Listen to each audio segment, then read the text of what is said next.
Insightful podcasts by informative hosts.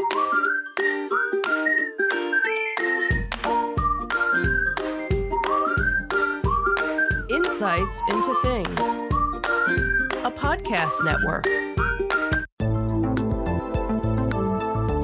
Welcome to Insights into Technology, a podcast exploring the latest in computers, networking, home automation, mobile computing, and all things technology related. Our hosts will take a deeper dive into the latest and greatest in tech trends and give you the information you need to enable your tech-centric world. This is Insights into Technology, episode 18, Hackers, Higgs, and the End of Windows. I'm your host, Joseph Whalen. This is your cybersecurity news of the week. Dark reading tells us that credential heists are on the surge. Recent research from Picus Security reveals a significant surge in credential stealing malware. In 2024, 25% of analyzed malware targeted users' credentials, a threefold increase from 2023.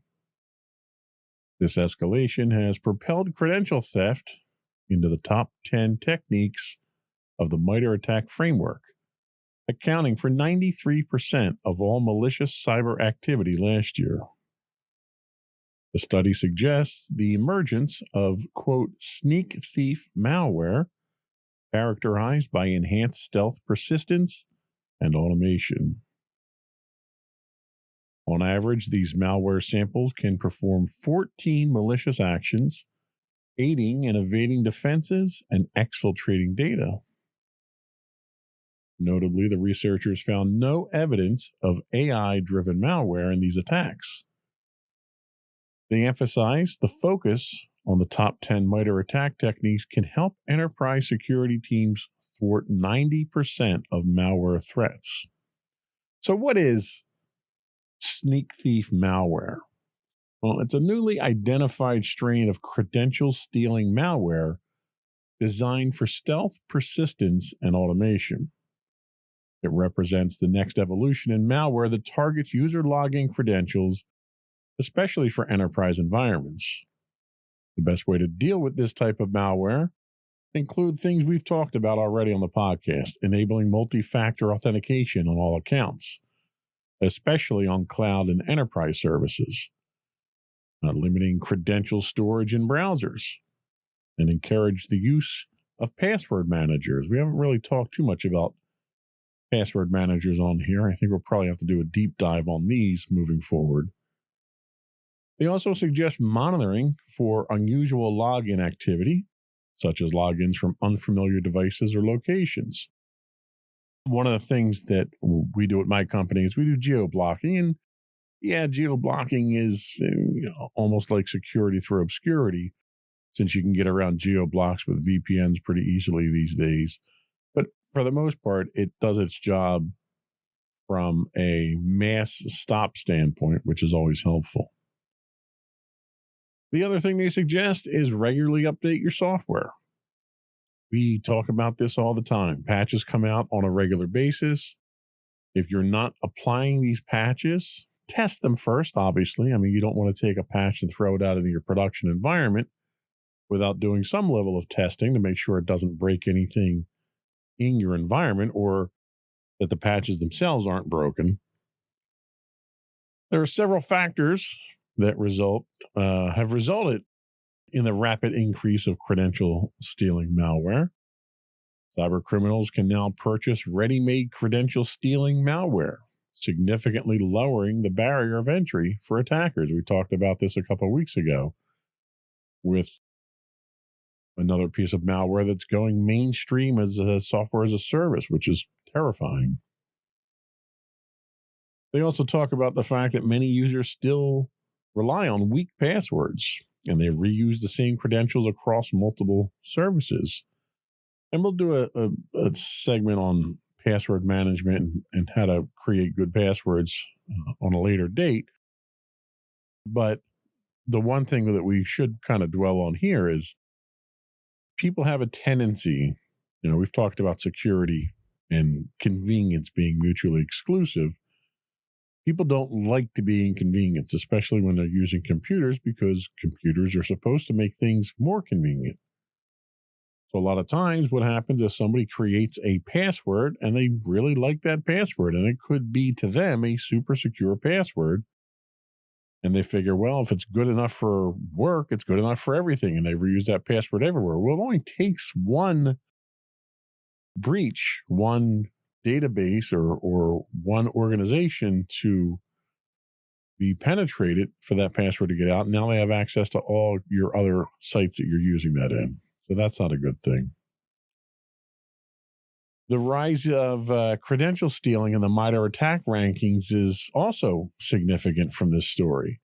The fact that credential theft has climbed into the top 10 MITRE ATT&CK techniques carries significant implications for cybersecurity at both the enterprise and industry levels. It signals a fundamental shift in cybercrimes, a shift in tactics at least. It highlights the increased risk of supply chain attacks, which it seems every week we have another supply chain attack to talk about. It highlights the weakening of traditional security models and the need for zero trust, which we just did a deep dive into. Priorities and budgets for enterprise security are also going to need to adjust to this type of attack now, since it's becoming more prevalent. The one interesting thing that they address in the article was the absence of AI-driven malware. And we've been talking a lot about AI being used for security and for penetration. In this case, it would suggest that while there's potential for AI to be used for malicious intent, AI isn't quite the game changer in malware development yet, as a lot of people fear. That doesn't mean it's not going to be soon that it reaches that level. In this case, a lot of attackers are still relying on more traditional, proven methods. And I might add, they're the easier methods. They're going after people that don't have multi-factor. They're going after people that are using or reusing passwords. So it's basic fundamentals that we have to, again, hammer home about, because these are the types of things that are overlooked frequently by users, by administrators, by systems operators, by developers. It's the basic stuff. If you can get in the habit of creating secure logins, secure passwords, and using multi-factor authentication and secure methods of accessing your systems, everything else kind of falls into place after that, and it makes it a lot easier to secure everything else. So a lot of work still to do in that area. The Hacker News tells us that cyber vulnerabilities surge. In 2024, the cybersecurity landscape witnessed a notable escalation in exploited vulnerabilities. A recent report from VulnCheck highlights that 768 common vulnerabilities and exposures, or CVEs, were actively exploited in the wild last year, marking a 20% increase from the 639 CVEs reported in 2023. Alarmingly, 23.6% of these exploited vulnerabilities were weaponized on or before their public disclosure date, underscoring the speed at which threat actors are capitalizing on newly identified weaknesses. This figure, however, shows a slight decrease from 26.8% in 2023, indicating that while immediate exploitation remains a significant concern, there's been a minor improvement. The report also emphasized that 1% of all CVEs published in 2024 were reported as exploited in the wild. This percentage is expected to rise as more instances of exploitation are discovered. A deeper dive into this data set reveals that 31 known threat actors have been linked to the exploitation of the Log4j vulnerability, making it one of the most targeted flaws.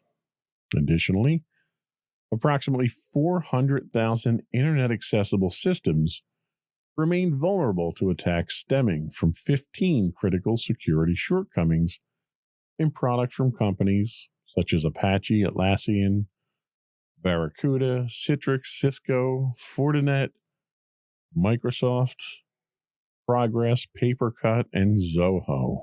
That's not even the exhaustive list.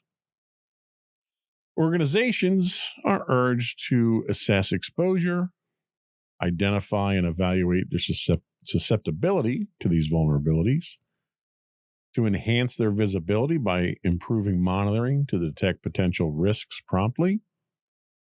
They should leverage threat intelligence, utilize robust intelligence to stay ahead of the emerging threats, maintain strong patch management. We beat this one to death all the time. Ensure timely updates and patches are applied to mitigate vulnerabilities, and implementing control. Reduce internet-facing exposure of vulnerable devices wherever possible. The surge in exploited vulnerability serves as a stark reminder of the evolving threat landscape and the critical importance of proactive cybersecurity measures. So the report highlights the rapid weaponization of these vulnerabilities. The fact that nearly a quarter of the exploited CVEs were weaponized on or before their disclosure date highlights the need for immediate action upon vulnerability announcements. It also suggests that these vulnerabilities themselves are obviously being detected by malicious actors well before you're getting the gray hat and white hat hackers finding these and conducting responsible disclosures to these companies. Persistent vulnerabilities remain a problem in unpatched systems. The continued exploitation of older vulnerabilities, such as Log4j, underscores the importance of addressing known issues promptly. Now, there's a lot of exploited flaws out there where there are patches already that just need to be applied. That's compounded by the fact that new vulnerabilities obviously are coming out on a regular basis. Apple just announced some issues with their M series processors now, which makes things even more difficult to patch. The report highlights a need for comprehensive defense strategies. Organizations must adopt a multifaceted approach, combining threat intelligence, regular patching, and exposure management to safeguard against these evolving threats. And defense is always going to be playing catch up. And if we allow what we are doing defensively to fall behind, that catch up gets even more difficult to maintain, and the cost of it starts to skyrocket real fast. So this is one of those adversarial environments where you can't fall behind on, or it compounds the problem significantly. Leaping Computer tells us the AI, talks about AI from innovation to exploitation. In a recent revelation, Google's threat intelligence group has identified that state-sponsored hacking groups from over 20 countries are leveraging Google's AI-powered assistant Gemini to enhance their cyber operations. Notably, actors like Iran and China are on the forefront of this trend. These groups are utilizing Gemini to streamline various malicious activity, including developing malicious tools and scripts, researching publicly disclosed vulnerabilities, gathering information on target organizations, exploring methods to evade detection and escalate privileges within compromised networks. While the integration of AI into cybersecurity is not new, the use of advanced tools like Gemini by threat actors underscores the evolving landscape of cyber threats. It's crucial for organizations to recognize that the same technologies driving innovation can also be repurposed to facilitate cyber attacks.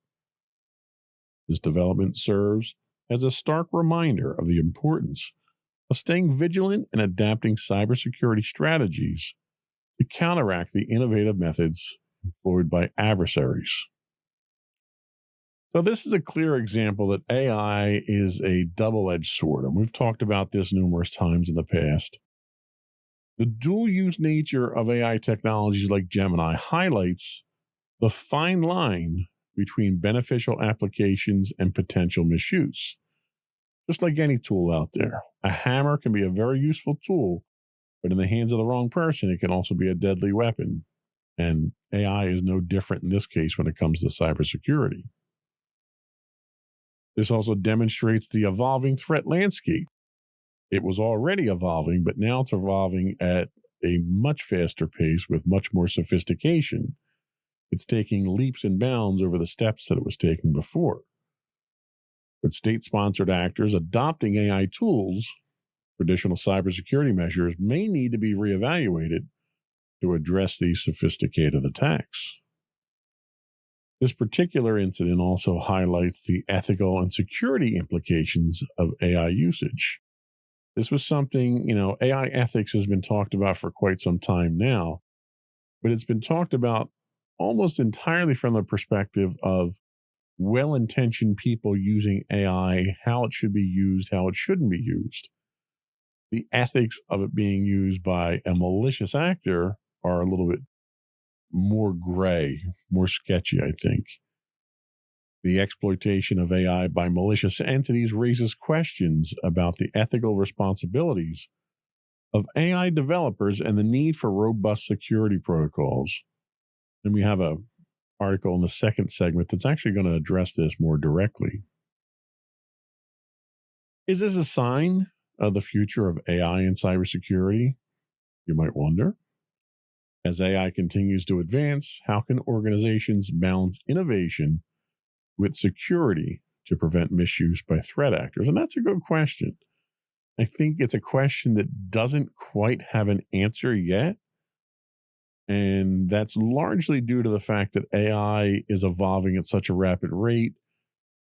And a lot of people don't know where AI fits into the grand scheme of things of their enterprise applications. They don't know if it should be used internally. Can it be used securely? People at this point in time still don't know how to use it effectively to exploit systems that are out there, aside from some of the obvious examples that we've seen. So if people are just starting to figure out how to use it to malicious intent, it's very difficult to try to come up with a counter to that intent until you know what direction the threat's coming from. So, none of this bodes well for AI. It's definitely something that's going to take on a much bigger role in enterprise computing in the very near future. Hopefully, it's a positive role, and hopefully we can take advantage of the technology itself to at least defend ourselves against the technology. We're going to take a quick break here. Before we do, I want to take a moment to invite our listening and viewing audience to subscribe to the podcast. You can find audio and video versions of all the network's podcasts listed as Insights into Things. We do now have a separate podcast feed for this podcast, an audio version. You can look for Insights into Technology anywhere you get a podcast. Now, I did audio only so that we could get listed up on Spotify, actually. It was too large of a segment to not do. And Spotify, while they're currently testing and playing around with video on there, they will not allow you to list a podcast on their service if it is not audio, if it isn't audio only. So you can find audio versions of Insights into Technology. You can also find those links on our website at www.insightsintotechnology.com, or you can go to insightsintothings.com to get audio and video links to all of our podcasts. I would also invite you to write in, give us your feedback. We've got some feedback that we did get that I want to get to in a shout out segment towards the end of the show. But if you would like to call in and leave a voicemail to have it played out on the future episode, you can call in to 856-403-8788. That's 856-403-8788. You can also email us at comments@insightsintothings.com. And we stream 5 days a week on Twitch at twitch.tv/insightsintothings. We're on Blue Sky. If you look us up as insightsintothings.bsky.social. And we're on LinkedIn. You can just look us up as Insights Into Things Productions, LLC. Or you can find links to all that and more on our official website at www.insightsintothings.com. We'll be right back.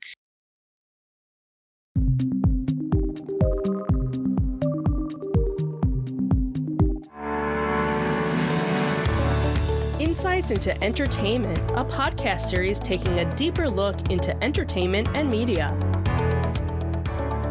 Our husband and wife team of pop culture fanatics are exploring all things from music and movies to television and fandom. We'll look at the interesting and obscure entertainment news of the week.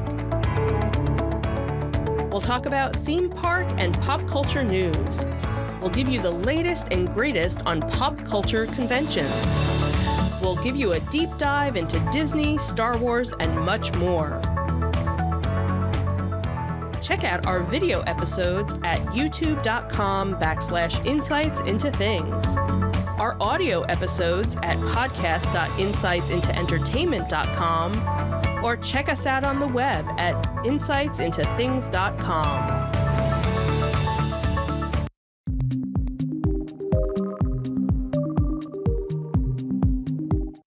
Welcome back to Insights into Technology. This is episode 18.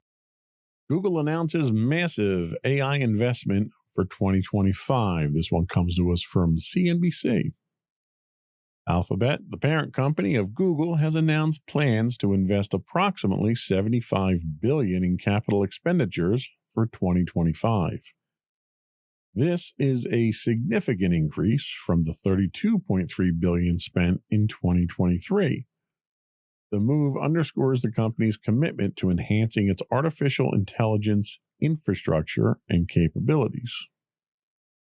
The announcement comes as Alphabet reported a 12% year-over-year revenue growth to $96.5 billion in Q4 of 2024. Google Cloud revenues rose 10% to $12 billion, driven by advancements in AI infrastructure and solutions. CEO Sundar Pichai emphasized the company's leadership in AI, and it plans to accelerate progress through substantial capital investments. So this is a lot of money. This marks a significant increase in capital expenditures for Alphabet. It more than doubles their 2023 spending, as we said, and it highlights a major push into AI infrastructure and cloud computing. Now, some of that may be driven by competition in the market. It may be driven by new competitors, such as DeepSeek, that's out of China now. So this is definitely Google doing its best to stay ahead of the curve on this one. This is also a bold statement about their AI infrastructure expansion. The investment will likely go towards advanced data centers, AI chips, and cloud services, enabling faster and more efficient AI model training. Now, we mentioned DeepSeek. DeepSeek's training model was done kind of on the cheap, which is kind of scaring everybody.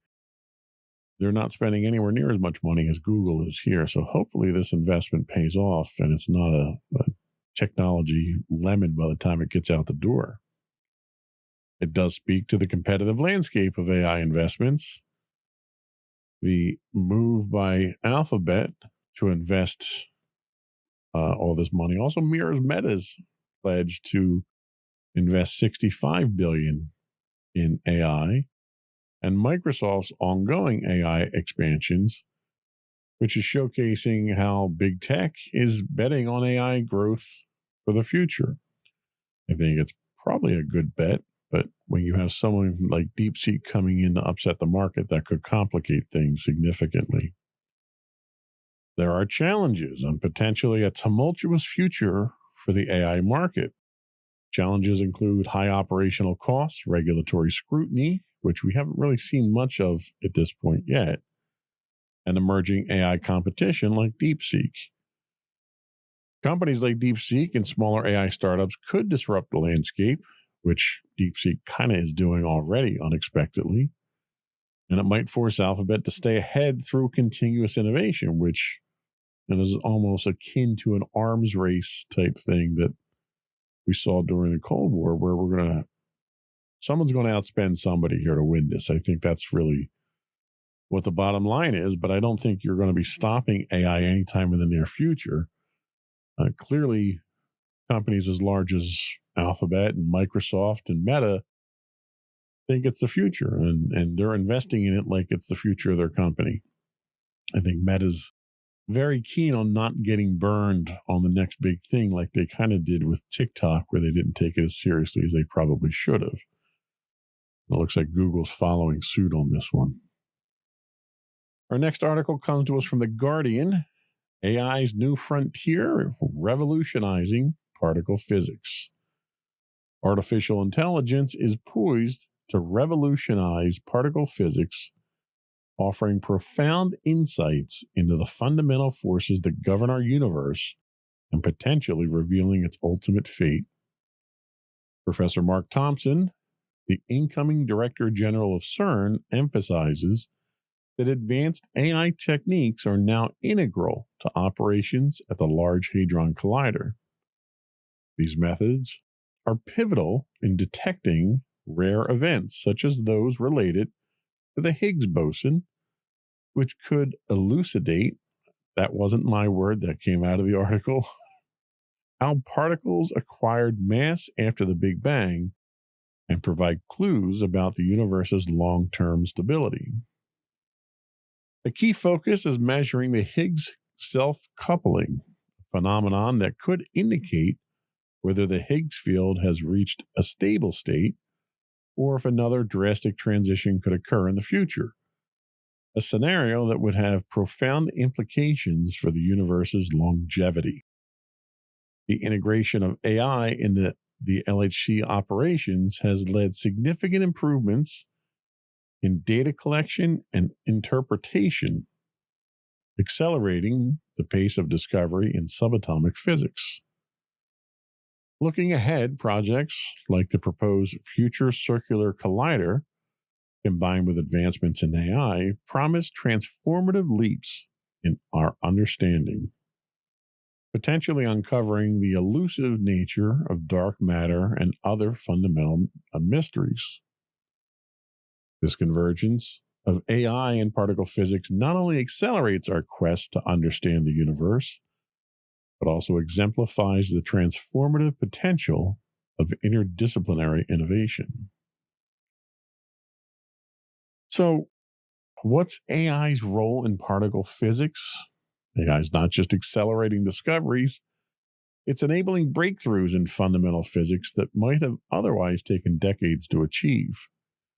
The combination of AI and cutting-edge particle accelerators could help scientists uncover the mysteries of dark matter, new forces, and even the origins of the universe. Understanding Higgs self-coupling is more than just a theoretical exercise. It could tell us whether the universe is eternally stable or on a countdown to an unpredictable transformation.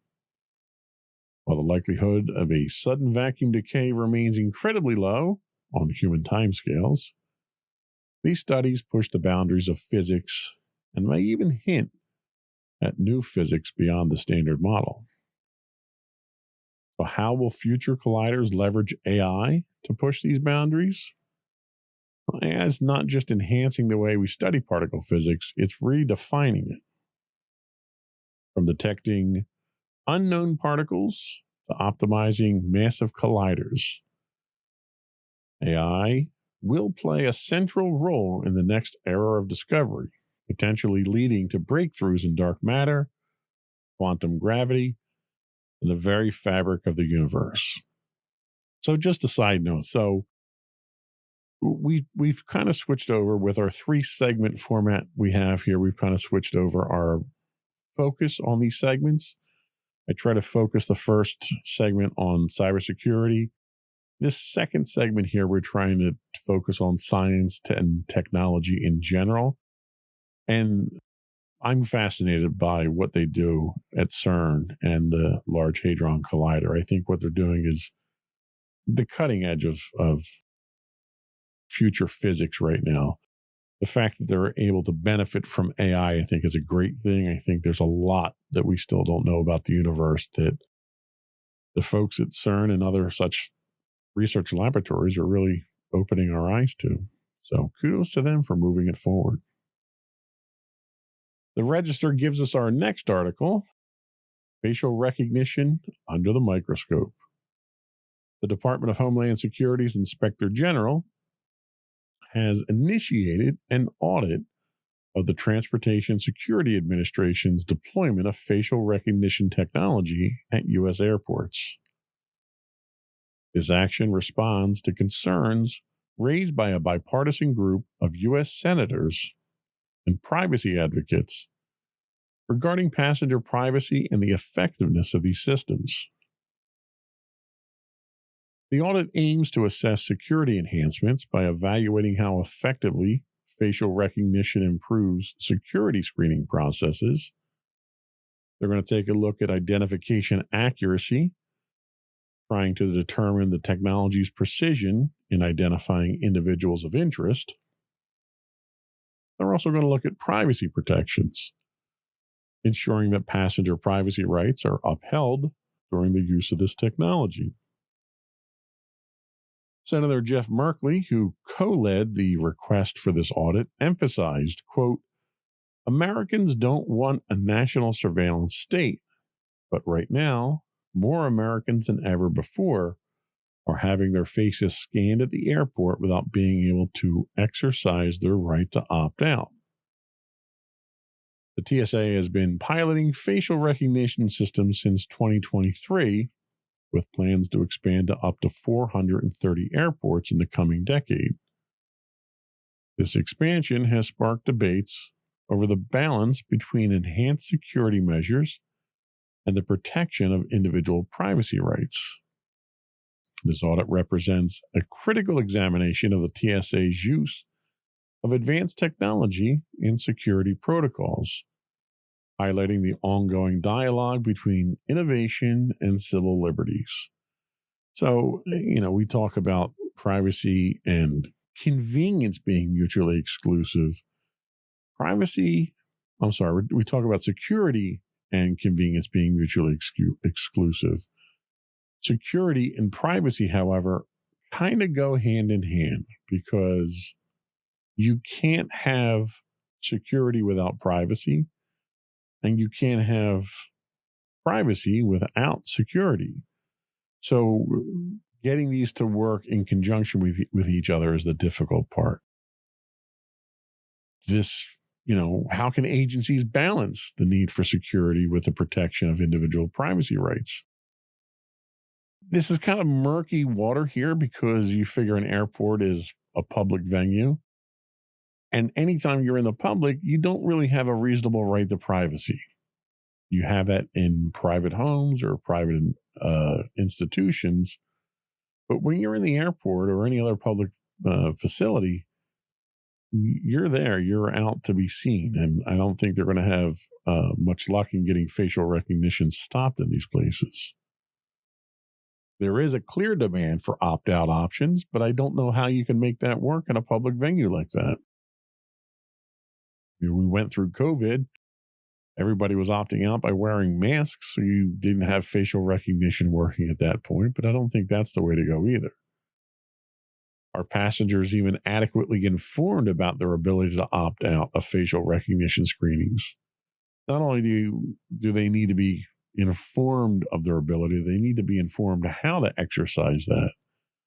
I, for one, and the article doesn't talk about it either, don't know how to do that. If I walk into an airport, there's no way for me to opt out of anything at that point. We also have to worry about the technical accuracy. Early forms of facial recognition had a built-in bias from the sample sets they were trained on that they had a high failure rate with anybody of dark skin, whether you're Middle Eastern, African American, Native American, anyone who wasn't, I guess, Caucasian, they were not getting good reads off of them. So the technology still needs some advancements to get to where it needs to be.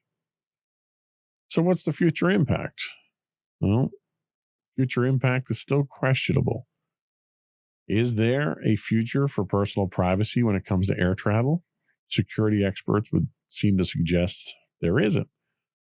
We obviously chalk this up to 9/11, but security in our airports has become far more a priority than privacy or convenience has. No one has a convenient or pleasant time, I think, going through an airport at this point in time. How far can they take this? Can they make the hardware actually work the way they want it to? These are all good questions that I don't think we have answers to right now. And a lot of this is going to come down to policy. And the policy right now with the current administration is questionable. And I don't mean that from an intent standpoint. I just mean no one knows what the policies are at this point in time when it comes to this type of thing. But I would think they would respect privacy rights as well. We'll see. TSA is going to go through some changes, I think, in the next couple of years. So we'll keep our eye on this and see where we wind up. We're going to take our second break now, and when we come back, we don't have a deep dive today. We're going to do a focus article that caught my attention here that I think speaks to bigger implications for enterprise and commercial computing that we probably need to have a talk about. Hopefully, we'll have the start of our next deep dive next week, but we'll be right back.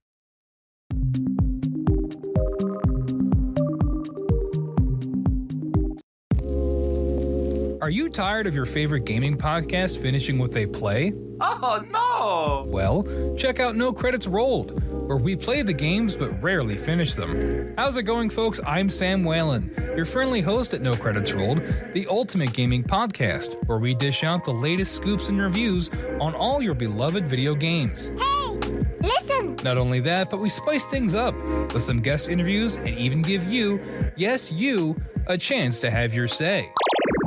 Tune in every other week for a fresh dose of No Credits Rolled, available on all major podcast platforms, and hit us up on social media at No Credits Rolled. So why wait? Let's dive into the gaming world together, where finishing games is optional, but the fun is guaranteed.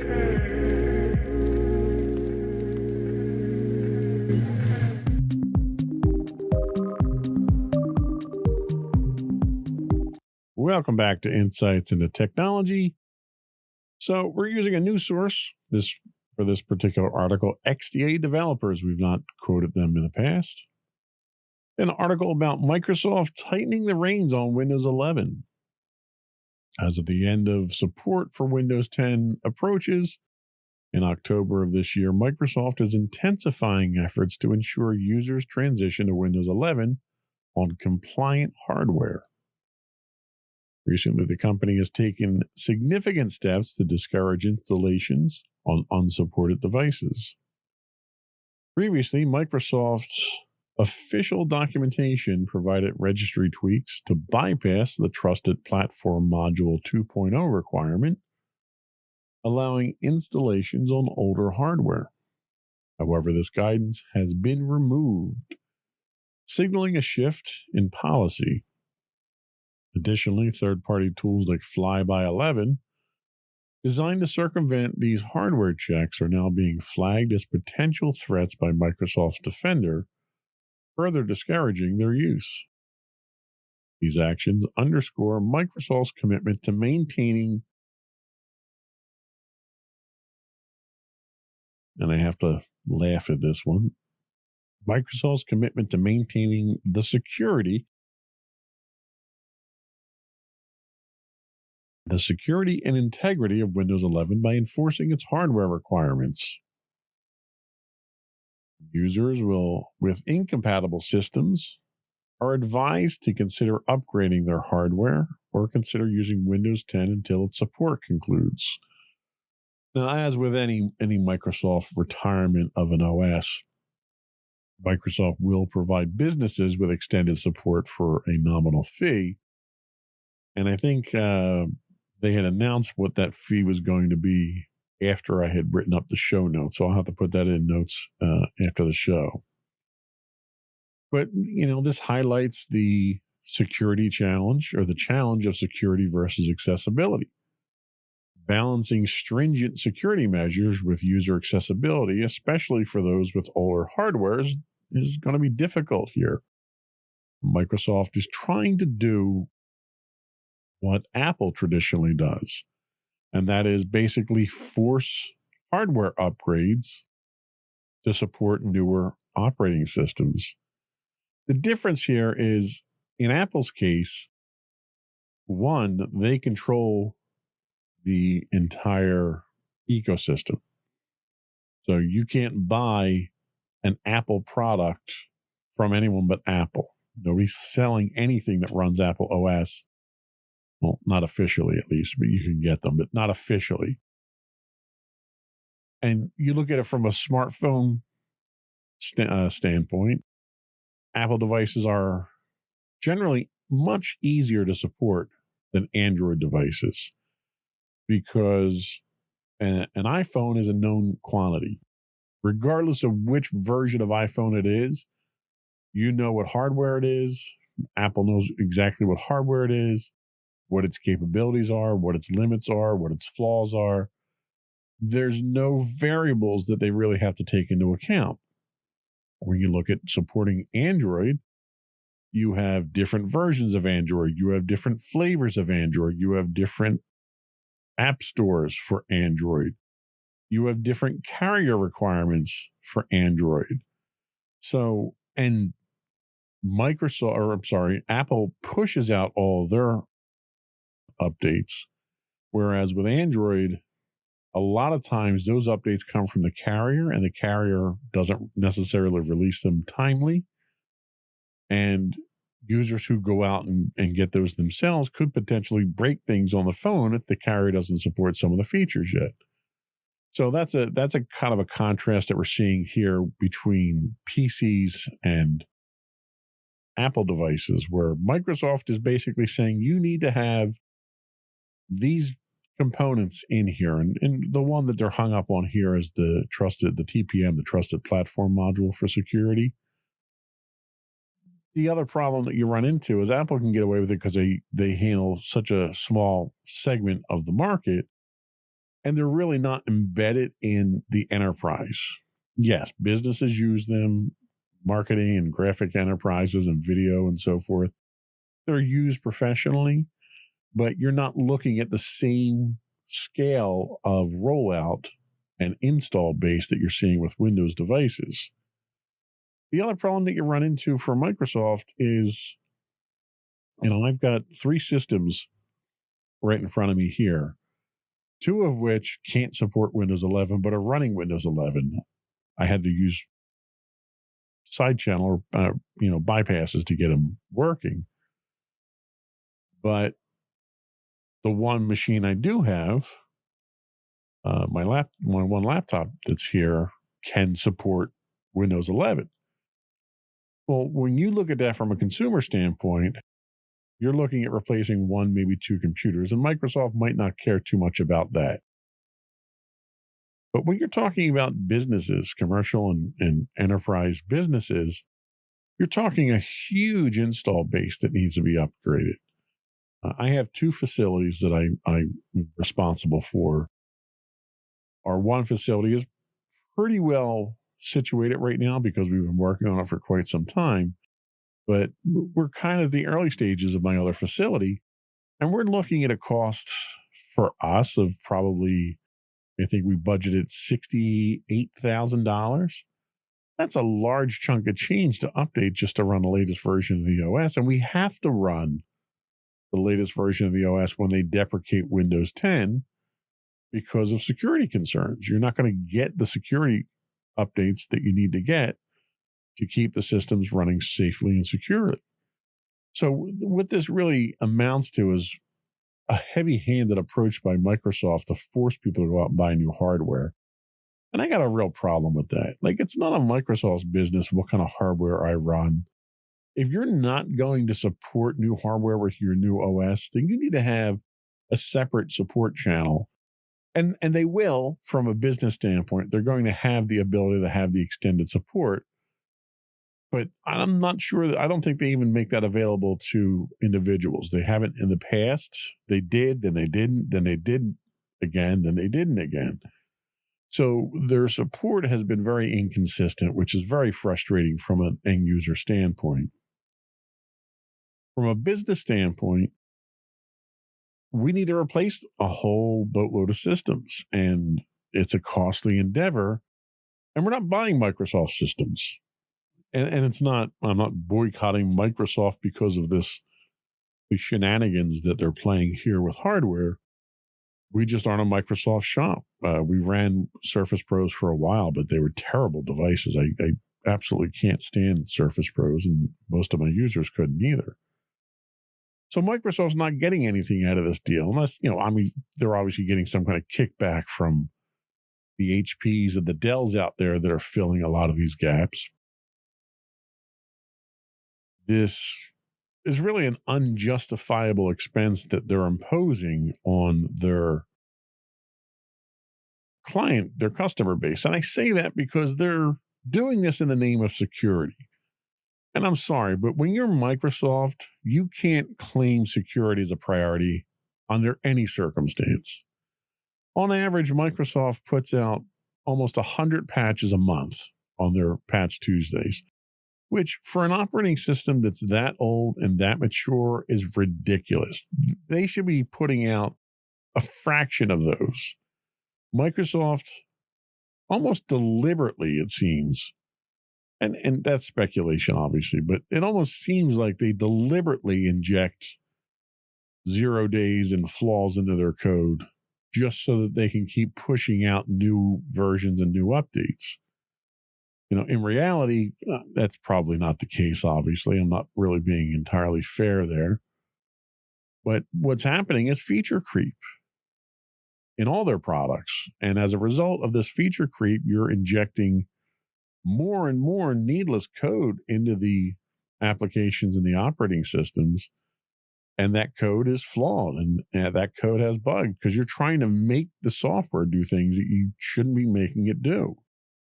There's no way that I should be able to open up a Word document and write actual code in there for scripting. That just should never be allowed to happen. Any more than I should be allowed to embed images and videos into an Excel spreadsheet. The feature creep in these Microsoft products has been the bane of administrators' existence for years now. And for Microsoft to now force this extremely expensive path forward on all of its users in the name of security is almost laughable because their focus has never been on security. They have no interest in putting out secure products. They basically churn out whatever they think they can make a few bucks on and throw it out the door, regardless of what kind of condition it's in, with the mindset of we'll fix it once it's out there. And that's a bigger threat to the computing world than me running Windows 11 on a machine that doesn't have a TPM on it. That's insignificant. That's me assuming the risk of running the operating system on my hardware. To me, that's the same as seatbelts or wearing a helmet. Yeah, it's probably the safest thing. It's probably the smartest thing to do to wear those and to take that precaution. But if I don't, I'm not compromising anybody else's security. I'm compromising my own.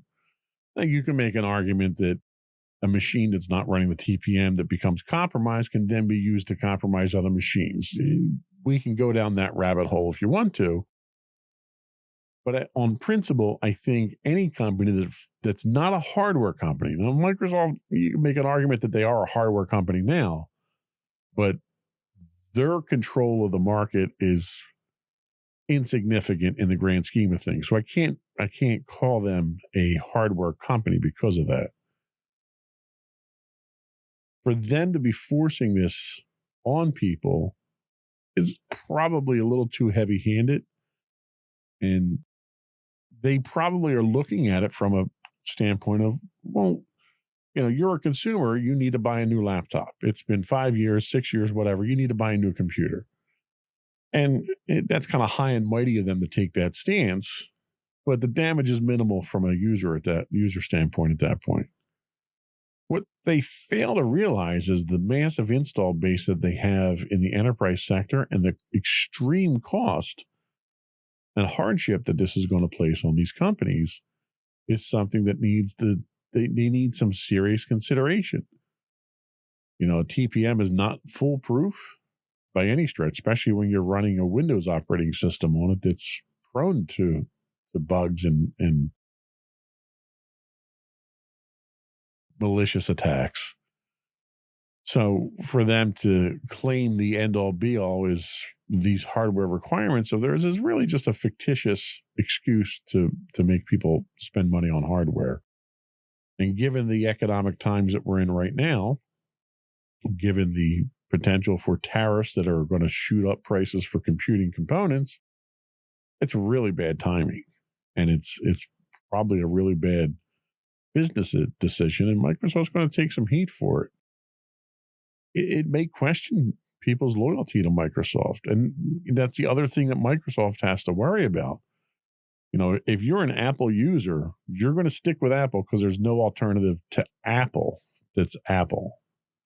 But if you're running Windows, Linux will run on a Windows machine or, same machine just as well as Windows does. And you get a lot of the same capabilities and same functions, especially with so many functions moving to the cloud in a web format now. Your computer's just turning itself into a dumb terminal at that point. You're using all other people's computing hardware. So Microsoft's adherence to these strict hardware standards, I think, is a mistake. I think it's going to cost a lot of people a lot of money, and I don't think it's going to buy us a whole lot in the end. So I wanted to spend some time talking about this because this is going to be significant. We're gearing up to have all of our systems updated to support official versions of Windows 11 by the drop dead date of Windows 10. But it's going to cost. It's going to cost a lot of people. So what are your thoughts? Give me your feedback. Let me know what you think.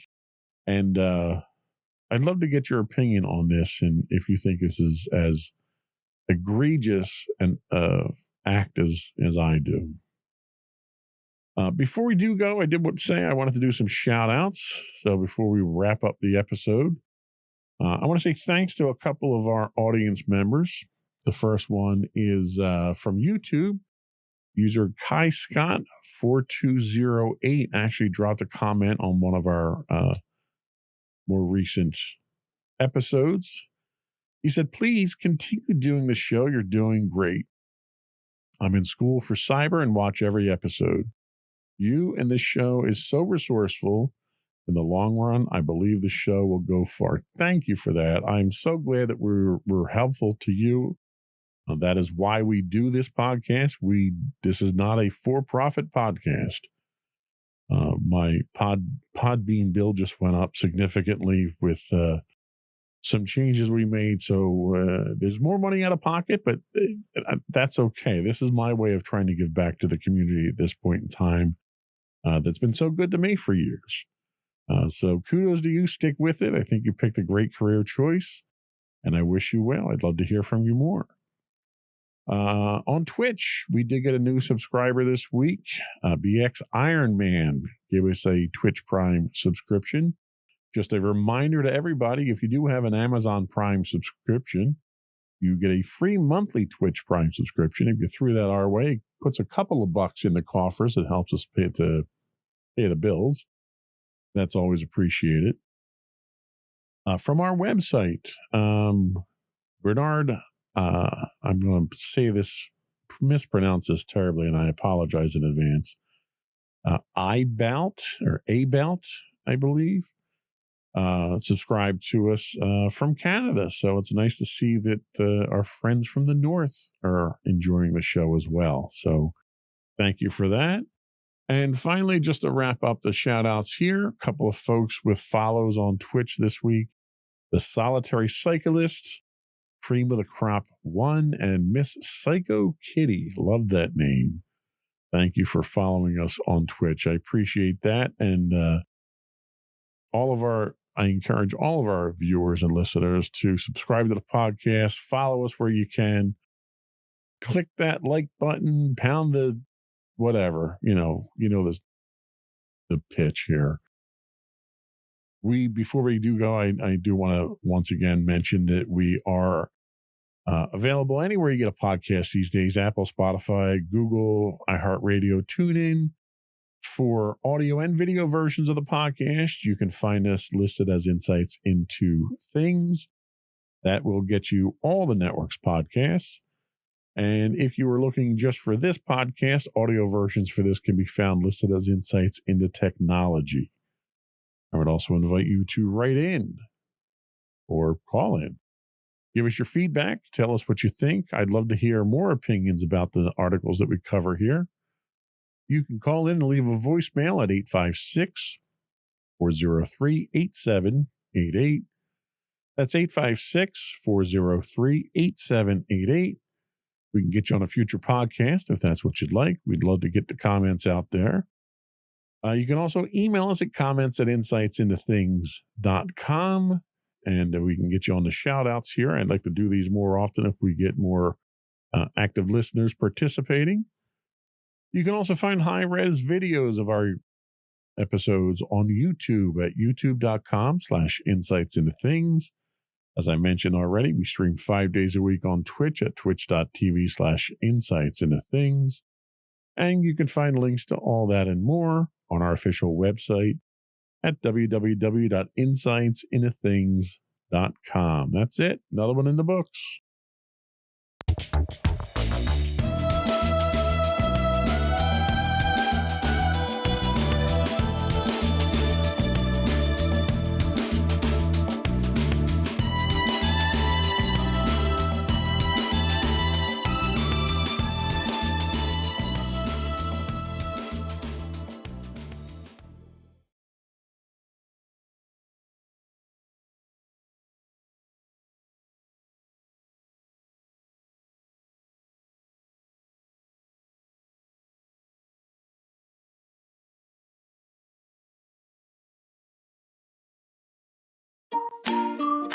Insightful podcasts by informative hosts.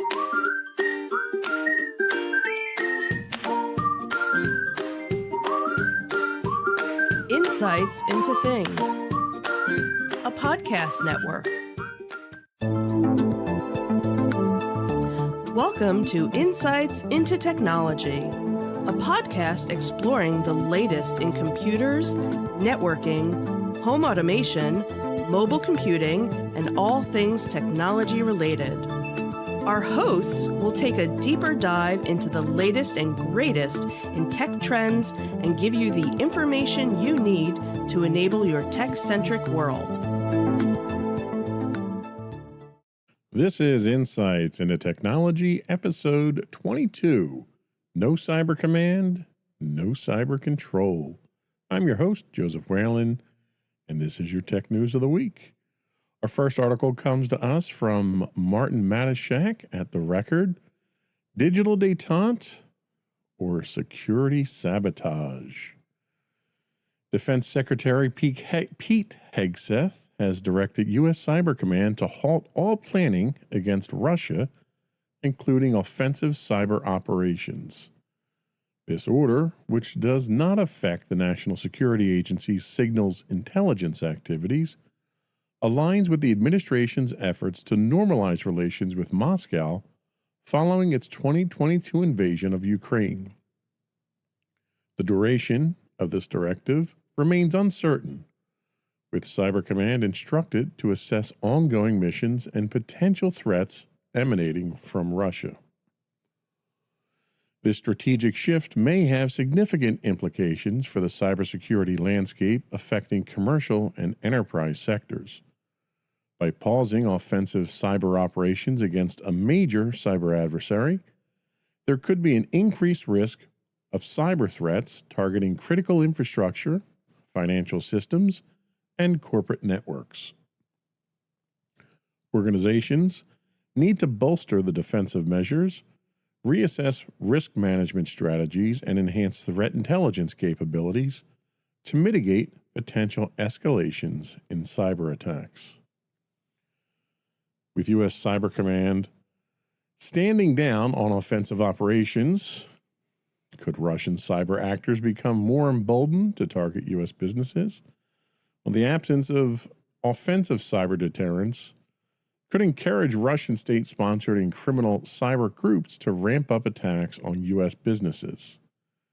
Historically, adversaries test boundaries when they perceive a reduction in defensive or retaliatory actions. Russian-linked groups such as APT-29 or Cozy Bear and APT-28 or Fancy Bear have previously targeted U.S. government agencies, financial institutions, and infrastructure. So what should businesses do in this case? With Cyber Command being largely taken out of the picture at this point in time, I think there's an overall loss of vision of what Cyber Command does and the role they play, not just in protecting the federal government systems, but also commercial and enterprise systems in the country. With the absence of U.S. Cyber Command's role in this, you're going to want to secure your own organization. You're going to want to subscribe to cybersecurity threat intelligence feeds to monitor emerging threats. A couple of the ones that I recommend are Alien Vault's Open Threat Exchange, CISA's Automated Indicator Sharing, or AIS. US CERT puts out a list as well, as does Dark Tracer. So these are some resources that you might find helpful in at least being aware of the threats out there and how you can mitigate some of them. You also want to implement zero trust security models, which if you haven't done so already, you probably should do. Even with Cyber Command in play, it's worthwhile going zero trust. This ensures strict identity verification and least privileged access to anyone inside your network. Obviously, patching. We talk about this and we harp on this all the time. Keep your software and systems up to date to reduce vulnerabilities. Training is another one that we harp on a lot. A lot of our mitigation strategies rely on educated users. So educate your employees on the latest phishing, social engineering, and advanced persistent threats, how to spot them, what to do when they think they might have spotted one. And finally, you want to invest in proper endpoint detection and response, your EDR solutions. Advanced tools can detect and mitigate sophisticated cyber threats as they're happening or before they happen. So what's going to happen with the resources that Cyber Command currently has? Because as far as I know, I haven't seen anything yet, but they've not fallen victim to the purge of Doge at this point in time. They could shift their focus. They've made mention of strengthening their U.S. Government and critical infrastructure to prevent attacks from other attackers, such as China, Iran, North Korea, basically round up the usual suspects. They also may be allocating resources to disrupt ransomware gangs that often operate with state support. I don't know if any of that's going to actually happen, given some of the other decisions that are being made as far as cybersecurity goes.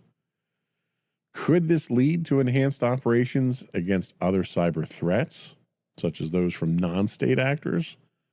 It's possible. Cyber Command may prioritize countering threats from financially motivated groups, activists, and espionage operations by other nation states.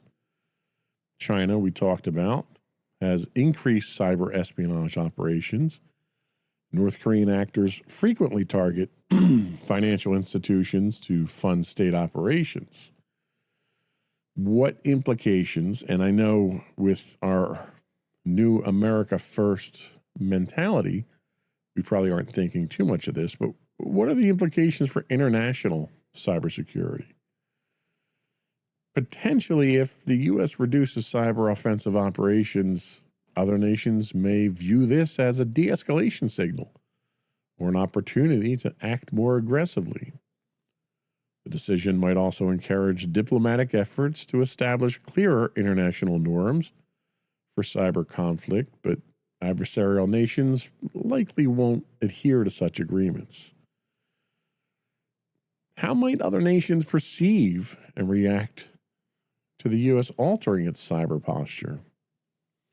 Well, our allies, if we have any of those left at this point in time, like NATO and Five Eyes, may worry about decreased deterrence and could increase their own cyber operations.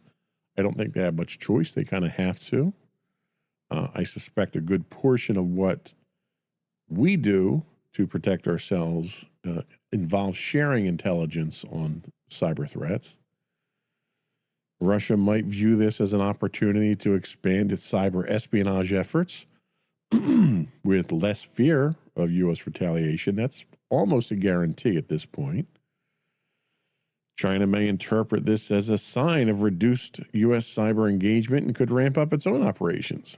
I don't know how they could ramp them up much more than they already are because they're hammering us on a daily basis. And then really the area I think of the most concern right now is that cyber criminal groups will take advantage of the lull in offensive actions to increase ransomware attacks and data breaches. I think you're going to see a significant increase in attacks coming forward.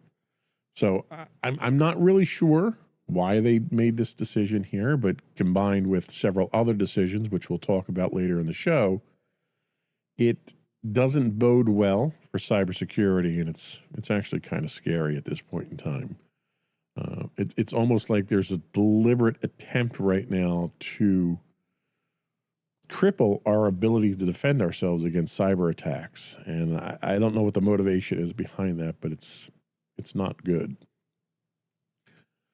Our next story comes to us from Dark Readings' Elizabeth Montalbano. Sharing is scaring. A sophisticated phishing campaign is exploiting Microsoft SharePoint to compromise Windows systems. Attackers send emails prompting users to open a documents.html file, which instructs them to execute a malicious PowerShell command. This command deploys the open source Havok command and control framework, granting attackers full control over the compromised systems. This attack underscores the evolving tactics of cyber criminals who leverage trusted platforms like SharePoint to bypass security measures. For enterprises, such sophisticated phishing methods pose significant risks, including unauthorized access, data breaches, and potential operational disruptions. The use of legitimate services for malicious purposes challenges traditional security defenses, necessitating advanced threat detection and comprehensive user education. By embedding malicious content within legitimate services, attackers exploit the inherent trust that's in those services, making it difficult for standard security protocols to detect and block such threats. Anytime you trust something, when that trust is broken, it takes a while before most people tend to pick up on it. Requiring users to execute commands circumvents automated security measures, placing the onus on individuals who may not recognize the threat, thereby increasing the attack success rate. This goes back to the NAG screens that everyone's familiar with Microsoft User Account Control, where Microsoft had flooded people with these security prompts to the point that people trained themselves to ignore them. So you're seeing similar things similar methodologies when it comes to these types of attacks now, with users actually executing the commands themselves you don't have a chance to let your automated defensive systems actually detect these and stop them because it's user initiated. The advanced obfuscation techniques conceal malicious code within seemingly benign operations, evading traditional signature-based detection methods and necessitating behavioral analysis for identification. The one advantage we have right now, or maybe the silver lining in all of this, is that current security systems and security infrastructures that are implementing artificial intelligence as part of its defense mechanisms they're very capable of detecting these types of attacks and mitigating them, where traditional security, where we're using signature-based, obviously they're not performing very well with these threats. Organizations should adopt multi-layered security approaches, including advanced threat protection and detection systems, regular employee training on phishing recognition, and strict access controls to minimize potential impacts.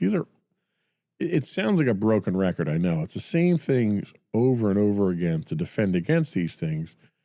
They're not foolproof techniques, but if you're not doing these, then you're simply ramping up the percentage chance of being attacked and breached significantly.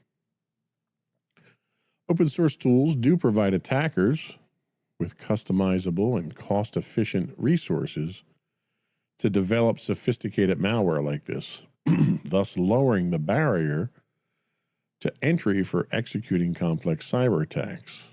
That cat and mouse game where when they make it easier for the attackers, they make it harder for the defenders. And there's really, unfortunately, no way to get around that. AI is becoming one of the leading sources of some of this malicious code, and we have to be very careful about that. So be aware of this. My note to my users was to at least let them know about this threat, what to look for, and what not to expect. Like, we're not going to send out emails asking you to run scripts and so forth. So a lot of times it's just a matter of common sense at this point in time. And as long as the users are aware to look for these things, you're usually okay. But make sure you communicate these types of threats to your users so that at least when they see something, they know to question it. They don't wonder if they need to question it. Our next article comes to us from Dark Readings. I'm going to say this wrong. I apologize in advance. Vijayan, I want to say. I think that's correct. VMware's Virtual Vault breached. VMware has released patches for 3 critical zero-day vulnerabilities affecting its ESXi, Workstation, and Fusion products. These flaws, currently under active exploitation, allow attackers with administrative access to a virtual machine to escape the VM sandbox and execute code on the host system. This escalation can lead to unauthorized control over the host environment, posing significant security risks. The exploitation of these vulnerabilities threatens the foundational security of virtualized environments widely used in enterprise settings. Successful attacks could result in unauthorized access to critical systems, data breaches, and operational disruptions, the usual suspect of, or the usual result of these types of things. Organizations relying on VMware's virtualization solutions must act promptly to mitigate these risks. And again, we're going to harp on the typical stuff that we talk about here. Timely patching is crucial for preventing exploitation. Implementing robust access management policies can limit potential attack vectors. Continuous monitoring can help identify and respond to exploitation attempts. It's worthwhile to take a moment to talk about this for a second. Continuous monitoring isn't just running a firewall. Continuous monitoring is running internal threat detection systems themselves that look for anomalies. They look for unusual access requests. They may look for elevated data transfer rates. They may look for users who are accessing areas that are outside of their area of responsibility, or users who are putting request access to areas that they don't normally have access to. These are all the types of automated systems that you need to be running internally. No one person has the time to go through logs and dig through all this stuff to try to find it. So these types of monitoring and detection systems need to be in place. Staying informed with your vendors enables proactive vulnerability management as well. Again, being on one of these vulnerability lists to see when these threats come out. Preparedness ensures swift action to mitigate damage. You see a lot of these advanced persistent threats penetrate networks and start exfiltrating data or compromising internal security precautions. And they could be in your network for 6 months to a year in some cases, but they're not doing anything malicious other than gathering information and prepping the system for a future attack. And these are the types of things that throw up red flags when you have processes that are running that you can't identify, or high bandwidth utilization times, or slow system performance periodically throughout the day, or your database starts to grind to a halt. You have to be aware of these things. Don't discount them because they happen to go away after a period of time. Understand the patterns, understand what the threats are. It's a dangerous world out there in cyberspace, and we have to be vigilant, we have to be educated, and we have to be persistent in our pursuits. That's all we had for this first segment today for our cybersecurity segment. I did want to take a moment to invite you to reach out to us, give us your feedback. I'd love to hear your thoughts on the articles we discussed today. I'd love to hear your take on our opinions on things. You can call in, leave a voicemail for us. The number is 856-403-8788. That's 856-403-8788. Or you can email us at comments@insightsintothings.com, or you can get links to all of our social media and contacts on our main website at www.insightsintothings.com. We'll be right back.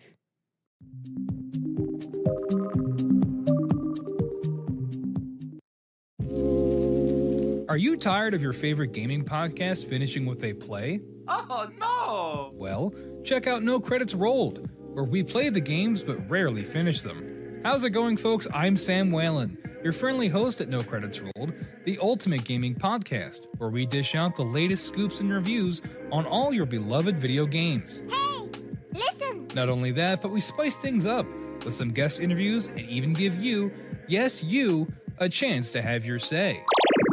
Tune in every other week for a fresh dose of No Credits Rolled, available on all major podcast platforms, and hit us up on social media at No Credits Rolled. So why wait? Let's dive into the gaming world together, where finishing games is optional, but the fun is guaranteed.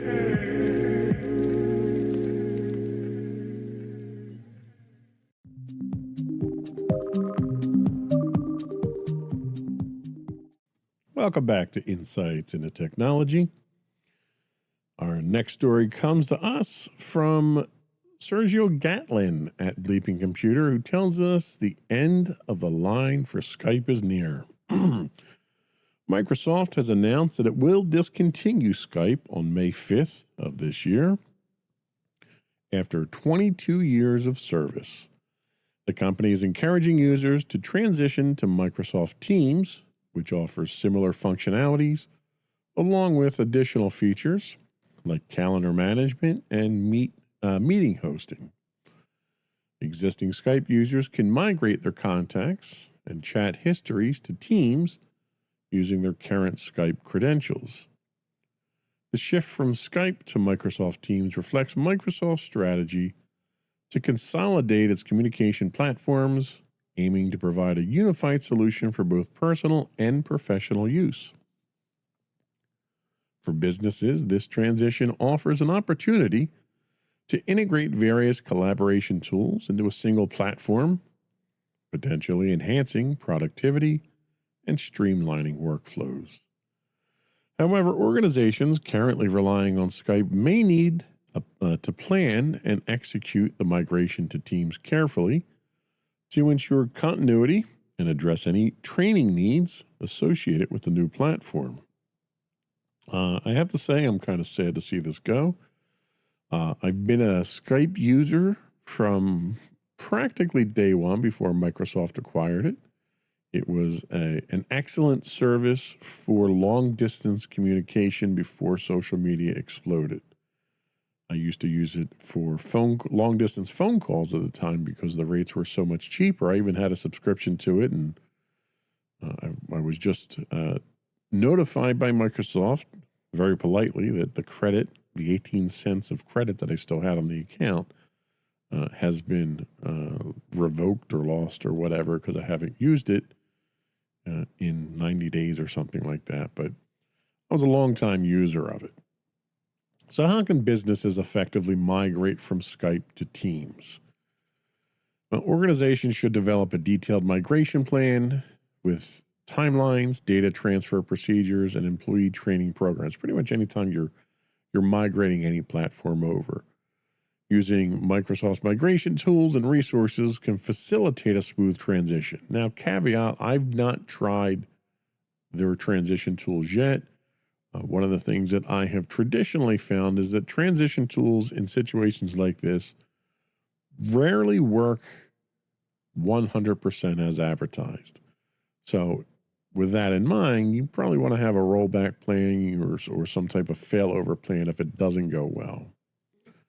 So what additional features does Teams offer compared to Skype, and how can enterprises leverage them? Microsoft is selling this transition with the notion that they're providing you more services, and Teams does. Teams provides integrated collaboration tools such as file sharing, project management, and application integration, which can enhance team productivity and communication efficiency. We recently started the transition to Teams at my organization. Most of our functionality is reserved or restricted or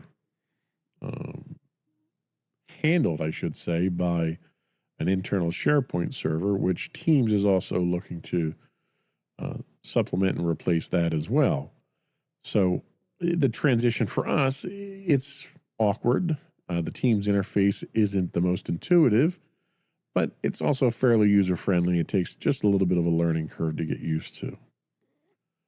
So how does Teams address security and compliance requirements for enterprises, especially when you're putting your files up there? That's a significant concern that a lot of companies have.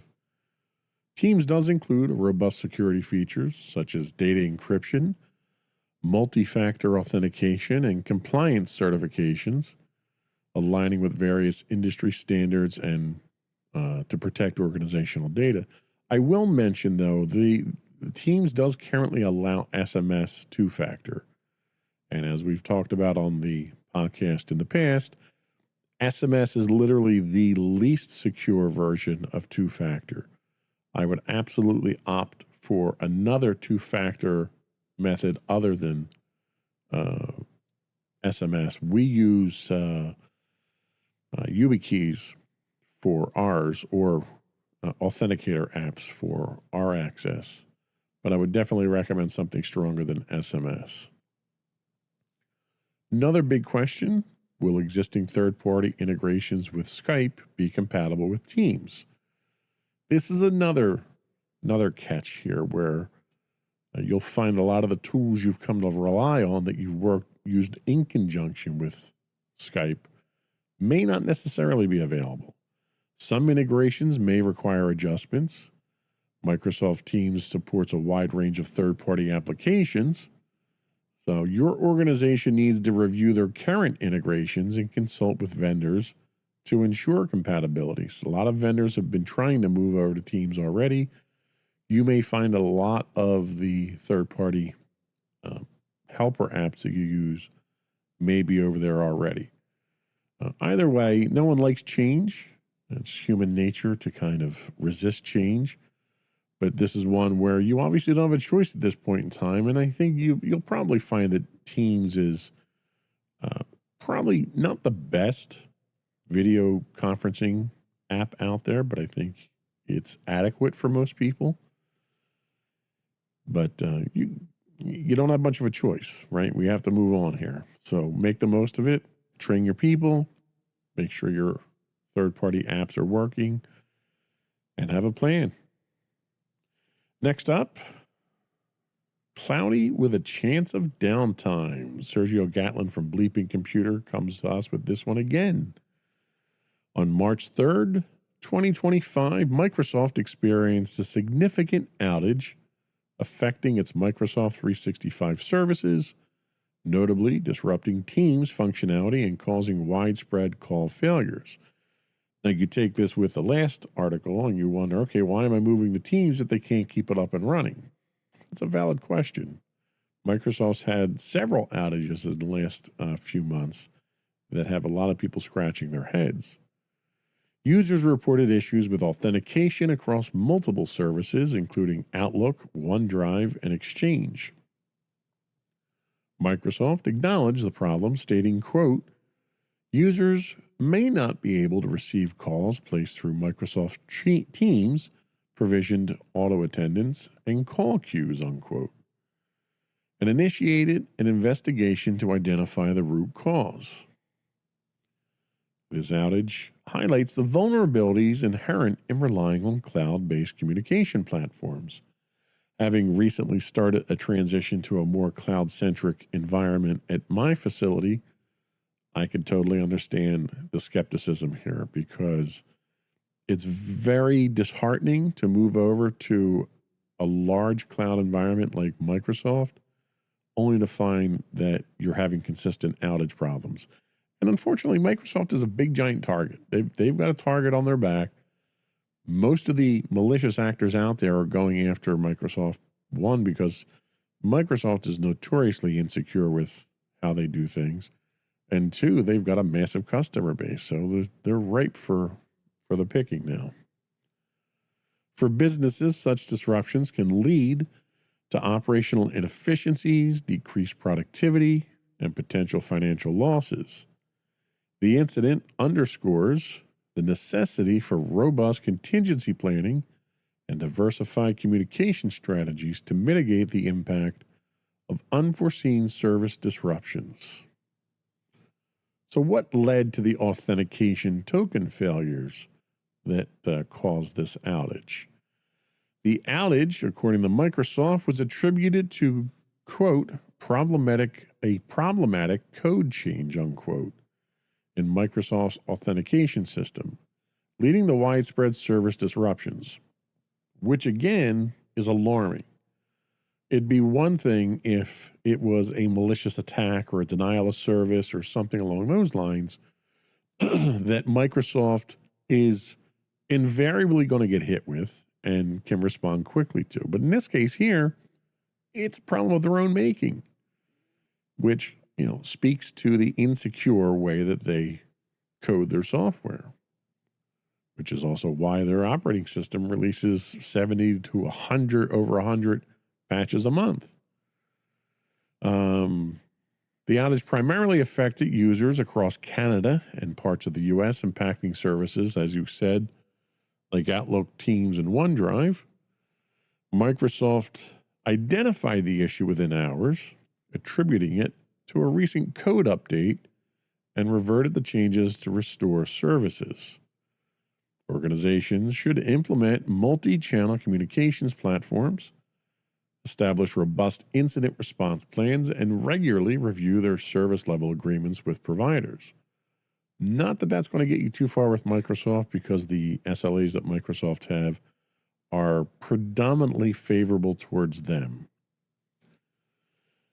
This underscores the need for businesses to assess their reliance on single providers and consider hybrid solutions to ensure continuity. I don't know how a hybrid solution would have solved this. You're not going to have multiple providers for the services, your Outlook, for instance. You're not going to have multiple email providers. It's just not practical. Your Teams environment, same thing. Your OneDrive environment, same thing. Having an offline repository where you can access these things that then sync to the cloud, that might be doable. But other than that, I think you're kind of at Microsoft's mercy here. I don't know of any solution out there that really offers a robust, multi-pronged approach to having multiple vendors provide these services without unnecessary duplication, synchronization issues, or security concerns, not to mention the expense of recreating multiple infrastructure networks. So this is one of those situations where you need to be very careful about what cloud provider you choose and have a plan for what to do when that provider goes down, because it's going to happen.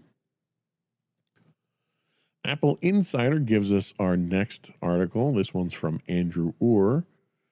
The Big Apple bites back. Apple is challenging a UK government order demanding a backdoor into its encrypted iCloud storage, specifically targeting its advanced data protection feature. This legal action, filed with the UK's Investigatory Powers Tribunal, marks the first court test of the 2016 Investigatory Powers Act's provision on encryption. In response to the order, Apple has withdrawn ADP from the UK, emphasizing its commitment to user privacy and its stance against creating backdoors in its products. The UK's demand for access to encrypted data, which they're not the first ones to want this. The politicians in the US have been pushing for this, and local authorities have been pushing for this in the United States for quite some time now. Their demand for access to encrypted data raises significant concerns for businesses relying on cloud services for secure data storage. Some key considerations include data privacy and security, obviously. Mandating backdoors could compromise the confidentiality of sensitive business information, increasing vulnerability to unauthorized access. Compliance and trust. Companies may face challenges aligning with global data protection regulations, potentially eroding trust in service providers perceived as susceptible to government interventions. This is exactly why the United States wanted to ban TikTok, because of the government intervention in China on the app. There's also a concern for operational continuity. The removal of security features like ADP may prompt businesses to seek alternative solutions, potentially disrupting established workflows. What those alternative solutions would be that would still be legal in the UK under this law, I don't know. I have to imagine any law that encrypts the data to the point that the government can't access it if it needs to would not be considered acceptable. So you're not going to have a solution in country. This may force companies to go outside the country in order to get the services that they need. These actions by the UK could set precedents, encouraging other nations to impose similar requirements, complicating the global landscape for data security and privacy. You also have to question the technical feasibility. This is the same argument Apple's had about the demands by the U.S. Law enforcement agencies to unlock phones in criminal cases. Introducing a backdoor inherently weakens encryption, making systems more susceptible to exploitation by malicious actors. Once you put a backdoor in, you can't assume it's only the government that's going to use it. And that's assuming that the government's intentions are on the up and up, which in today's political climate, that's a big if. But once you compromise the ability to secure a system, anybody who finds that exploit can then take advantage of it. And there's nothing you can do about it. Businesses may adopt additional encryption measures, diversify service providers, which again, we talked about being difficult to do, or implement on-premise data solutions to maintain control over the data security. Now, this is an interesting concept. So for the longest time, everyone had on-prem solutions, on-prem email, on-prem file storage, on-prem data collaboration, and so forth. And the push over the last 10 years, 5 to 10 years, has been go to the cloud. It's cost effective. You don't have to have the hardware. You don't have to maintain it. You don't have to worry about licensing, all that stuff. Well, now we're getting to the point now where the government is making sure that we can't trust these service providers if we can't encrypt our data securely. So you bring it all back in-house, you're going to negate the advantages that being in the cloud gives you. But then that also begs the question of, if I secure my data internally and I don't put it in the cloud, can the government come and make me unlock my data for them? There's a lot of, legal wrangling going on with this one. Companies could face conflicts also between complying with local laws and adhering to international data protection standards, potentially leading to legal disputes and operational complexities. What the UK is asking Apple to do would effectively violate GDPR, potentially, and it would affect other laws in different countries as well. So it's, like I said, legal wrangling here. Is it legal to create a law that breaks other laws? I'm not a legal scholar. I couldn't talk to that effect, but that's really what the question's coming down to. It's an overreach of government. Unfortunately, it's not the United States government this time. It usually is, but it's an overreach of government that could potentially be a violation of other regulations and laws that are out there that puts the end user in quite a quandary at that point in time. So we'll have to watch this one and see where it goes. I mean, Apple's first approach was, we're just not going to offer the service anymore. You'll have to find it somewhere else. And there's, the problem is the encryption genie's out of the bottle. If you want to do something, I don't even want to say illegal, but if you want to do something that you don't want the government or law enforcement or competitors or someone else to see or be aware of, there's an infinite number of encryption options, and I can encrypt data before I put it into the cloud. It doesn't need to be encrypted by the cloud. There's nothing that say I can't encrypt my data. It's my data. I can do whatever I want with it. And the government trying to come in here and get access to it, it's really, it's lazy. There's plenty of methods out there for law enforcement and government agencies to do their job without having us break encryption, break the internet. And that's really what they're asking to do, is break the internet basically for their citizens. And I think that's sketchy at best. We're going to take our second break right now. And when we come back, I was going to do a deep dive on, I was going to start the deep dive on our artificial intelligence, but I'm going to hold off on that. It is done and ready to go. I'm going to hold off on that right now. I think there are a number of issues, number of concerning things that came up in the news lately that I'm trying to wrap my head around, and I want to throw it out there for the audience. I'd love to get your thoughts on it. I'm going to throw out some information, some theories, and a lot of questions, and we'll see where we go. So we'll be right back.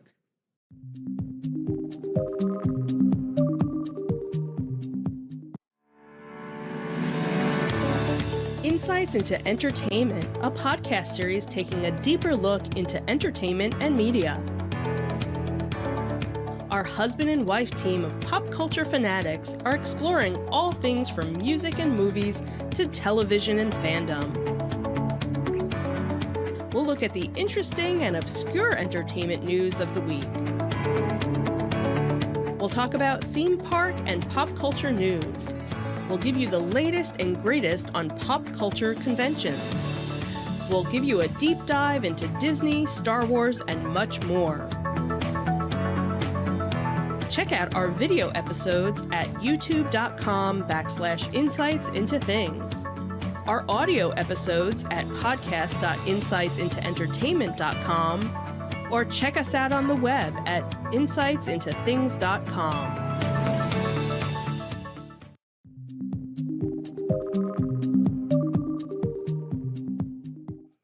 Welcome back to Insights into Technology. So we need to take a little moment here to talk about some of the things that have been in the news. So since taking office, President Trump has issued several executive orders and directives that have raised concerns regarding their potential negative impact on national cybersecurity efforts.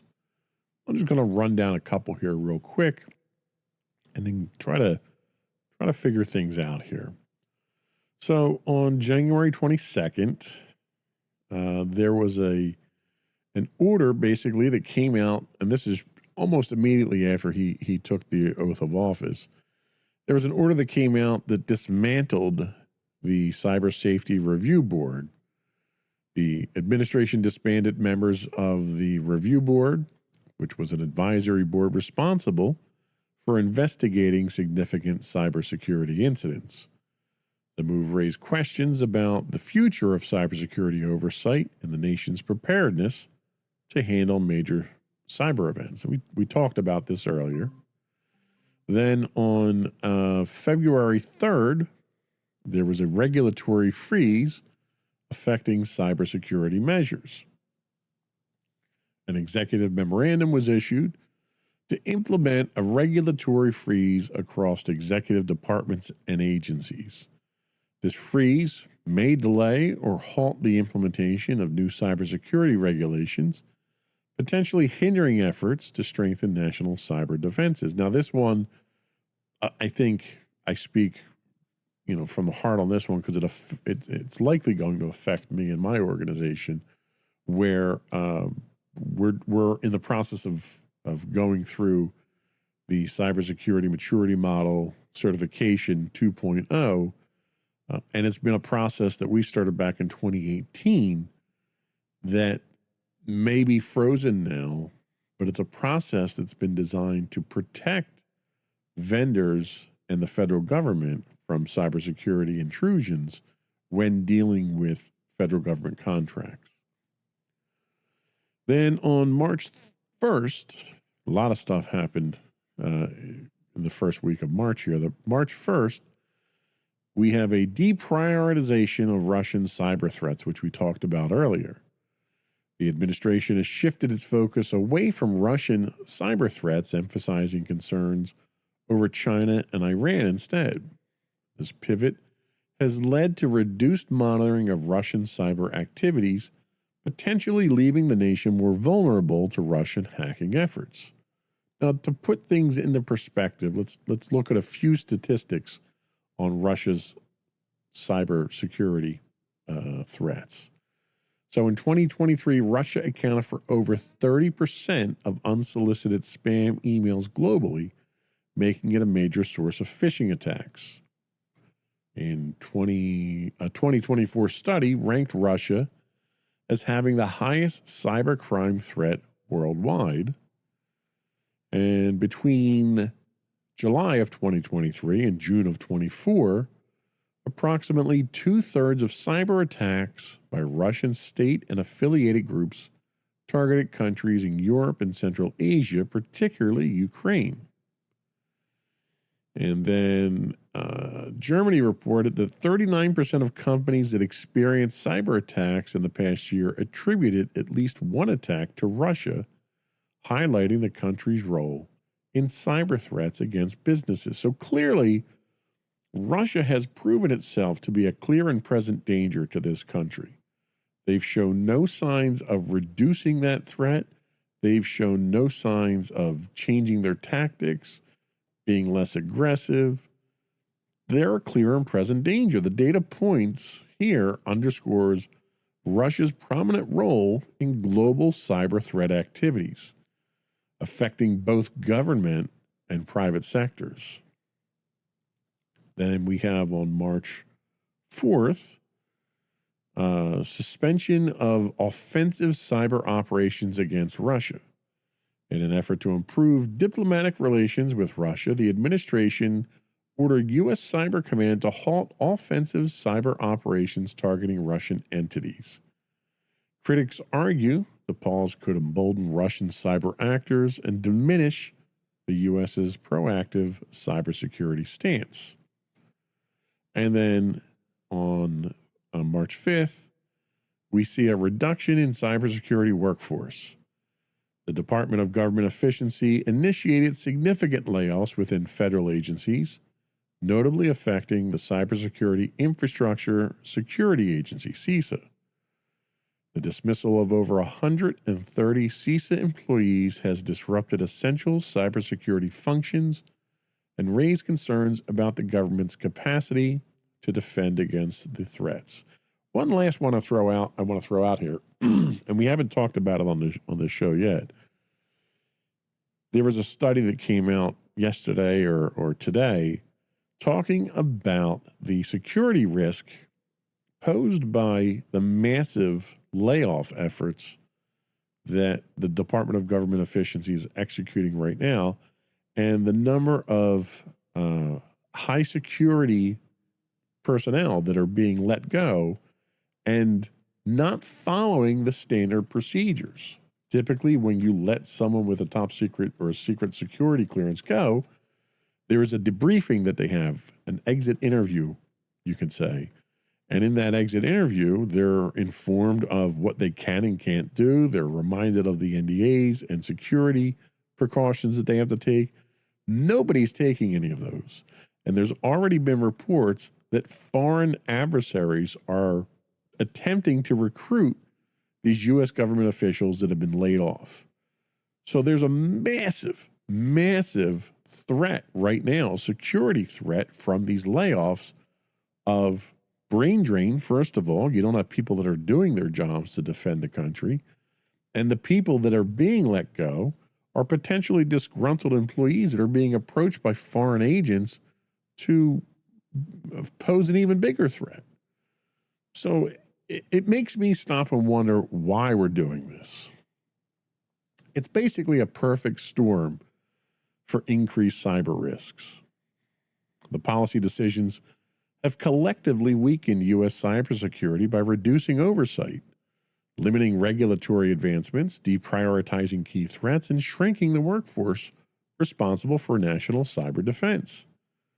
The diminished focus on Russian cyber threats, in particular, stands in stark contrast to mounting evidence that Russia remains a leading actor in global cyber crime. Without proactive measures to counter these trends, the risk of large-scale cyber incidents affecting both public and private sectors will likely increase. Cybersecurity experts, including Bruce Schneier, warn that unless these trends are revised, the U.S. could face heightened risks in the form of data breaches, ransomware attacks, and infrastructure disruptions with fewer resources available to mitigate the threats. So what's the motivation for this? What is the administration trying to accomplish? Are they trying to accomplish? Do they understand the implications of these actions? And I honestly, I don't think they do. The recent weakening of cybersecurity defenses through executive orders, workforce reductions, and strategic shifts raises significant concerns. While official explanations may frame these changes as efforts to streamline government operations or realign national security priorities, several underlying motivations could be at play. Let's take them at face value with their diplomatic realignment with Russian relations. The suspension of offensive cyber operations against Russia and the deprioritization of Russian cyber threats suggest a broader geopolitical strategy. The administration may be pursuing a policy of diplomatic rapprochement with Moscow, seeking to reduce tensions and foster cooperation in other areas, such as trade or military de-escalation. However, this approach could come at the cost of allowing Russian cyber actors more freedom to operate against U.S. interests. Is it worth the cost is the question there. The administration sees offensive cyber operations as an obstacle to improving U.S.-Russian relations and believes that scaling them back will encourage diplomatic engagement. I don't disagree with that. However, I don't necessarily think that improved relations with Russia is in our best interest at this time. The policy shift may be interpreted as a sign of weakness, leading to increased Russian cyber aggression rather than de-escalation. And I think that's where this is going to go. We're going to get burned by this well before we reap any benefits from it. The other angle of this is the austerity approach, the government downsizing. The layoff of 130 CISA employees and the disbanding of the Cyber Safety Review Board align with broader efforts by DOJ to reduce the size and scope of federal agencies. But then you have to wonder, maybe those agencies need to exist in that capacity for some reason, and protecting us is a pretty good reason. The cuts could be driven by a belief that private sector cybersecurity firms and decentralized corporate responsibility should play a larger role in national cybersecurity defense. Coming from the business world, you would think somebody like a Donald Trump or an Elon Musk would understand the value of the federal government providing the level of intelligence and oversight in cybersecurity. Being a tech guy, you would think Musk would understand that. But clearly, he's got a different motivation in mind at this point. The administration believes that cybersecurity should be more privatized. They've not been shy about that at all, shifting responsibility to corporations and state governments. But you can't have the same level of service or of protection when you go that route. And I think there's a fundamental lack of understanding of that limitation. Weakening federal cybersecurity resources may leave critical infrastructure, including utilities, transportation, and financial networks, more vulnerable to attacks. There's also the idea of deregulation and anti-bureaucratic policies. I'm sorry, I can't believe any politician when they talk about that. What they really mean is anti-opposite party bureaucracies is what they're talking about there. There's also this talk of a strategic shift towards China and Iran. Well, unfortunately, you don't get to pick the people that you defend yourself against when a lot of people are attacking you. You need to defend against all of them, and Russia is not going to stop attacking us. Yes, China's a threat, and yes, Iran and North Korea are threats. But ignoring Russian cyber activities will backfire, as cyber criminal groups and state-sponsored hackers may see this as an opportunity to escalate their attacks without fear of retaliation. What it probably really boils down to, and again, this is just my opinion, leave a note in the comments or drop a voicemail on me here and tell me I'm wrong, but it's political and it's an ideological thing. Given the history of Russian election interference and cyber influence campaigns, some critics argue the administration's stance on cybersecurity could be politically motivated. Not that I'd ever accuse a politician of being politically motivated and not putting the country's best interest at heart, but by deprioritizing Russian cyber threats, the administration may be seeking to downplay concerns about foreign influence operations that have previously benefited certain political factions. The administration may wish to avoid policies that could strain political alliances or draw attention to the past cyber-related controversies, and that's a possibility. This could erode public trust, and I can almost guarantee it will, in national security leadership, and raise concerns about the politicalization of cybersecurity policy. In general, it's a risky strategy, and it has long-term consequences, and I don't think those consequences have been fully vetted by the administration. Regardless of the motivations, the cumulative effect of these policies is a weaker national cybersecurity posture at a time when cyber threats are increasing. While the administration may view these decisions as strategic, they carry significant risks, including emboldening adversaries, exposing critical infrastructure, and reducing the nation's ability to respond to emerging cyber threats. The fear that I have here, and you can claim that I'm alarmist because of it, but the fear that I have here is we're letting our guard down. We're at war with these nations from a cybersecurity standpoint, and we're literally pulling our troops off the front line here that are fighting this war for no good reason, and we're exposing ourselves. And that exposure will increase exponentially the likelihood of advanced persistent threats penetrating our military, our government, our infrastructure, so that should there be a shooting war,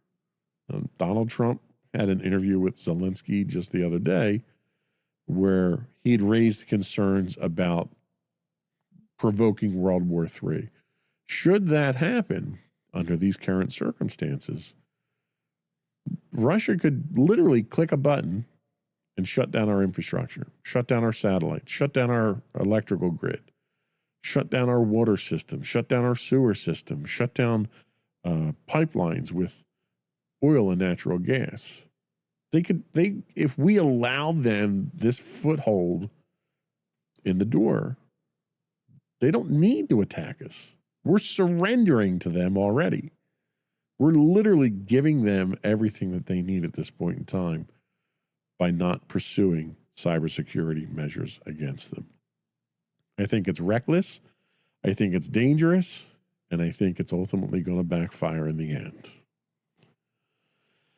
Anyway, I think that's it for preaching today. Before we do go, I want to do a quick round of shout outs.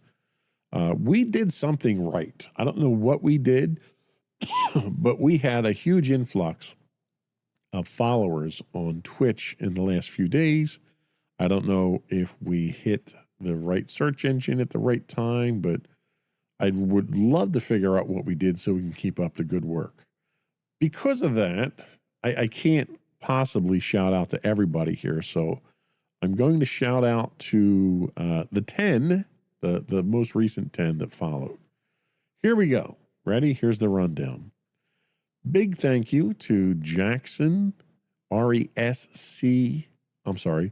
Jackson RESUCB. Big shout out to Fresh JHLC, KJack P3AP, Baseball GNNM, Elwood NEC, Sherman UT2Q, Sherman UT2Q, the 1 GBXTK, Clinton 94I5, and Darkside FUSI. So thank you to everyone who followed us. And I wish I could shout out to everybody. Unfortunately, I'd be here all day because we had a lot of people follow us. But thank you to those who did. I would encourage you and all of our users to follow us. We do stream 5 days on Twitch. Technically, we stream 7 days, but I only target 5 days a week on Twitch. If you're an Amazon Prime subscriber, you get a free Twitch Prime subscription. I'd love it if you threw that our way. It helps us keep the lights on.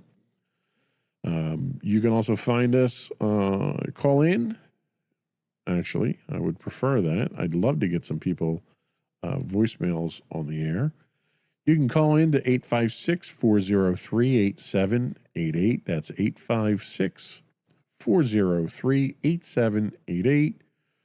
You can email us at comments@insightsintothings.com. Give us your opinion. What do you think of the news articles that we're talking about? What do you think of our take on them and our opinions and suggestions? I'd love to hear your thoughts on that. Tell me I'm wrong. We don't have to have an argument. I'm perfectly capable of having a adult discussion with people who have a different opinion of mine, and maybe you can convince me otherwise. High-res versions of our videos can be found on YouTube at youtube.com/insightsintothings. You can find all that and more on our official website at www.insightsintothings.com. That's it. Another one in the books.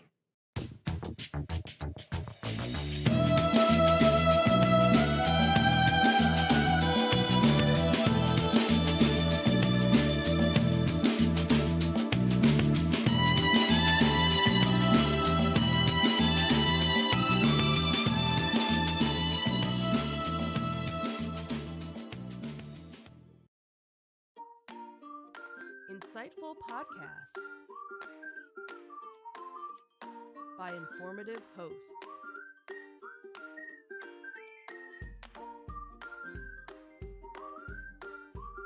Insights into Things, a podcast network.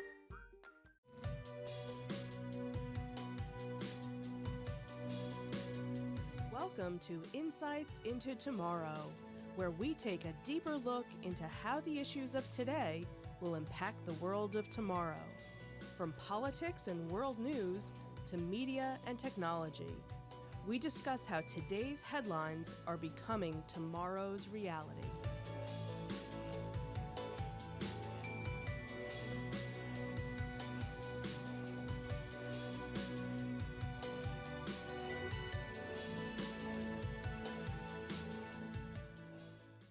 Welcome to Insights into Tomorrow. This is episode 20, Don't Touch That Dial. I'm your host, Joseph Whalen, and my co-host today, Sam Whalen. How you doing today, Sam? Good. How you doing? Fantastic. So this topic kind of came up when I was doing some research on various things that we could talk about. This one kind of hit home, mainly because of what you do. What is it that you do that's tied to this topic? So I currently am a producer at an AM radio station. I run the board for a bunch of different shows 3 days a week. I also would like to break into the FM market at some point. That's sort of my goal. Went to college for it, did radio in college, did radio in high school. Radio is my passion, and it's what I want to do for a living. This topic was important and something I think about too often. Awesome. Well, thank you for the resume there. We'll make sure we get no that problem. out to Yeah, everyone. check out my website. So, the article that I came across happened to deal with current automakers like BMW, Tesla, Audi, Porsche, and Volvo, all taking steps to remove AM radios from their electric vehicles. And it made me think, and it's making a lot of people think, what's the fate of this aging but reliable form of communication? And that's what we're going to discuss today. But before we do that, I did want to take a moment to invite our listening and viewing audience to subscribe to the podcast. You can find audio versions of this podcast listed as Insights into Tomorrow. You can find video and audio of all the network's podcasts listed as Insights into Things. And we're pretty much anywhere you can get a podcast these days: Apple, Spotify, Google, and so forth. I would also invite you to write in, give us your feedback, tell us how we're doing. You can email us at comments@insightsintothings.com. You can find us on Twitter at insights_things, or you can find links to all of our social media on our main website at www.insightsintothings.com. Shall we get into it? Let's get into it. Let's do it.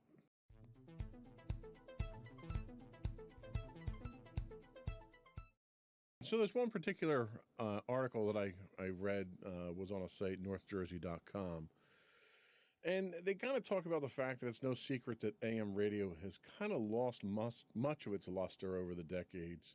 It was introduced in the early 1900s, and it's lost out to superior technologies, FM being the first one that threatened it, satellite radio, and now we're talking, podcasts and streaming and YouTube and everything you can get over the internet now.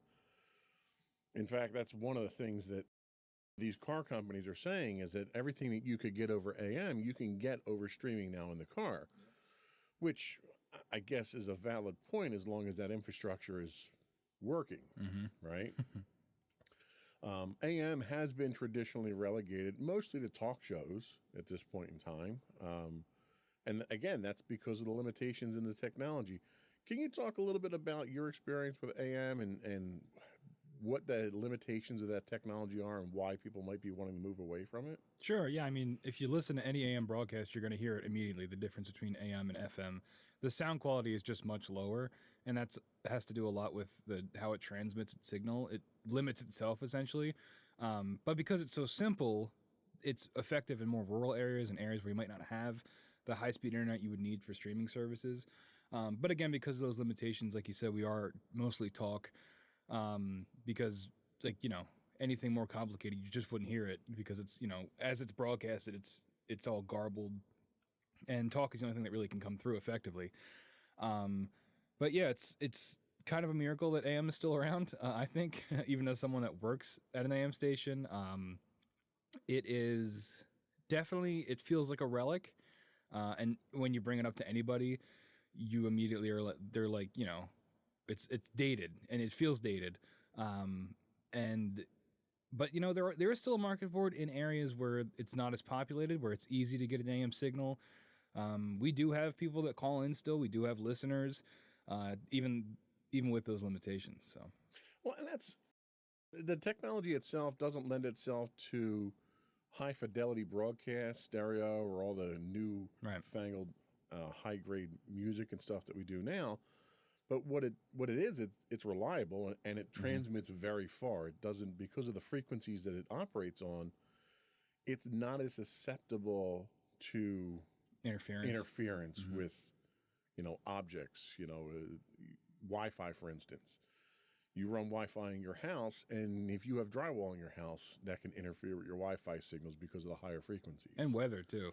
Yes, that's one thing. But I will say that from a weather standpoint, it's interesting listening to AM radio in a thunderstorm because every time there's a bolt of lightning, you can hear it over the radio. Yep. But it's exactly that reliability that resulted in it becoming really America's backbone for our national public warning system, which is one of the paramount reasons that people are trying to preserve it now, not just, for talk radio and such, but a large chunk of our emergency broadcast system is done over AM radio. In fact, our government is still trying to preserve this. U.S. Congressman Josh Geitheimer thinks we can't lose AM radio. He says AM radio is resilient to cyber attacks, nuclear threat, and natural disasters. He goes on to say that when cell phones go out, the internet gets cut off or television doesn't work because there's no power in your house, you can still use an AM radio. It'll still be there. Yep. And that's true. I mean, people have hand crank AM radios for emergency weather services and natural disasters and things like that. How significant do you think it would be if AM went away and we lost those forms of communication? Would it be a public health hazard? I think it definitely could be because, I mean, when all else fails, you would still be able to turn to that. Everybody, even if they've never tuned to AM on their car or radio before, you can, and you would still be able to get that information. If that goes away, there really is no no like last resort that you'd be able to go to get that information. You could, we get government warnings on our phones, but if there's some kind of electrical malfunction, your phone is dead. And there's no cell service, no internet service. You're not going to get those alerts. TV broadcast, you see emergency alert system tests on TV all the time. But again, if power goes out or if the TV networks go out, you're going to lose that service. AM radio, it's pretty hard to shut it down unless you destroy the transmitting towers because no matter what, it's going to go out. And like you said, you can get a hand cranked radio to always get that signal. So I think it would be, it seems like a really low chance that we'd have to use it for something. But if we did and we didn't have it, the consequences would be pretty rough. Well, and, I'll take us back to when 9/11 happened. I was working up in central New Jersey, so most of the radio and TV stations that we had pulled from New York. And when the first tower went down, it took one of the major transmitting stations for all the television networks down. Oh, really? I didn't know that. Yeah, and because it was mounted on top of the tower, because it was the largest structure in the city. And we lost all of the antenna service that we had at the time. We didn't have cable; we had antenna service, and obviously, it's a time that everyone's kind of scared, not knowing what's going on. So you're looking to get news. Well, all the internet sites were hammered at the time. You couldn't get anything. In fact, the only internet news we could get, we had to go to European sites to get that, and they had, spotty reporting at best. We had someone who had an old 9-volt radio in their desk that they would listen to on their break. And they pulled that out. They pulled up an AM news station, and that was how we kept in touch during 9/11. So it's not that unreasonable to think that it's that important. And it's, the whole reason this topic came up was because of the auto industry kind of pushing the issue itself. But that's not really the driving force behind this, but it's the reasoning behind the auto industry's move away from AM is sketchy, I would say, at best. What are the reasonings that they have for moving away from AM? So I'm looking at the show notes. I'm just trying to make sure we covered the right parts. We already covered the issues, but yeah, the real issue is deeper than car makers trying to modernize their products. This is from Forbes magazine. 40% of all radio listening is done in cars, which is great for us and the radio side of things because you're guaranteed an audience. A lot of, like when you do ratings and stuff, you can't guarantee an audience, but radio, you can kind of cheese the numbers because everyone's got a radio in their car. Even if they're not really listening, it's on. So that counts when it comes to ratings. Sure, yeah. If the auto industry turns away from AM, losing that large percentage of listeners could doom the platform and make it impossible to stay commercially viable, which is also very true because in radio, it all comes down to your ratings so that you can sell advertising to then go back into the station to fund more things. It's a cycle. And ratings are everything. If you don't have those ratings and you don't have that market, you've pretty much got no reason to be operational because it is all commercial based, even if it is being used for government services. Bipartisan groups of elected leaders have sponsored the AM for Every Vehicle Act, which I imagine is, a bill to force AM in every car, no matter what. Exactly. Yeah. And I think that would be a good thing, because even if you never use it, like you said, when it comes to 9/11, having it in a time like that would be extremely useful and helpful. And if there was no option for that, I don't know what you would do. I think it would make panic even worse than it probably already would be. Yeah, I agree 100%. I think it's almost like a safety blanket at this point in time. People know that if they need to get that information, they can, even though they might not avail themselves of it on a regular basis. There's thousands and thousands of weather radios out there that people have just when there's a storm, and those weather radios get their information over an AM band. Mm-hmm. Now, one of the things that the auto industry is claiming is that because of the electrical emissions from electrical vehicles, it causes interference over AM radios, and they don't want a negative experience for their users that are listening to AM radio. Like that Venn diagram is pretty small. That's a very good point. Is that the fact that they've got people that are listening to AM radios are clearly not looking for a high fidelity signal to begin with. Yeah, I don't think, like I said, the Venn diagram of electric car users and AM radio listeners are that in between is, I would argue, probably non-existent. and I would tend to agree with that as well.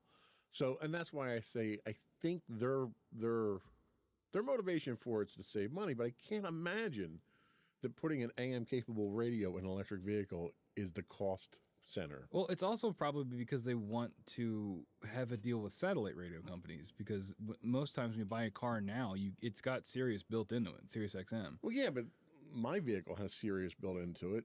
They didn't have to not have AM on it. Yeah, I don't know. I don't know why they wouldn't do it. Maybe if it's I don't think it's an electrical interference problem. I just don't buy that. I don't either, and that's almost like one of those things where they don't want you to use your cell phone on an airplane because it interferes with telemetry. And it's like, yes, if under certain circumstances there's a 1 in a million chance that it interferes with it, you probably don't want that chance happening on a plane. I can't imagine there being anything detrimental about an AM radio that's just receiving, not transmitting, on an electric vehicle. Yeah, and like I have a AM radio transmitter hooked up to my stereo, or a receiver hooked up to my stereo, and it's just like a square piece of plastic with wire wrapped around it. That's all you need to get AM signal. It's not like you need a full stereo or radio head to get it. Right. You just need some wire that you stick out. And it's funny you mention that, because during that 9/11 situation, the radio that we had was not getting a very good signal, So we actually took a piece of coax, stripped all the shielding off of it, and just turned that into a bigger antenna and got a clearer signal. Yeah, and like that's one of the reasons I love radio so much. Not just AM. I don't really love AM that much, but FM, radio in general. The concept of radio, it's so accessible, and I've always equated it to like sticking your hand in a river. Like the radio is always there, and there's so many ways to access it. And you could have a big boombox that you tune your favorite station to, but you can also have something in the palm of your hand that can do the same thing. And I just think like you don't really get that with any other medium. Not to mention it's very like personable. Like when you're listening to a DJ, it feels like it's just you and them having a conversation, and you don't get that with TV or movies. Sure. And I think AM does have that, and that's another reason why talk is so successful on AM when it is because you can access it in a variety of ways that are pretty easy, and you don't have to pay to listen to the radio. Like you don't have to pay a subscription fee. You can just have a wire and stick it up in the air and have some sort of output, and you're listening. There's no barrier to entry, and that's one of the reasons I love it so much. And it's so accessible no matter where you are in life. I just think it's great. Well, and it's funny because there's been a push by politicians to declare internet as a public utility. Everyone needs to have internet. And I don't want to argue with that. I mean, that's our medium of choice for the podcast. And I think everyone should have it. But if everyone should have the internet as a public service, everyone should have AM. Mm-hmm. AM already exists. Why would you take it away? And it's much easier to give everybody access to AM than it is internet. Absolutely. Because the less populated areas you get, it's way harder to get that internet working. I have a friend of mine who lives in Maine, and his two choices for internet were Spectrum or like satellite internet, which is way worse. Right. And the delay in that is insane. And this is in 2023, and he's not even in like a rural area. He's just in Maine. There's still parts of the country where you're not getting 5G, upload speeds and things like that. And, that's going to be a problem for many more years to come. They're not going to have that ironed out. Certainly not in a way that it works as reliably as AM does now. Well, and that's sort of what the auto industry is kind of counting on, is people getting this information over the internet.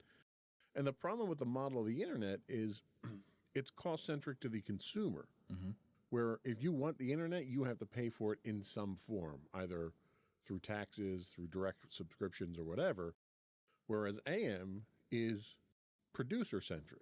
So if someone wants to produce content and put it out on radio, they have to fund it. Mm-hmm.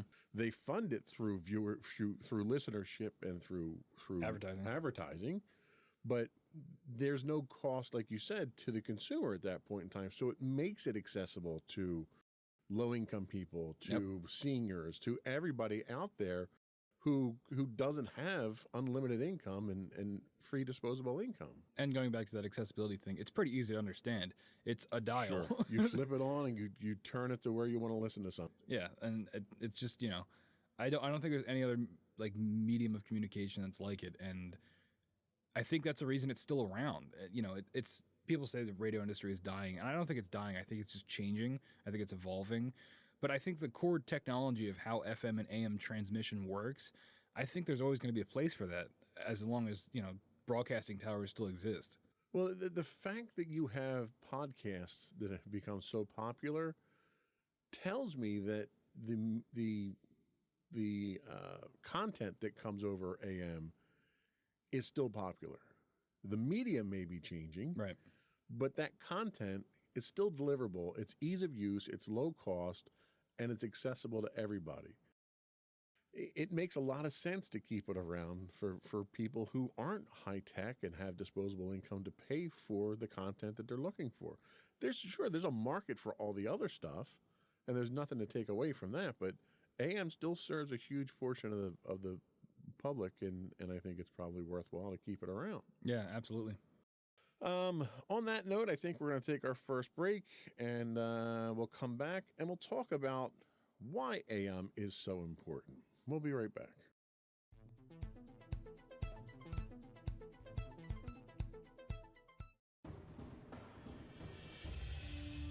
For over 7 years, the Second Sith Empire has been the premier community guild in the online game Star Wars: The Old Republic. With hundreds of friendly and helpful active members, a weekly schedule of nightly events, annual guild meet and greets, and an active community, both on the web and on Discord. The Second Sith Empire is more than your typical gaming group. We're family.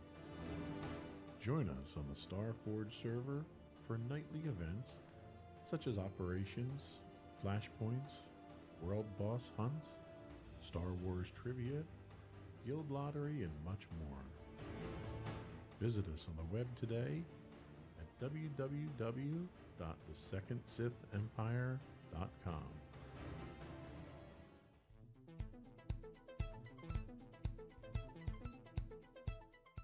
Welcome back, everyone, to Insights into Tomorrow. Today we're talking about AM radio and the value of it in today's modern world.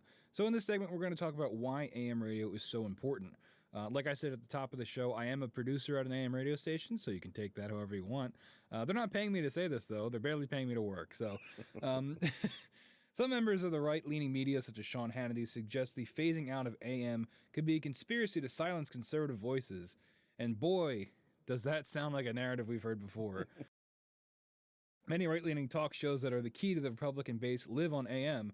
That's very, very true. A lot of the shows that I run are like that. And they are just more popular than a lot of the other shows we get because they have that built-in audience, essentially. Why would we have a note in here about Elon Musk? Isn't Elon Musk emerging as a leader of the right? Why would Tesla be participating in this conspiracy? That's a good point. Elon clearly is on the right side when it comes to the political spectrum. Going back to the EV vehicles wanting to get rid of AM radio, why would he be doing that if it's a constant echo chamber for right-leaning ideas? I don't know. That's a good question. Do you have any thoughts on that? I don't. It makes me go back to the thought that it's a cost savings thing, but I don't know how you're saving money on it by getting rid of it. What other motivation would he have other than making sure that other medium, he owns Twitter too. So maybe it's a way of trying to make sure that the mediums that he favors more are at the forefront, removing.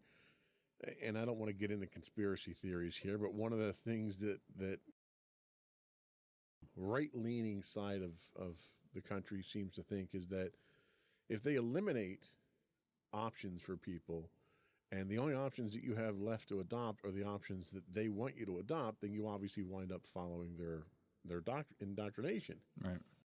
Is this a factor of that? I doubt it. I think that's kind of a stretch, but I think it's more of a technology thing. Like, I don't even know what kind of radio a Tesla has at this point in time because it's a computer interface that it has. Yeah, I have no idea. But I could see Elon being more of the mind of, there's a ton of right-wing stuff on like YouTube and their own sites that are getting plenty of traffic. And I could see Elon being completely fine with just moving past AM entirely to focus more on that digital side of things. Guys like I'm not even going to mention their names, but you know who they are, the guys that are, on that side of the spectrum that are online doing their shows. They're basically doing an AM talk radio show just on the internet, and they're getting way more eyes on than they would ever get on AM. So I could see Elon just being of the mindset that AM is dead and we'll just move on from it. Well, and let's be honest, the format that we do on this show here is very well suited, with the exception of the video, obviously, but it's very well suited to being on an AM radio station. Which is why I say, the most popular podcasts that are out there today are really an AM podcast. They're an AM talk show that happens to be on the internet.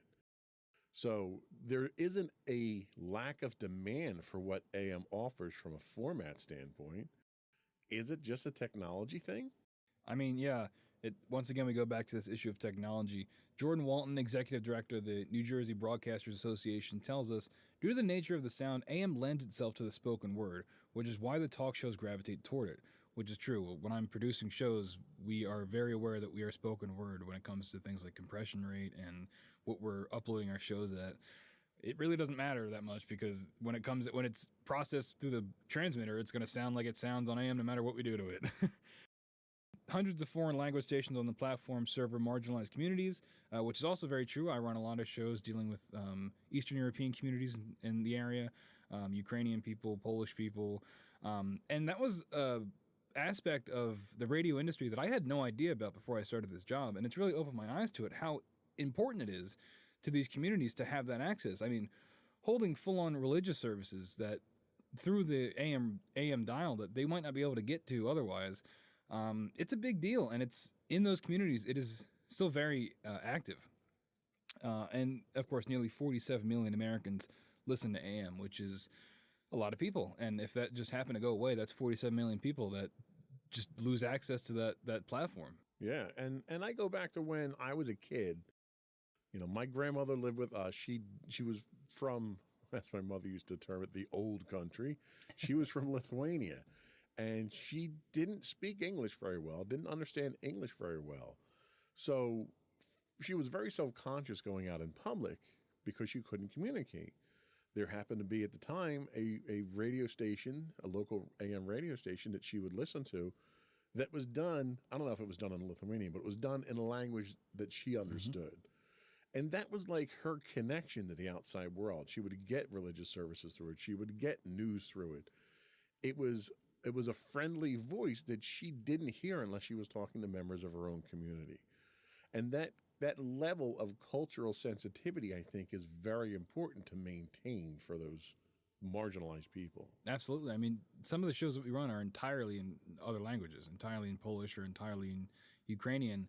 And, you know, I don't speak those languages, but somebody's listening because otherwise they wouldn't be on the air. Right. So, and as with everything, cost is still a factor.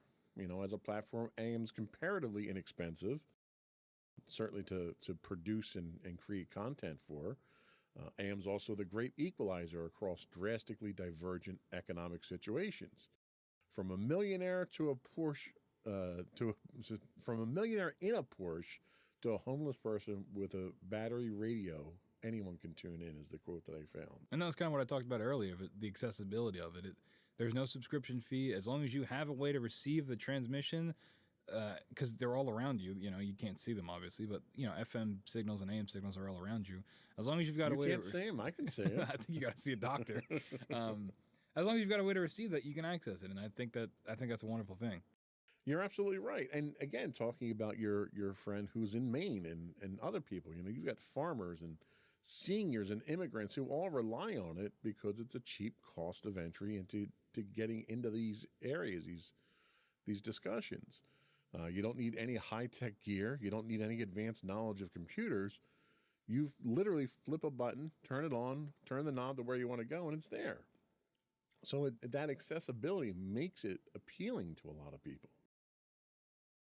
Probably the most significant reason AM is important, again, we touched on earlier, is a means of emergency communication. Severe weather alerts, Amber alerts, and other emergency broadcasts all go out over AM frequencies. Now, a lot of those you can get over your cell phone now, too.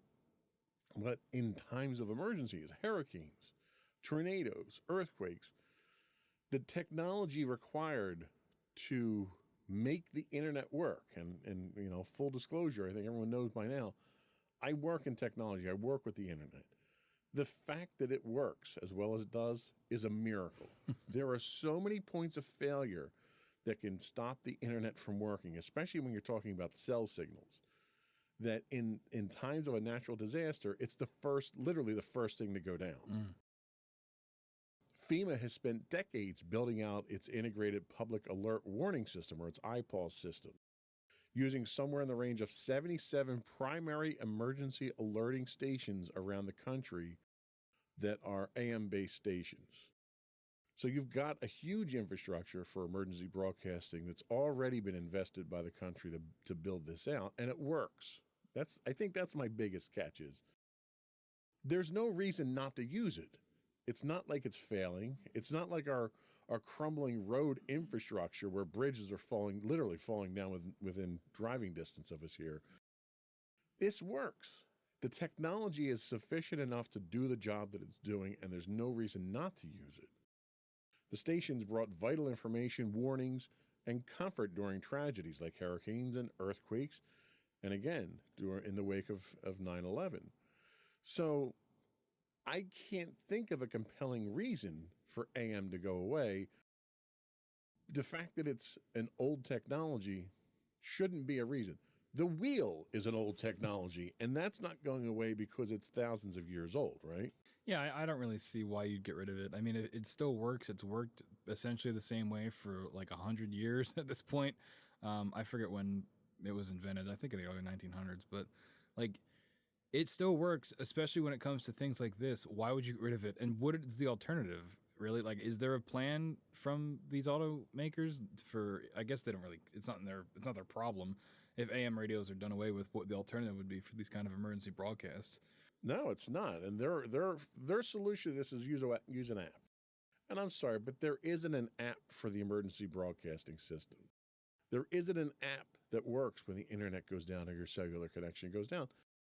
The technology of the internet, and it's ironic because when the concept of the internet came out after Sputnik launched, the idea was to move away from circuit switched telephone networks that could be taken out in a nuclear strike to a packet switch network, which can route around outages on the network.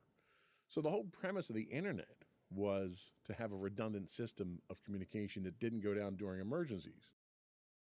And the first thing that goes down in times of emergencies is your local internet connection. Mm-hmm. Like it happens every time. You know, we have gusty storms here and our cable internet goes out or the power goes out. And it's like there's so many things that an internet connection is dependent on that if any one of those goes down, whether it's your power at your house, your router, the wire to your house, the wire on the street, the wire back to the central office, there's so many things that could go out that would take down your internet.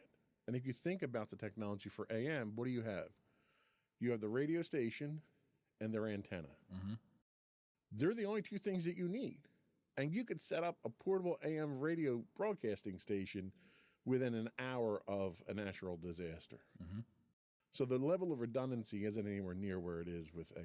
Yeah, just like a personal anecdote. I remember there was one time when I was younger, we got stuck in traffic somewhere. It was like standstill traffic. And the first thing you did was tune to AM. That was the New Jersey Turnpike, or the Pennsylvania Turnpike coming back from Hershey. Yep. And the first thing you do was you tune to one of our local AM stations to get the traffic. And they did traffic and weather like every 20 minutes, maybe less than that, every 15 minutes. But that was the first thing it did because it was reliable, and we might not at the time had, as up-to-date, Google Maps as we do now, but it was a way that you knew that you could count on to get that information pretty much immediately and effectively, and it worked without any kind of issue. Yeah, so I don't think there's a huge danger of AM going away. What concerns me more is the fact that you have manufacturers that are marginalizing it now. It's one thing to lose market share to a superior technology when the product that you're trying to consume, like music, relies on that superior technology. If you listen to a radio, the same song on AM and on FM, you can hear the difference. Mm-hmm. Losing market share to that is understandable because you're getting a higher quality product. Right. Losing market share just because some auto manufacturer decides that they don't want to put a radio in your car anymore, that's pretty arbitrary at that point in time. You're taking the choice out of the hands of the consumer at that point. Yeah, and again, we've hit this a bunch, but like it doesn't cost that much. It can't cost that much. I have an FM and AM receiver hooked up to my stereo, and it's just 2 wires. Like I don't understand like what the argument. It's not like it's costing hundreds of thousands of dollars to install these devices in cars.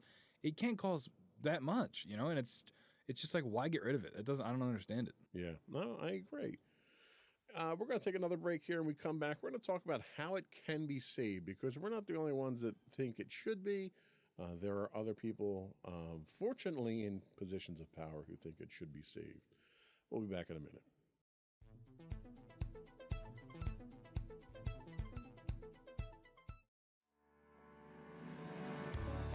Insights into Entertainment, a podcast series taking a deeper look into entertainment and media. Our husband and wife team of pop culture fanatics are exploring all things from music and movies to television and fandom. We'll look at the interesting and obscure entertainment news of the week. We'll talk about theme park and pop culture news. We'll give you the latest and greatest on pop culture conventions. We'll give you a deep dive into Disney, Star Wars, and much more. Check out our video episodes at youtube.com/insightsintothings. Our audio episodes at podcast.insightsintoentertainment.com, or check us out on the web at insightsintothings.com.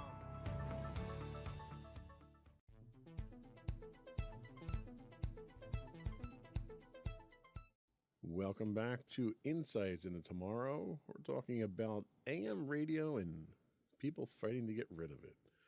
Well, back in 2013, Ajit Pai of the FCC saw the problem looming and embarked on a personal quest to save it.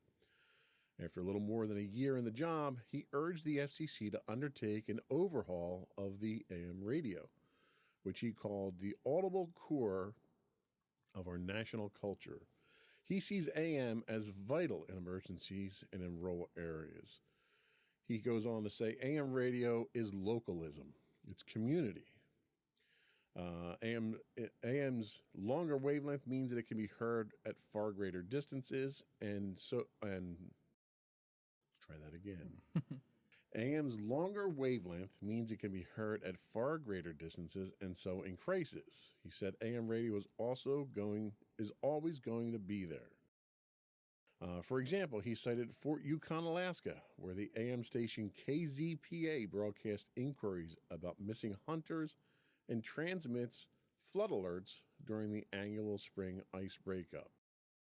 I can't imagine there being an app for that that's reliable out in Fort Yukon, Alaska. Yeah, exactly. What do you think about this? The chairman of the FCC is fighting for this. Yeah, I mean, that's good. It's good that someone is. Ajit Pai is a questionable guy in most aspects of what he does politically, but this seems like something that is a positive thing that he's doing.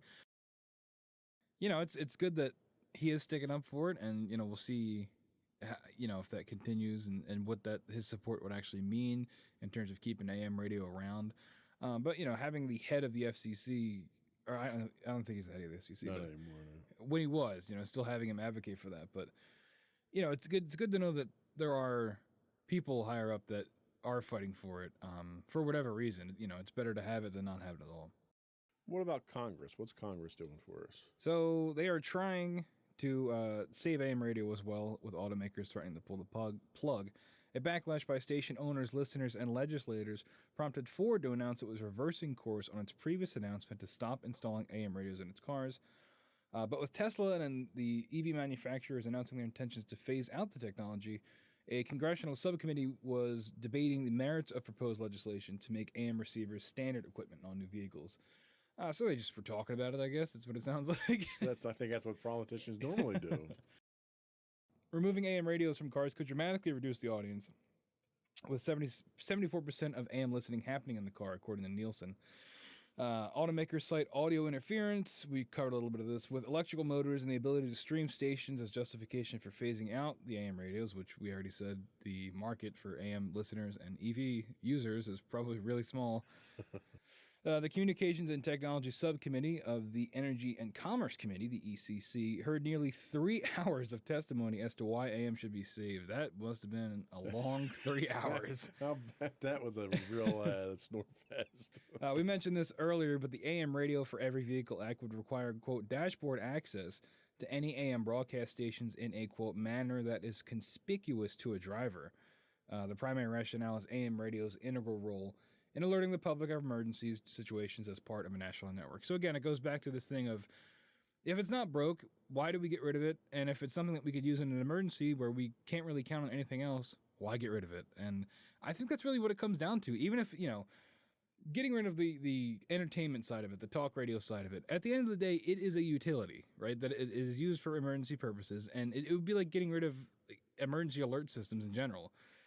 Something on that scale of these are important for in times of crisis, and it's something that is a reliable way to make sure that people get the information they need to know to stay safe. Why would we get rid of that? I agree. And the subcommittee even goes on to talk about what we had discussed earlier, that there's a lot of programming on AM radio that'll have no place to go if AM dies a quicker than natural death. Mm-hmm. Of course, that's assuming that, there is a natural death in the future for AM to begin with. But Tesla hasn't been including AM radios in their vehicles for years. I didn't know that.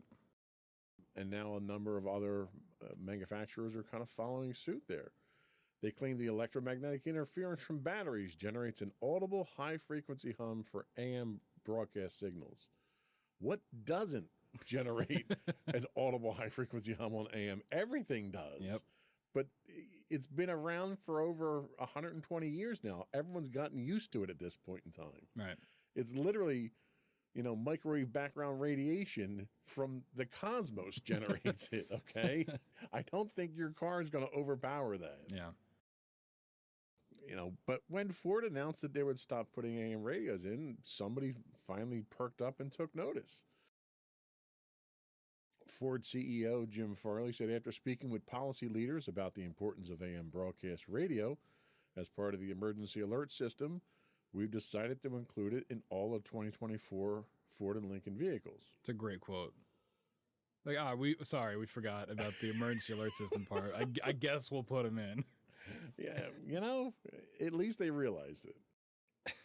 But the longer term future for AM kind of is up in the air there still. They're only doing it in their 2024 line. Clearly that's not a long-term plan of theirs. So we need more. Yeah. So what more do we have? A petition. There's a petition out there for everything, right? They always work. So change.org Save AM Radio, a part of the emergency alert system petition, has been put up by WABC Radio, actually. Like the ABC? Yeah. Oh, how about that? Yeah, as if they had some kind of stake in the race or something here. Again, they're pushing the fact that for emergency purposes, because, we're getting more and more weather events, Yep. which means there's more and more need for this. Again, is it profit for them that they're pushing this to keep it around because they make money off of AM? I've been trying to find a way to articulate this, but I really do think it goes back to the issue of satellite radio, right? Because I think they probably see AM as not profitable and not worth having in the car. I don't think they really consider the emergency alert aspect of it. But I think if they have a partnership with Sirius where Sirius pays them and they pay Sirius to have Sirius XM in the car when you buy it, I think that is, I think there's something to be said there of why they're pushing to get rid of AM so hard. FM is going to be a tougher sell because people do still pretty regularly listen to FM radio. But I think it starts by getting rid of AM. Yeah, I can't disagree with that. But I don't know if satellite radio is a replacement for AM. Well, not in a realistic sense, but I think in terms of profitability sense for them, for the manufacturers. From that standpoint, yeah, but from an emergency alert system itself, I don't think it's reliable enough for that. No. Not to mention you have to pay a subscription for it. So and that's the thing. Like what someone like XM could do would be to provide a channel that anyone can access for emergency reasons. Yep. The problem that you have with that is your emergency broadcast system is regionalized. Mm-hmm. So if you're going to have a single channel for emergency broadcast, Fort Yukon, Alaska is going to be sending me updates of hunters that are missing and breaking up with their ice cap, and it's not going to be relevant to me. Yeah, not to mention, I don't know how you would access that without having Sirius installed in your car. And that's the thing. Standard radios can't receive it, whereas literally any standard AM radio can receive an AM broadcast. Right. You can get add-ons, that will do. You can get an AM or a XM tuner that then broadcasts an FM signal that you can pick up, which is what a lot of people did for satellite radio when it first came out. Mm. But again, it's ease of use. That's not available to everybody, so I don't think it's probably the best way to go about it either. Yep. I don't know. I guess time will tell where we are with it, but we're going to take another break here and come back. We're going to talk about why AM is fading and some detailed information on that. We'll be right back.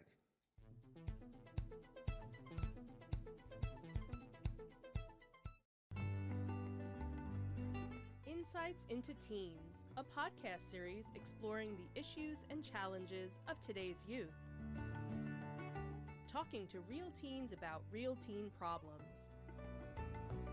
Explore issues from braces to puberty, social anxiety to financial responsibility. Each week, we talk about the topics concerning today's youth. We look at how the issues affect teens, how to cope with these issues, and how parents, friends, and loved ones can help teens handle these challenges. Check out our video episodes on youtube.com/insights into things. Catch our audio versions on podcast.insightsintoteens.com or on the web at insightsintothings.com. Top 40 stations like WLS AM 890. I feel like I should be doing it in Hey, everybody. my radio announcer voice. WLSA 890. They switched to a talk format more than 3 decades ago and currently ranks 23rd in Chicago with a 1.7 share. No, I don't know what Nielsen ratings are. Does 1.7 mean anything to you? I have no idea. Share of the market, probably, if I had to guess. Okay. But, a little bit closer to home, you have Philadelphia-based Odyssey, which owns 2 of the top-rated AM stations in Chicago. The article I read talked to Craig Schwab, an Illinois native and veteran radio news executive who took the reins at WBBAM in January. He spent most of his career in AM radio, which, near and dear to your heart, I suppose. Yeah, it was probably a little bit more popular when he started, though. He declined to break down the AM/FM audience that split up the station, but said the reach of AM signal is crucial for a news station, especially in emergencies. He goes on to say, I've covered a bunch of hurricanes in my time. I don't know how many hurricanes in Chicago you cover, but okay. More than you think. In different radio markets. Sorry, okay. He says in different radio markets. It's the Windy City. So. He says, I'll tell you that when electricity goes down and cell towers are out and all kinds of things aren't possible, television's not accessible, cell phone signals and batteries die, AM radio is there. And it is. It's like a safety blanket. Mm-hmm. A really uncomfortable, scratchy safety blanket. Like the one you leave in your car if you get stuck on the side of the road. Keeps you alive, though, right? Yeah, You're not gonna sleep with it normally, but it gets the job done. And I think that's really what it's like. That's kind of the gist of it. So, given your experience with being a AM producer, I want to throw a couple of questions at you in the last few minutes of the show here and do a little question and answer session. So the first question I had for you is, should AM be kept alive? And if so, why? They taught me in journalism school not to ask yes or no questions.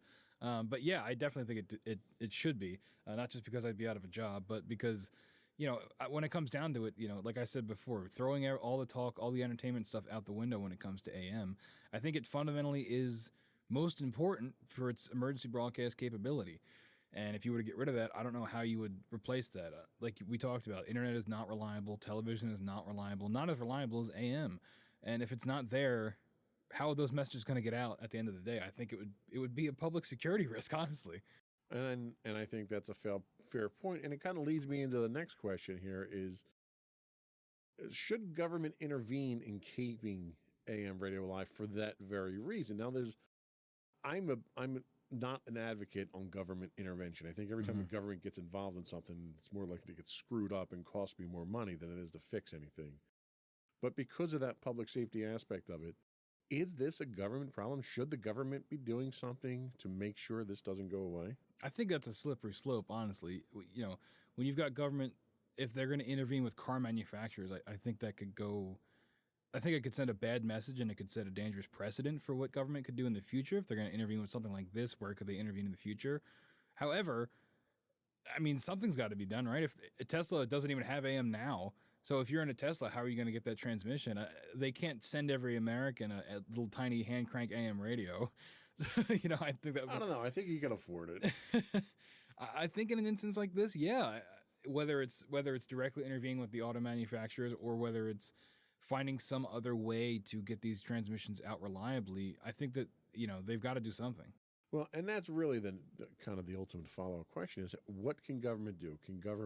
Should government regulate what auto manufacturers can do? Should they subsidize? If it's a cost issue, should the government subsidize the cost of AM radios? Or should the government mandate we not buy these cars? Like what else can the government do other than either legislate the car industry or regulate the car industry or subsidize it? Yeah, I really have no idea. I mean, it would have to be, again, there's always the thing of finding an alternative way to get these messages out. I don't know what that would be. Large, like, speakers all around the country that would broadcast these signals if something happened. I have no idea. You know, it's a tough question to answer. So I think that is another alternative is the government can find another medium for it for emergency broadcasts. So the next question I have is kind of a personal question to you: is do you listen to AM radio in your car, and why or why not? I do sometimes if I want to hear what's going on at my job just for fun, because we mess stuff up all the time. So it's nice to hear if I know who's working, if I know who's messing stuff up. But otherwise, no. The sound quality is it's too big of a hurdle for me to get over. I've been listening to FM radio my whole life, so it's really that it comes down to an issue of quality. I just can't get past it. And I'll be honest with you, I used to listen to AM radio. I used to listen to Sports Talk Radio all the time. There's a local station here, 610, that I used to listen to. That closed down. I work for some of those people now. But the majority of that type of discussion has moved into the FM frequencies now.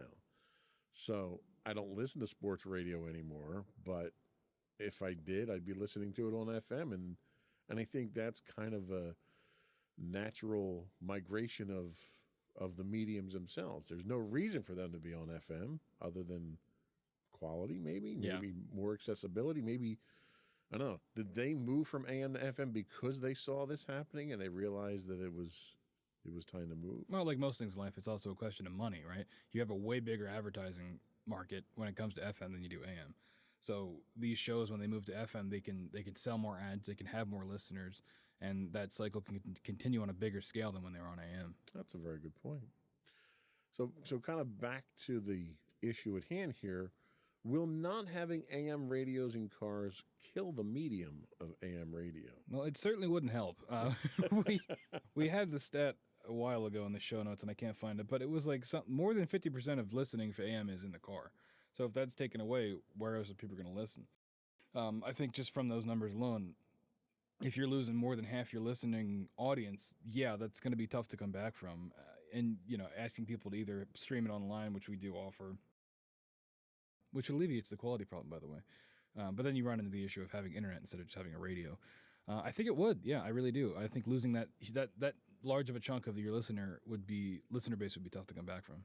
Well, if we're talking about AM, keeping AM around just for the sake of it being an emergency service, do you need listenership when you don't have an emergency, though? I mean, you got to keep the lights on, right? I mean, these things, unless you're being funded directly by the government, you got to keep the lights on. That's that subsidy I was talking about, where the government's going to basically pay for the service. I think that'd be the only way around it. Okay.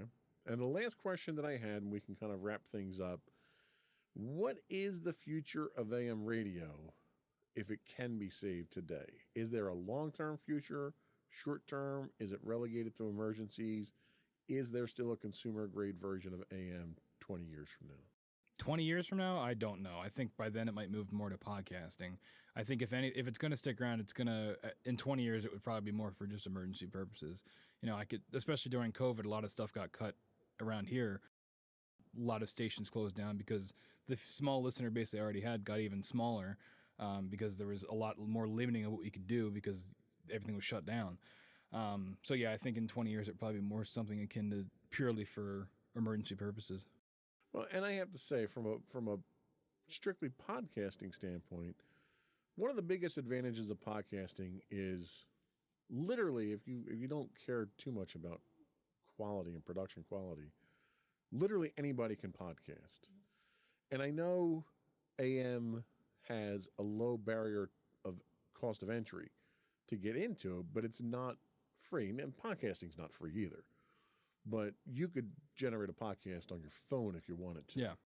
So it's a lot easier for people to produce content from that and then publish it somewhere on free sites. Again, you're talking about a different audience and a different barrier to entry for your consumers for it. But as a podcaster, well, I can't say it's cheap to podcast because the level that we podcast on is very expensive. But for someone who just wants to create an audio podcast and doesn't want to go crazy with mixers and mics and all that stuff, you can do it for next to nothing. Yep. You can produce content on the internet for next to nothing. Can AM radio claim the same thing? Like, what's your cost for someone if they want to produce this type of show, just audio on AM? What would something like this cost roughly? Well, I mean, it would be dependent because, how we do things is people pay us to be on the air. So we basically facilitate, we give them the studio and then they buy the time to talk. So, I mean, it would be what we've got is on the level of this. Mine is we don't have any video components, but in terms of the audio quality, we have the same, if not slightly better audio equipment there. And a lot of it is the built-in audience you're getting by being on the AM station. You've already got our built-in listener base. Now, is that it would depend on what your product is, what your podcast is about, if that listener base is going to listen to that. So I think that's, you'd have to probably look at your market and your demographics from that. But that's really what it is getting that built-in audience, getting that guaranteed transmission from the same time every week or whenever you would want it. And I think that's the biggest selling point. And, we go back to the reliability of AM and the accessibility of it. If you're broadcasting on AM, people might have an easier way of accessing your content that might not be familiar with how to access things on the internet or how to access things, on YouTube or things like that. Okay, I think that's a fair point. So there's certain trade-offs. There's not a one-to-one comparison between the two. Okay, I mean, I think we've kind of drawn this out to a kind of a conclusion of wait and see at this point. It's not going anywhere anytime soon, but the future isn't bright for it. No, I would not. No, I would say it's not bright. No.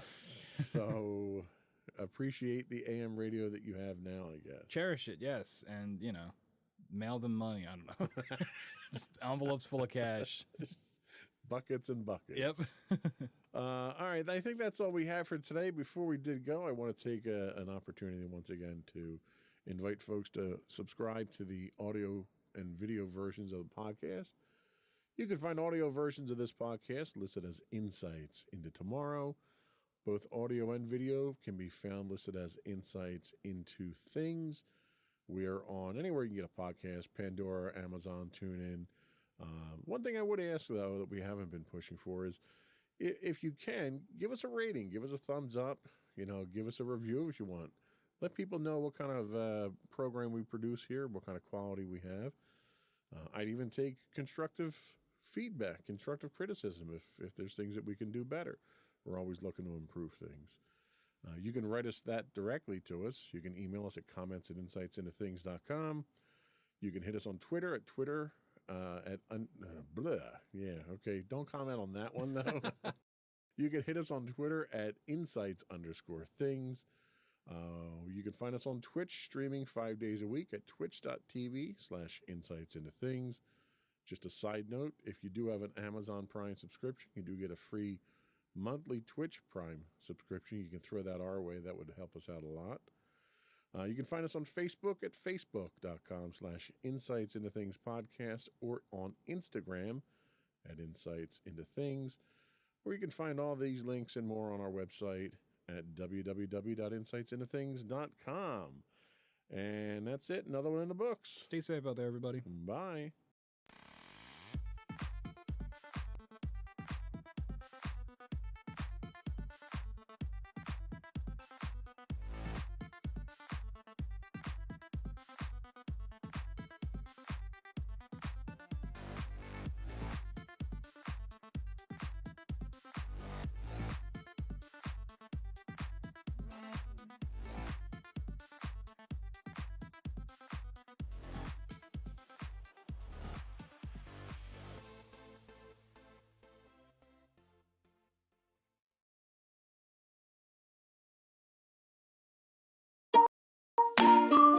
Insightful podcasts by informative hosts.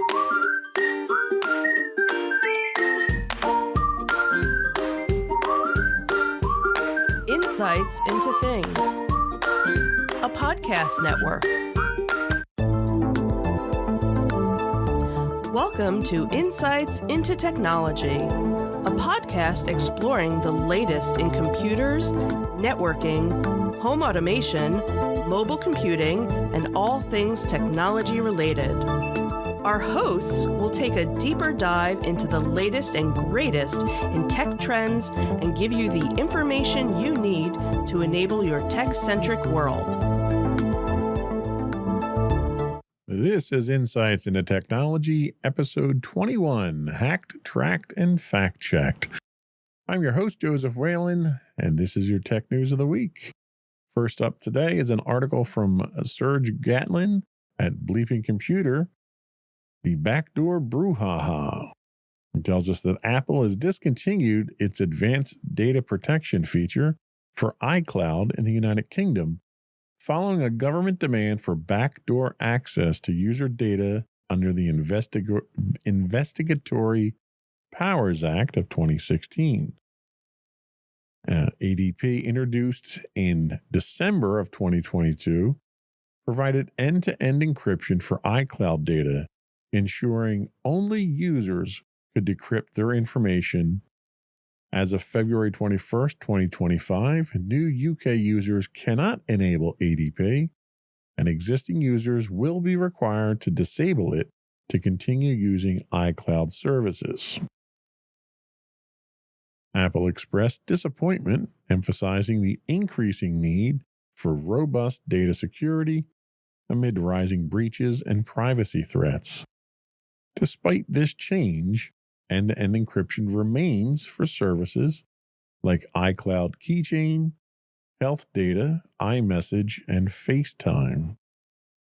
The removal of ADP in the UK has significant implications for businesses relying on Apple's ecosystem for secure data storage and communication. Organizations may need to reassess their data protection strategies, especially those handling sensitive information subject to regulatory compliance. The potential for government access to corporate data could deter businesses from using iCloud services, prompting a shift toward alternative solutions offering robust end-to-end encryption without backdoor access. So this brings up the entire discussion around data sovereignty and compliance. How does the UK's demand for backdoor access affect multinational companies' compliance with data protection regulations? Well, ironically enough, this is one of the main reasons why TikTok was pending a ban in the United States, because China had this level of access to users' data and it was deemed a national security threat. How the UK now demanding this access isn't a national security threat is kind of questionable. So companies must navigate conflicting laws between jurisdictions, balancing UK requirements with obligations under regulations like GDPR. So the suggestion here is really to implement data localization strategies and consult legal experts to ensure compliance across regions. This is where things tend to get a little gray here, and you're going to need to bring in more legal savvy, less tech savvy people to sort some of this stuff out, I think. This also draws into question the trust in cloud services. There's been this massive push to move everything to the cloud. Now, for my company, because we're a DoD contractor, one of the requirements that we have is all of our data needs to be housed within the United States and only accessible to staff members that are in the United States. And in our case, we do a lot with Azure, so all the Microsoft, it must be, American-based servers and employees that are dealing with it for us. But the question remains, will the removal of end-to-end encryption impact trust in cloud providers? And I think the answer is absolutely. You're not going to find commercial or enterprise companies that are going to trust their data to cloud providers in areas where you could potentially have backdoors to the data access. And the fundamental problem with this whole philosophy is that as soon as you break encryption, or as soon as you put a backdoor in for the purpose of the government using it, that is immediately available for the bad guys too. And the bad guys are already getting in the data left and right as it is. You don't want to make it easier for them. Businesses may question the confidentiality of their data stored in the cloud, leading to potential shifts towards on-premises solutions again. Now, we run a hybrid solution at my company, so I'm less concerned about this than I would be under normal circumstances. But the lack of trust in cloud services that this is going to garner is going to have significant impact on cloud adoption. Cloud providers should enhance transparency about their data access policies and invest in security measures to rebuild trust. The problem is that the genie's out of the bottle with encryption. You can't make it go away at this point. You've got political wrangling, you've got law enforcement agencies, you got all these people who are up in arms about encrypting your data. But, it's funny, if you go to these lawmakers and you tell them, well, give me your social security or whatever the equivalent is in the UK, and give me your home phone number and your home address and your bank account information. I'll guarantee you they don't want to give it to you, but they're asking everyone else in the country to give it to them. That's a bit of a quandary that they're in there from a hypocritical standpoint. I don't know if this is going to fly. It's certainly going to have far-reaching repercussions on the industry itself. And, I think it's going to have a significant impact, more of an impact politically than I think anything else. Because I think you're going to find the politicians who are pushing for this may find themselves out of a job when users realize they're losing these rights and these privacy battles to politicians. We'll see where it goes. Should be interesting. Next up is a story from the Records, Suzanne Smalley, when AI pranks go toe-to-toe with security. On February 24th, 2025, employees at the U.S. Department of Housing and Urban Development, or HUD, were met with an unexpected display. An AI-generated video depicting President Donald Trump kissing Elon Musk's feet, accompanied by the caption, quote, "Long live the real king," unquote. This video looped for approximately 5 minutes on screens throughout the HUD headquarters before staff managed to unplug the displays to halt the broadcast. The incident coincided with the mandated return to office work and ongoing tensions within federal agencies due to proposed workforce reductions and recent directives from Musk, who leads, or does he lead, the Department of Government Efficiency? That seems to be up in the air right now as to whether or not he leads it. A HUD spokesman, Casey Lovett, condemned the event as a misuse of taxpayers' resources and indicated that appropriate actions would be taken. This event underscores the vulnerabilities present in organizational IT infrastructures, even within the federal agencies. The unauthorized broadcast of manipulated media highlights the potential for similar attacks in commercial and enterprise environments where the dissemination of false information could lead to reputational damage, operational disruptions, and security breaches. It emphasized the necessity for robust cybersecurity measures, including regular system audits, employee training on security protocols, and the implementation of advanced threat detection systems to prevent unauthorized access and content manipulation. So obviously, when a breach like this does happen, you have to look at enhancing your security protocols. What you have in place, obviously, is not getting the job done. So how can organizations strengthen their defenses against unauthorized access to internal communication systems? Regular audits, strict access control, and continuous monitoring are essential to identify and mitigate vulnerabilities. But organizations need to implement multi-factor authentication and conduct regular employee training to recognize and report security threats. Now, this kind of highlights the risks of AI-generated content. We've seen some of these risks already in the wild. What challenges to AI-generated media, such as deepfakes, pose to organizational integrity? We've seen deepfakes being used for fraud, to con people out of money, and for various other things. Deepfakes can spread misinformation, damage reputations, and erode trust in official communications. Organizations need to develop and deploy AI-based detection tools to identify and flag manipulated media content promptly. As far as I know, this video in question was also transmitted and broadcast across several social media platforms as well. So it's obviously wasn't restricted to just the HUD system. This also requires organizations to take a look at their incident response planning as well.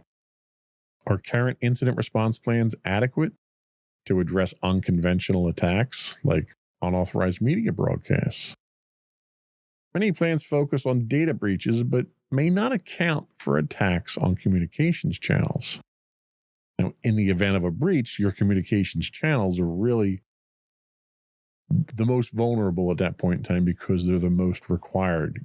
There's a need to notify victims, the public, contractors, customers. If your communication channels are under attack, or worst case scenario, they're being manipulated like this, the messaging that you send out in a breach could be a real issue. Expand your incident response strategies to include protocols for handling and mitigating the impact of information manipulation attacks. The effect, I don't know how much in this case here, but there is an effect on employee morale and internal communications as well. You start to question the official channels and the official communications that come out. How does such security breaches affect employee trust and morale within an organization? I think it's a valid question. Exposure to unauthorized and potentially offensive content can create a hostile work environment and diminish trust in the organization's ability to protect itself and its staff. Organizations that are victimized by this need to maintain open lines of communication, provide support resources, and involve employees in developing security practices to foster a culture of trust and resilience. Now, this is, I would say, almost a harmless example of a breach like this, but it certainly can be an embarrassing one. And, some people may have found it offensive. I think the content itself was relatively tame and obviously taken for its satirical nature. But the fact of the matter is there was a breach internally. I know in that investigations going further, there was an announcement today that the perpetrator had been identified. I don't know if they had been apprehended or what the status is on that. We might follow up on that in a future episode to kind of close the gap on it.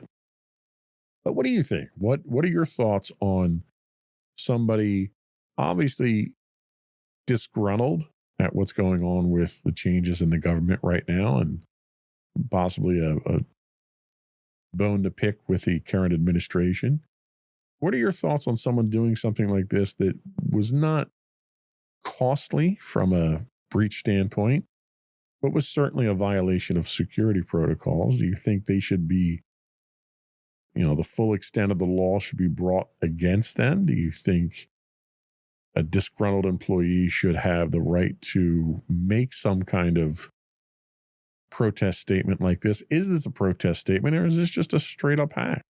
I'd love to get your thoughts on it. Next up, we have an article from Carly Page at TechCrunch.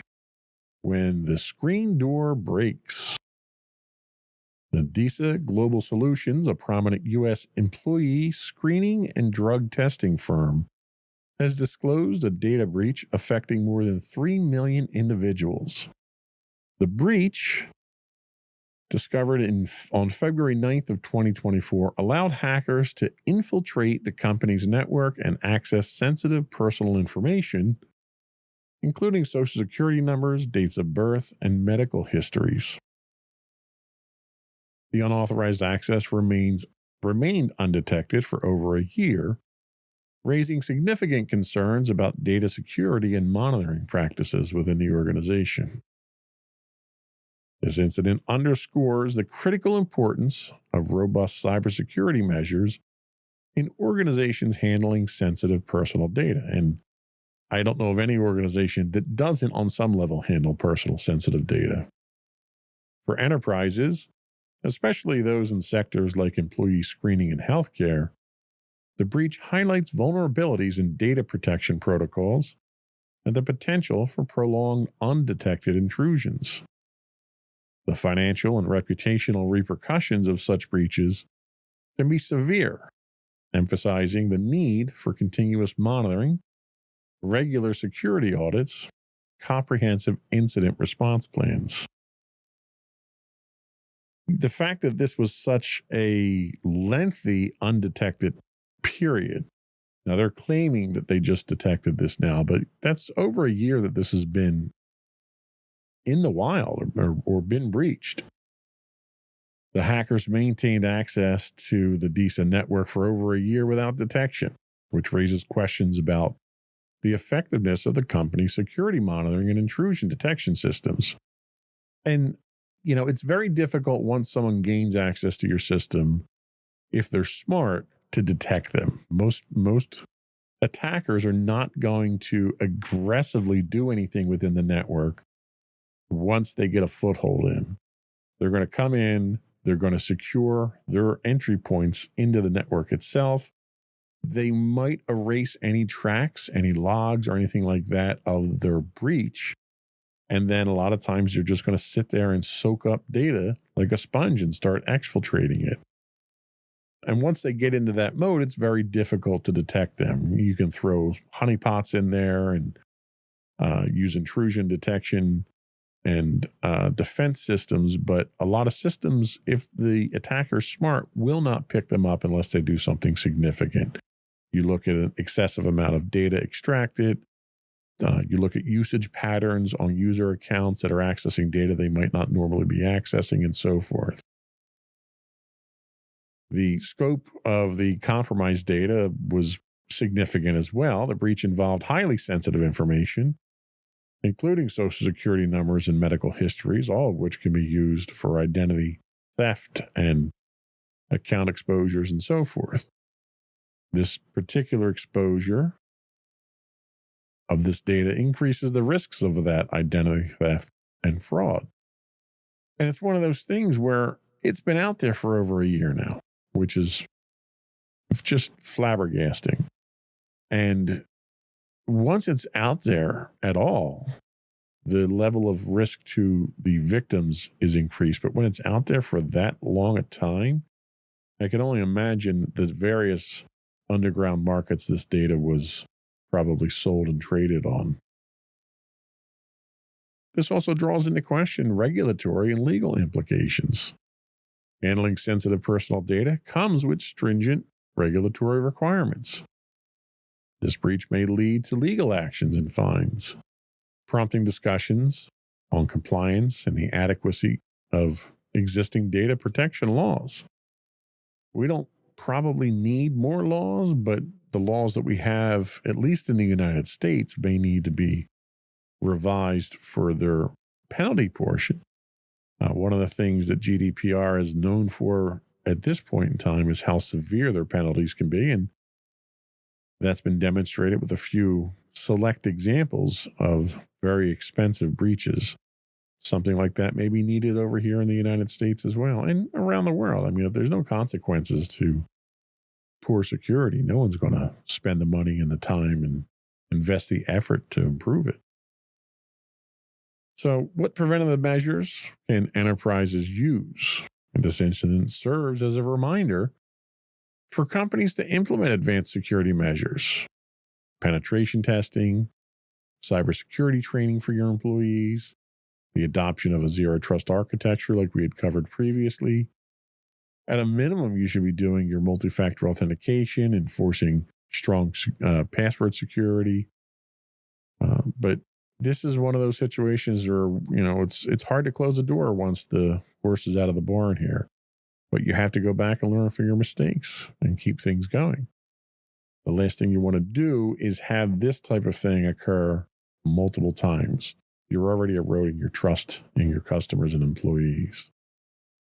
So we'll see where this goes here. Hopefully we will see this type of thing minimized moving forward, but the aggressive nature of the attackers out there seems to suggest against that. We're going to take a quick break now, but before we go, I want to real quick invite folks to reach out, give us your feedback, tell us how we're doing. You can email us at comments@insightsintothings.com. You can also call in, leave a voicemail for us. We'd love to get you on the show. You can reach us at 856-403-8788. That's 856-403-8788. Or you can find links to all of our contact points on our website at www.insightsintothings.com. We'll be right back.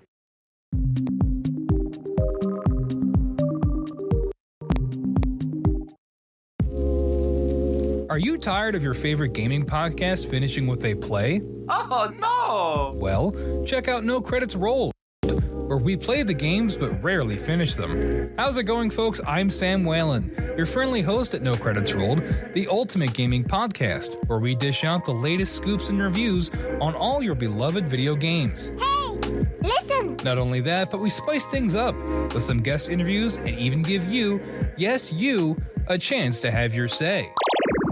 Tune in every other week for a fresh dose of No Credits Rolled, available on all major podcast platforms, and hit us up on social media at No Credits Rolled. So why wait? Let's dive into the gaming world together, where finishing games is optional, but the fun is guaranteed.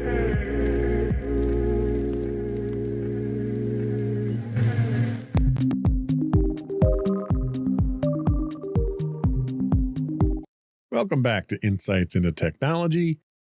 Our next story comes from Jason Kobler at 404 Media. He tells us the right to repair revolution is underway. In a significant milestone for consumer rights, all 50 states in the United States have now introduced right to repair legislation, aiming to grant consumers and independent technicians access to necessary tools, parts, and information for repairing electronic devices, agricultural equipment, medical devices, and more.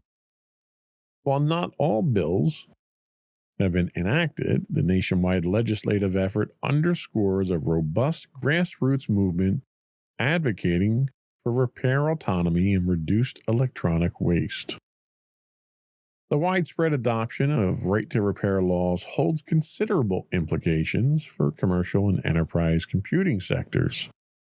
Organizations often manage extensive inventories of electronic equipment, and the ability to repair devices in-house or through third-party services can lead to significant cost savings and extended hardware lifespans.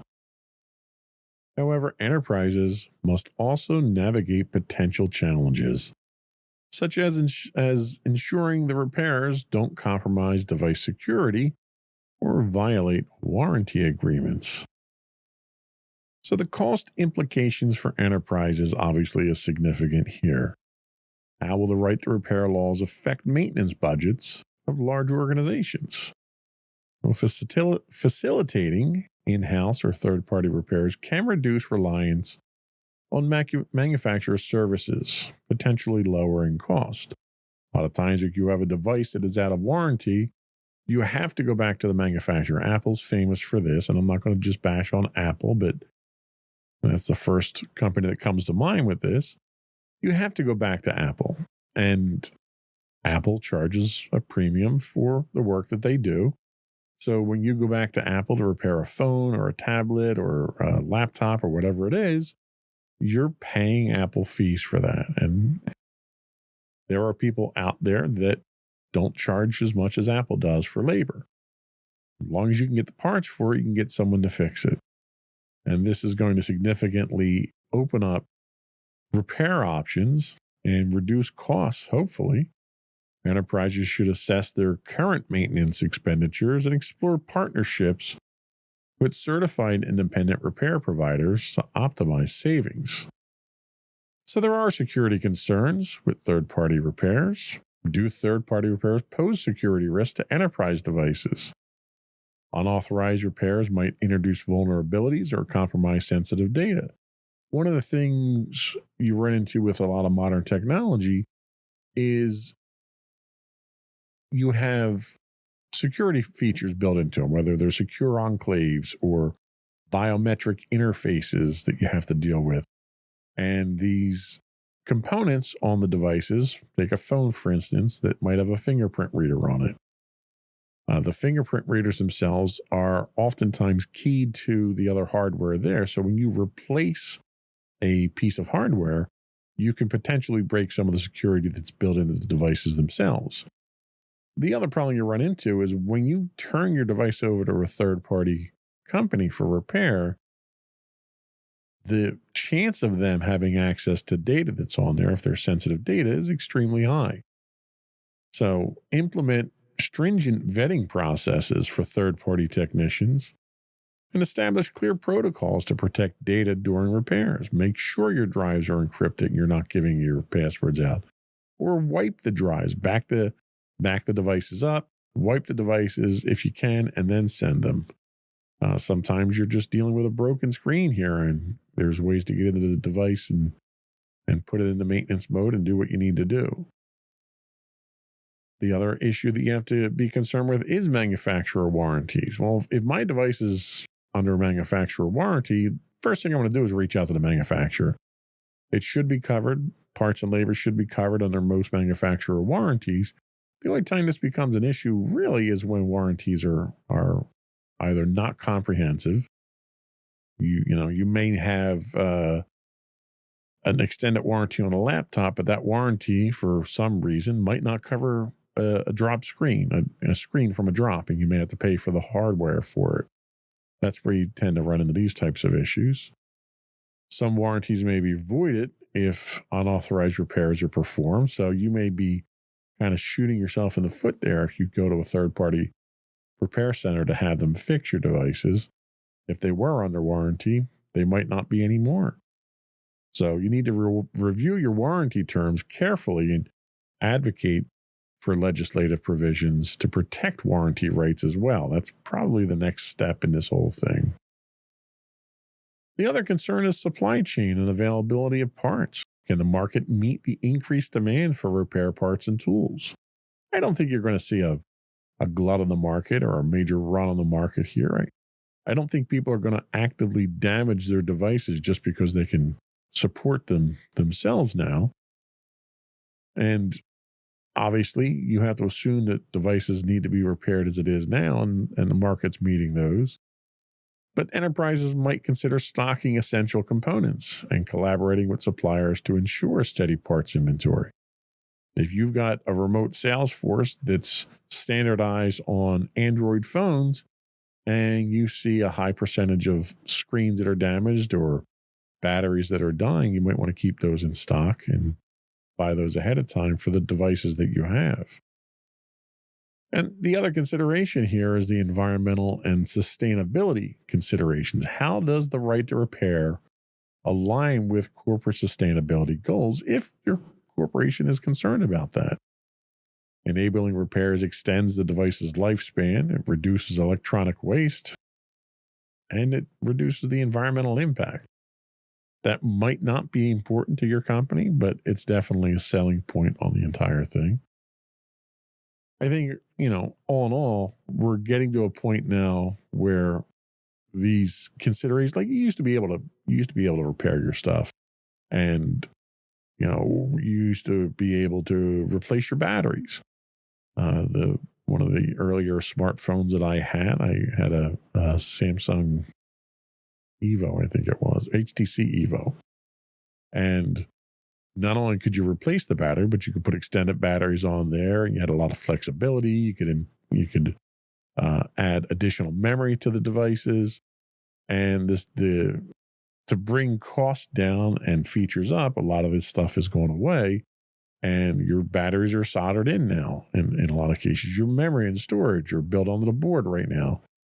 So it's difficult to maintain these things yourself. It's just like automobiles. It's gotten to the point where you need a certified technician to deal with any of this stuff now. So I think we're moving in the right direction. I think having certified third parties handle these types of things is a good move. But obviously, there's more work that needs to be done here, and not all the states have enacted and put these laws into place just yet. But there's movements in all 50 states, which is a good sign. Our next story comes from Zach Bowden at Windows Central. Microsoft Office experiment adds access and aggravation? ? Microsoft has begun testing a free ad-supported version of its Office suite for Windows users in select regions, including India. This version allows access to core applications like Word, Excel, and PowerPoint without a Microsoft 365 subscription. However, it includes persistent banner ads and periodic 15-second video advertisements. Additionally, users are required to save documents exclusively to OneDrive, as local storage options are disabled. Feature limitations include the absence of advanced tools such as drawing and design functionalities in Word, and restricted capabilities in Excel and PowerPoint. Microsoft has stated that this is a limited test with no immediate plans for a broader rollout. The introduction of an ad-supported Office suite could influence software deployment strategies within businesses. While the free version may appeal to small businesses and startups with limited budgets, the embedded advertisements and restricted features may not meet the productivity and security standards required by larger enterprises. Organizations must weigh the cost savings against potential drawbacks, such as reduced functionality and possibly data privacy concerns associated with mandatory OneDrive storage. The idea of ad-supported software in a professional setting isn't new, but it's also not particularly popular either. Can ad-supported applications maintain productivity levels in a business environment? Well, advertisements may distract your employees, potentially reducing efficiency. Businesses should assess whether cost savings justify the potential for decreased productivity due to ad interruptions. What are the implications of requiring OneDrive for document storage? A lot of people may have concerns about that. Mandatory cloud storage raises concerns about data sovereignty, which we talked about already, and compliance with industry-specific regulation. Enterprises should evaluate their data policies to ensure that using OneDrive aligns with their privacy and compliance requirements.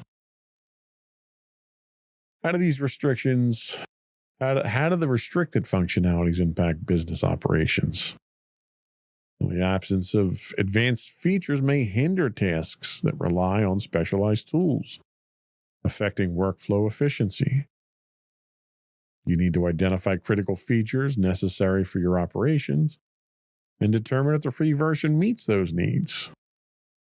I mean, you're kind of scraping the bottom of the barrel if you're going with a free version of Office at this point. The monthly cost of an Office 365 subscription is fairly reasonable for small businesses, at least in my opinion. Is the free version a viable option for small businesses? A lot of small businesses just don't have a budget for recurring costs like that. Microsoft has all but eliminated the option of buying Office licenses outright now, so you're kind of limited there. While cost savings are attractive, limitations in the functionality and the potential security got to be considered there. Small businesses should conduct a thorough analysis, decide if the free version aligns with their operational requirements and growth plan. You have to kind of question Microsoft's market strategy here. What's the move indicate about Microsoft's approach to software accessibility? Offering a free ad-supported version may be an attempt to reach a broader audience and compete with alternative Office suites. There are numerous free suites out there, OpenOffice and LibreOffice, which I think used to be OpenOffice. So it's hard to kind of justify going with a free limited version with all these downfalls. And the fact that, Microsoft is pushing this is, I don't know what direction they're going. I can't imagine that this is a desired, it certainly isn't a profitable direction, nor do I think you're going to upsell people on licenses by giving them, your free trial treat type thing here, especially when you're throwing ads at them and you're limiting the functionality of anything. You're going to turn people off from using your product. So I don't know where Microsoft is going with this. Monitoring the adoption and feedback from this test could provide insights into market demand for flexible software solutions. I don't think an ad-supported software is something that's going to fly in a professional environment. Home users, sure, I could totally see home users opting to go this route. They don't need the advanced features. Home users tend to be far more tolerant of ad-supported services as it is. And most home users either aren't concerned as much about cloud storage for security reasons, or they just aren't aware that it's a risk. So I could totally see it being more of a consumer side rather than a commercial side. Our next article comes to us from Wes Davis at The Verge. Alexa Plus, your new AI BFF, or just another subscription? Amazon has introduced Alexa Plus. They've talked about it for some time now. It's an advanced version of its voice assistant, enhanced with generative AI capabilities, because everything's better with AI, right? Priced at $19.99 per month or included with an Amazon Prime membership, Alexa Plus offers a more natural conversational experience and expanded functionalities. Users can now order groceries, send in event invitations, and control smart home devices through intuitive voice commands. The assistant also integrates with various applications, allowing tasks like booking tickets and creating itineraries. Additionally, Alexa Plus can analyze documents and generate music in collaboration with AI partners.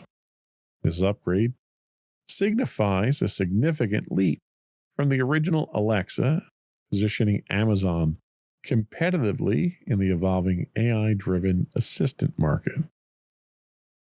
The launch of Alexa Plus highlights the growing integration of AI-driven assistants in both consumer and enterprise environments.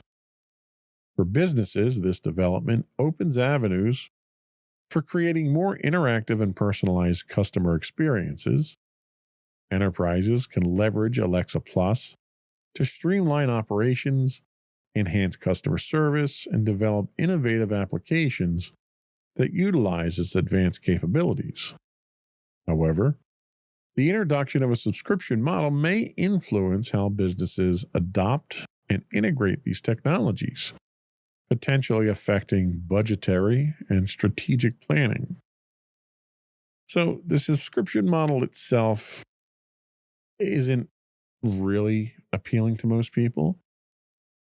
With it priced at $19.99 a month, it's a little expensive compared to what the other full functional AI subscriptions will get you.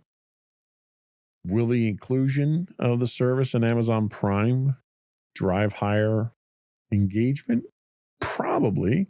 I could see a lot of people who are running Amazon products at home for smart home use and so forth that have Prime memberships already taking advantage of this. I don't know if that's going to help with adoption in the commercial or enterprise space. I don't think there's a lot of adoption already for AI assistants or assistants in general, I should say, technical assistants, virtual assistants. What are these AI enhanced capabilities? The ability for Alexa Plus to perform complex tasks such as document analysis and itinerary planning showcases some of the AI enhancements, but I have an Amazon A in my studio here, and clearly she's listening to me say her name over and over. I don't think that's a selling point because you get those types of services with Copilot and ChatGPT and various other already best of breed solutions out there that you don't need to have a special device to interface with. The integration with third parties is probably one of the higher points from the consumer side of things. Collaboration with partners like OpenTable and Uber indicates a trend towards more seamless service integration. But the real question comes down to data privacy and security, as always seems to be the case. As they become more integrated into daily life and business operations, what measures should be in place to protect user data to ensure compliance with privacy regulations? Already people are complaining that your virtual assistants are listening to them. My wife swears when we have a conversation about something and the next day she's getting advertisements on her phone talking about those things that, our assistants around the house are snooping on us. You don't really have control. I know current Amazon settings allow you to go in and remove searches and stuff like that, but if you're involving documents here or itinerary plans or travel plans or anything like that, that's all information that's going out there to the cloud that obviously, number one, is going to be used and sold and exploited however possible, because that's the way information is these days. But it's entirely possible that that information can be used for malicious stuff. If, for instance, you plan your entire trip through your AI assistant and somebody gets access to that, they know when people are available, when the house is empty, when you're going to be out of town. So security like that is definitely a significant concern. I don't see this going too far commercial and enterprise-wise, at least not in its current form. I could see this being adopted enthusiastically on the consumer side, but people need to know what the risks are, and you need to take proper precautions. And we'll see where this goes, and this may be another nice to have thing that isn't adopted, and Amazon may cancel it moving forward, as they did with some other services they did recently. We're going to take another quick break here, and then we're going to come back and finish up our deep dive on password security.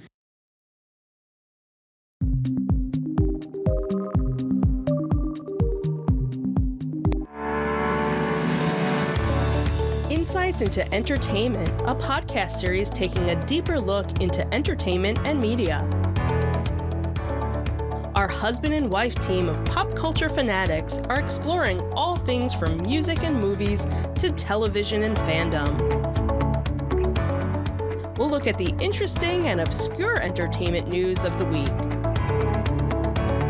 We'll talk about theme park and pop culture news. We'll give you the latest and greatest on pop culture conventions. We'll give you a deep dive into Disney, Star Wars, and much more. Check out our video episodes at youtube.com/insightsintothings. Our audio episodes at podcast.insightsintoentertainment.com, or check us out on the web at insightsintothings.com.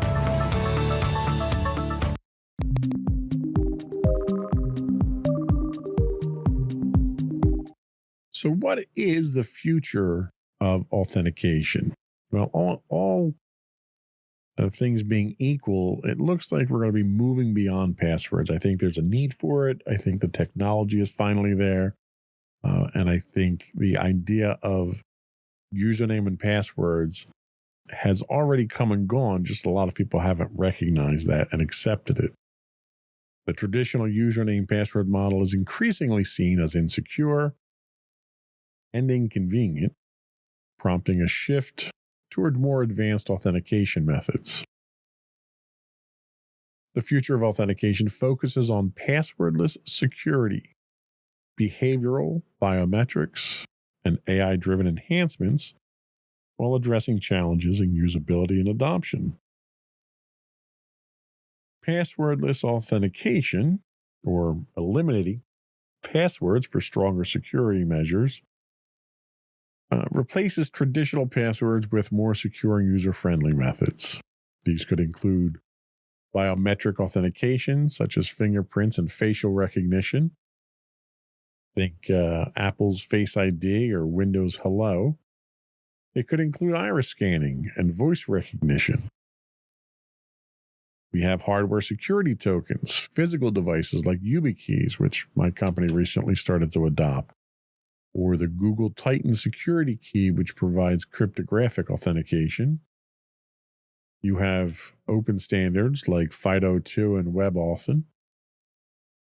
These are open standards allowing users to log in using biometrics or security keys instead of passwords that aren't. These are non-proprietary and available to anyone. The other option you have that people are exploring now are magic links or one-time passwords, your OTPs, where users receive an email or an SMS with a temporary login link or code. Why does all this matter? Well, passwordless authentication reduces the risks of phishing, credential stuffing, and brute force attacks by eliminating password reliance. These are all things that we talked about in a previous episode. What place does behavioral authentication have? Well, security based on behavioral authentication continuously analyzes how users interact with their device rather than relying on static credentials. It looks at keystroke dynamics, your typing speed, your rhythm, your pressure. It'll look at mouse and touch patterns. How are users navigating an interface? It'll look at location and device recognition, identifying logins from unusual locations or devices. It's AI-driven anomaly detection, where machine learning flags suspicious activity based on user behavior. A couple of use cases would include banking and finance to prevent unauthorized transactions, enterprise security, detecting compromised employee accounts, and on e-commerce and payment platforms, preventing fraud without disrupting user experiences. Behavioral authentication provides continuous security monitoring, making it difficult for attackers to replicate a user's behavior. So what's the role? We talk about AI on this podcast a lot. What is the role of AI in password security moving forward? Well, artificial intelligence is transforming authentication through adaptive security measures and real-time threat detection. AI-powered threat detection identifies and blocks credential stuffing and phishing attacks. It recognizes bot-driven login attempts that mimic human behavior. AI-powered password managers create secure, unique passwords. Adaptive authentication adjusts security levels based on risk assessment. And predictive security and risk-based authentication detects compromised credentials in breach databases. AI models predict potential security threats based on login patterns. So AI enhances authentication by making security more proactive, more intelligent, and resistant to cyber threats. Now, of course, as with any technology, there are limitations and challenges to passwordless systems. Despite all the benefits, there are several hurdles to face. Adoption and compatibility obviously is one. Legacy systems still rely on passwords, requiring a gradual transition. And I would go even further there and say that it doesn't just require a gradual transition. There's an uphill battle in a lot of cases, not so much with the technology side of the business, but with senior management that has to sign off on the funding for projects like this. There's this perception that what we have is good enough and we don't need anything better.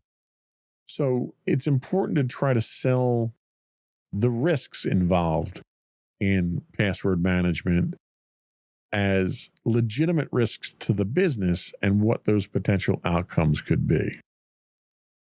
There's also device dependency. Losing a hardware key, which I had a user thought they lost one this week, or a biometric device can result in lockouts, which, we talk about security and convenience. And when you're starting to lock users out for losing a piece of technology, it can cause disruptions to work patterns. You also have privacy and biometric security. Unlike passwords, biometric data can't be changed if it's compromised. If somebody gets your fingerprint or your iris scan or has a facial scan of you, you can't go in and change that. And that's a real issue. So this is where multi-factor authentication comes in, where your biometric security is just one aspect of it. There's also user resistance. We've talked about that uphill battle with users. Nobody likes change, right? And I think a lot of IT people have come to that conclusion.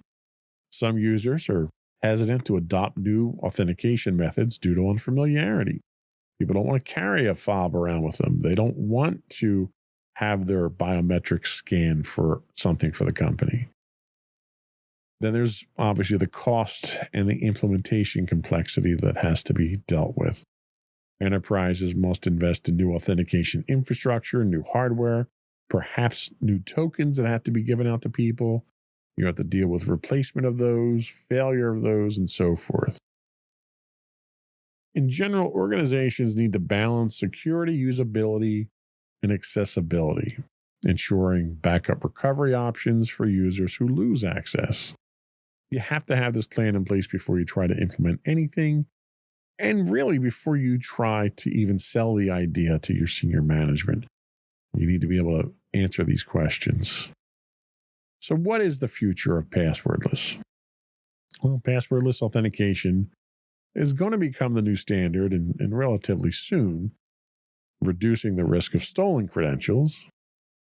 Behavioral authentication and AI will enhance security while improving user experiences, hopefully.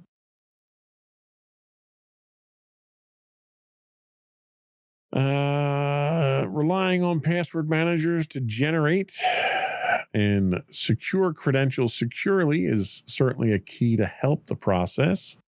We talked about that previously. You need to be aware of phishing scams and double-check suspicious login requests.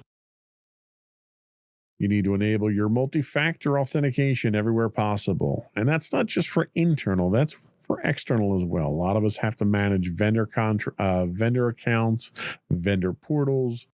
When that happens, you need to make sure you're employing all the same security protocols externally that you do internally. You have to act fast if your password's compromised. You can get dark web notifications now with password compromises for popular accounts. When that happens, you need to make sure you get out there and get your accounts changed or deactivated if you have to. By following these recommendations, you can dramatically reduce the risk of cyber threats while keeping your online accounts safe. So we're stuck with security by password for right now. There are methods to deal with it, to improve it, to enhance it. But ultimately, it's not going away anytime soon. But when it does, we need to be ready for the newer technologies, and you need to have a plan in place to implement them and get your company on board with them. So I think that was all that we had today. I think that finishes up our password discussion. We can move on to some other topics from now. Before we do wrap up the episode, I had one shout out to do to Banana Rama, who followed us on Twitch this week. Thank you very much for that.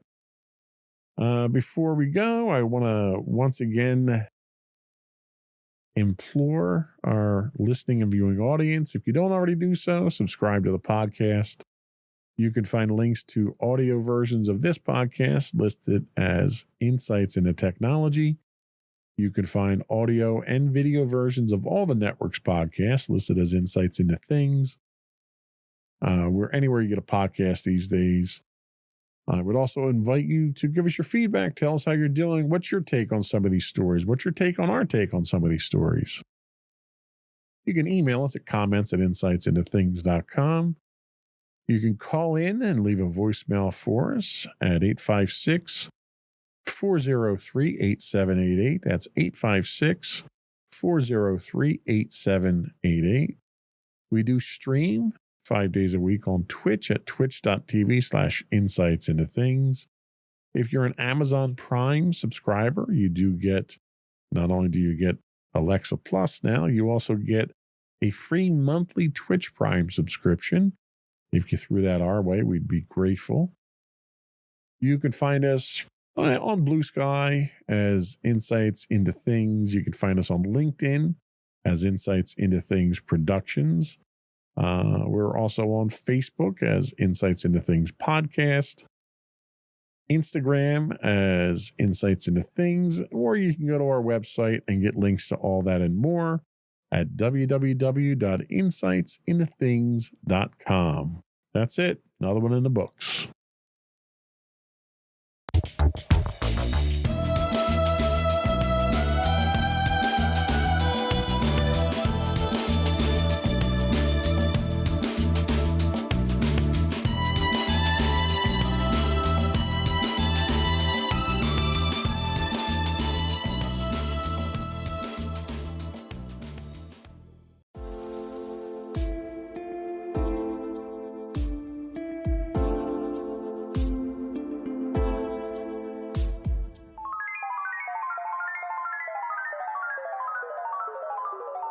No credits rolled. Hello, everyone, and welcome to episode 9 of No Credits Rolled. My name is Sam Whalen. I'm your host today, and every day. How about that? Before we get started, I want to remind everyone that the fine folks over at Philly Drinkers have partnered with the show to provide you with awesome Philadelphia sports merch for all your favorite teams. Make sure to use the link in the description to shop their collection, and every purchase you make helps out the show. Today's show is going to be a little bit shorter. I wasn't even going to do an episode this week, but there's just too many games to talk about, folks.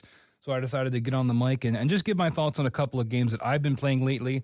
And that's pretty much what we're going to cover today. There's not going to be a whole lot of news. I did try to include a news story to go with each of these reviews, just to keep some element of the news in there. But it's mostly going to be reviews. It's going to be me yapping for however long I want to go, talking about 2 games that I've been playing in the last week or so. Also, before we get started, I want to remind everyone to go ahead and leave a like on the show, leave a review, leave 5 stars wherever you can, wherever you subscribe. Every little bit helps. Every little bit of traction we get helps the show get out there and to get more people listening. That's really what I appreciate. If you've been a listener since the beginning, I really appreciate you too. Anything you do to help support the show, whether it's listening or commenting or subscribing or liking, every little bit helps, and I appreciate each and every one of you. That's enough of me wasting your time. Let's get into the reviews. First game I want to talk about today is XDefiant. You might have seen it. It's kind of making the rounds. It's the new free-to-play shooter from Ubisoft. It is a arena-based shooter, and the story I have to go with it is that Ubisoft is working to fix XDefiant's busted hit registration, which I will talk about in a second. But first, just a general overview of the game. I've been describing this as the Ubisoft Cinematic Universe, even though it's not movies. It's just kind of like their version of the MCU. So it's a free-to-play first-person shooter developed by Ubisoft San Francisco, which is known for Rocksmith, which was the guitar teaching game that I tried to play and was really bad at, and also South Park: The Fractured But Whole. Now, for all you don't have to cover your ears. It's 2 different words: BUTWHOLE. It's 2 different words, folks. I don't want to get censored or anything. So they're known for those games, but now they're coming out with X Defiant. My friends and I are debating if it should be called Cross Defiant or X Defiant. I like X Defiant, so we're going to go with that.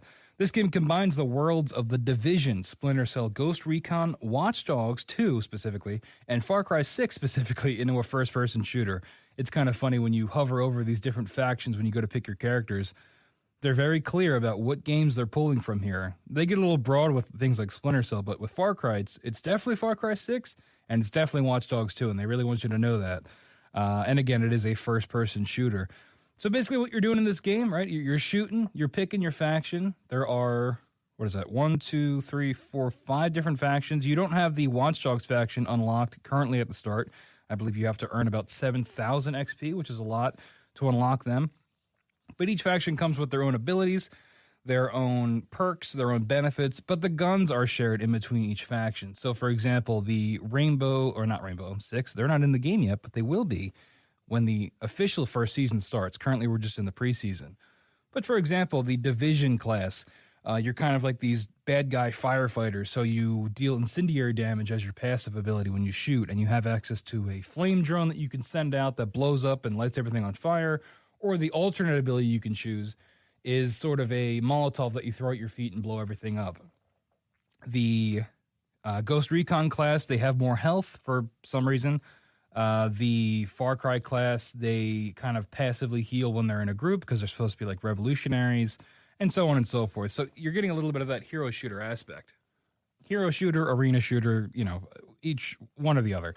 And you're kind of meshing these abilities. And currently in this preseason, there are really only objective-based modes. So there's like a payload mode, and there is a capture-the-point domination sort of mode. And I've been having a lot of fun with it. My friends and I have been playing it. I'm a sucker for any new free-to-play game that will come out that might be terrible. But I would say X Defiant definitely isn't terrible. It definitely has its flaws in its current phase, but like I said, it is a preseason, and hopefully they're going to work out a lot of these kinks once the full thing releases in Season 1. I definitely think the game has a lot of potential, with that backing of Ubisoft. If they really want to do this, if they really want to commit to this game being their free-to-play shooter, their free-to-play arena shooter that they're going to update and add things like cosmetics to, their live service. We've talked about live service games on this show before. If this is how Ubisoft is going to really try to, compete with things like Call of Duty, then I think it's a good start. It's definitely a good start, but there are things they need to work on. So the gameplay is very fast-paced, right? The time to kill is pretty short. There have been matches where I'm spawning and dying instantly because of poor spawns, which I'll get to in a second. The majority of the game modes, like I said, are objective-based. There is no straight TDM or anything like that, but I'm guessing those will probably be added once that first season fully launches. In terms of the guns are a little iffy, right? The guns feel a little, I would say they feel a little cheap. I'd say they feel okay overall. With some of the ones I've unlocked definitely feeling better than others. The LMGs are my favorite weapon so far, but in any kind of first-person shooter, I tend to gravitate towards the LMG. It's just my preferred weapon in most games. So that's what I started using when I first started playing this game, because I found the assault rifles and the SMGs they just don't do enough damage, in my opinion, at least the ones you start with. But the LMGs, I think, are pretty consistently good. They do enough damage, they pack enough punch, and the more right now I'm using the second one I've unlocked is the RPK, and it's pretty great. I know there are people that play on PC that like the SMGs because they can get those headshots. I'm just not that good, so I'm going with the LMG. I'm no shooter expert by any means. I want to make that clear. I always try to give these kind of caveats whenever I talk about games like this. I'm not the expert. I've played a lot of shooters. I've been, one of the first games I played when I first touched a controller was Halo, but I don't know like the pro strats and things like that. I just like to play these kind of games. So take what I say with a grain of salt. As far as the maps go, I think it's one of the standouts of the game. I really like the map design. There's one map in particular that I think is really cool, the Coney Island map. It's like, Coney Island, like a big carnival. But it's a payload map in that instance.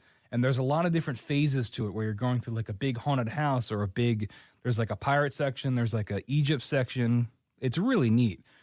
And it kind of reminds me of Overwatch, where those maps have so much character and life to them, and there's so many things you can pick out and notice. And I think a lot of these maps do that as well in X Defiant. And they're also from Ubisoft games.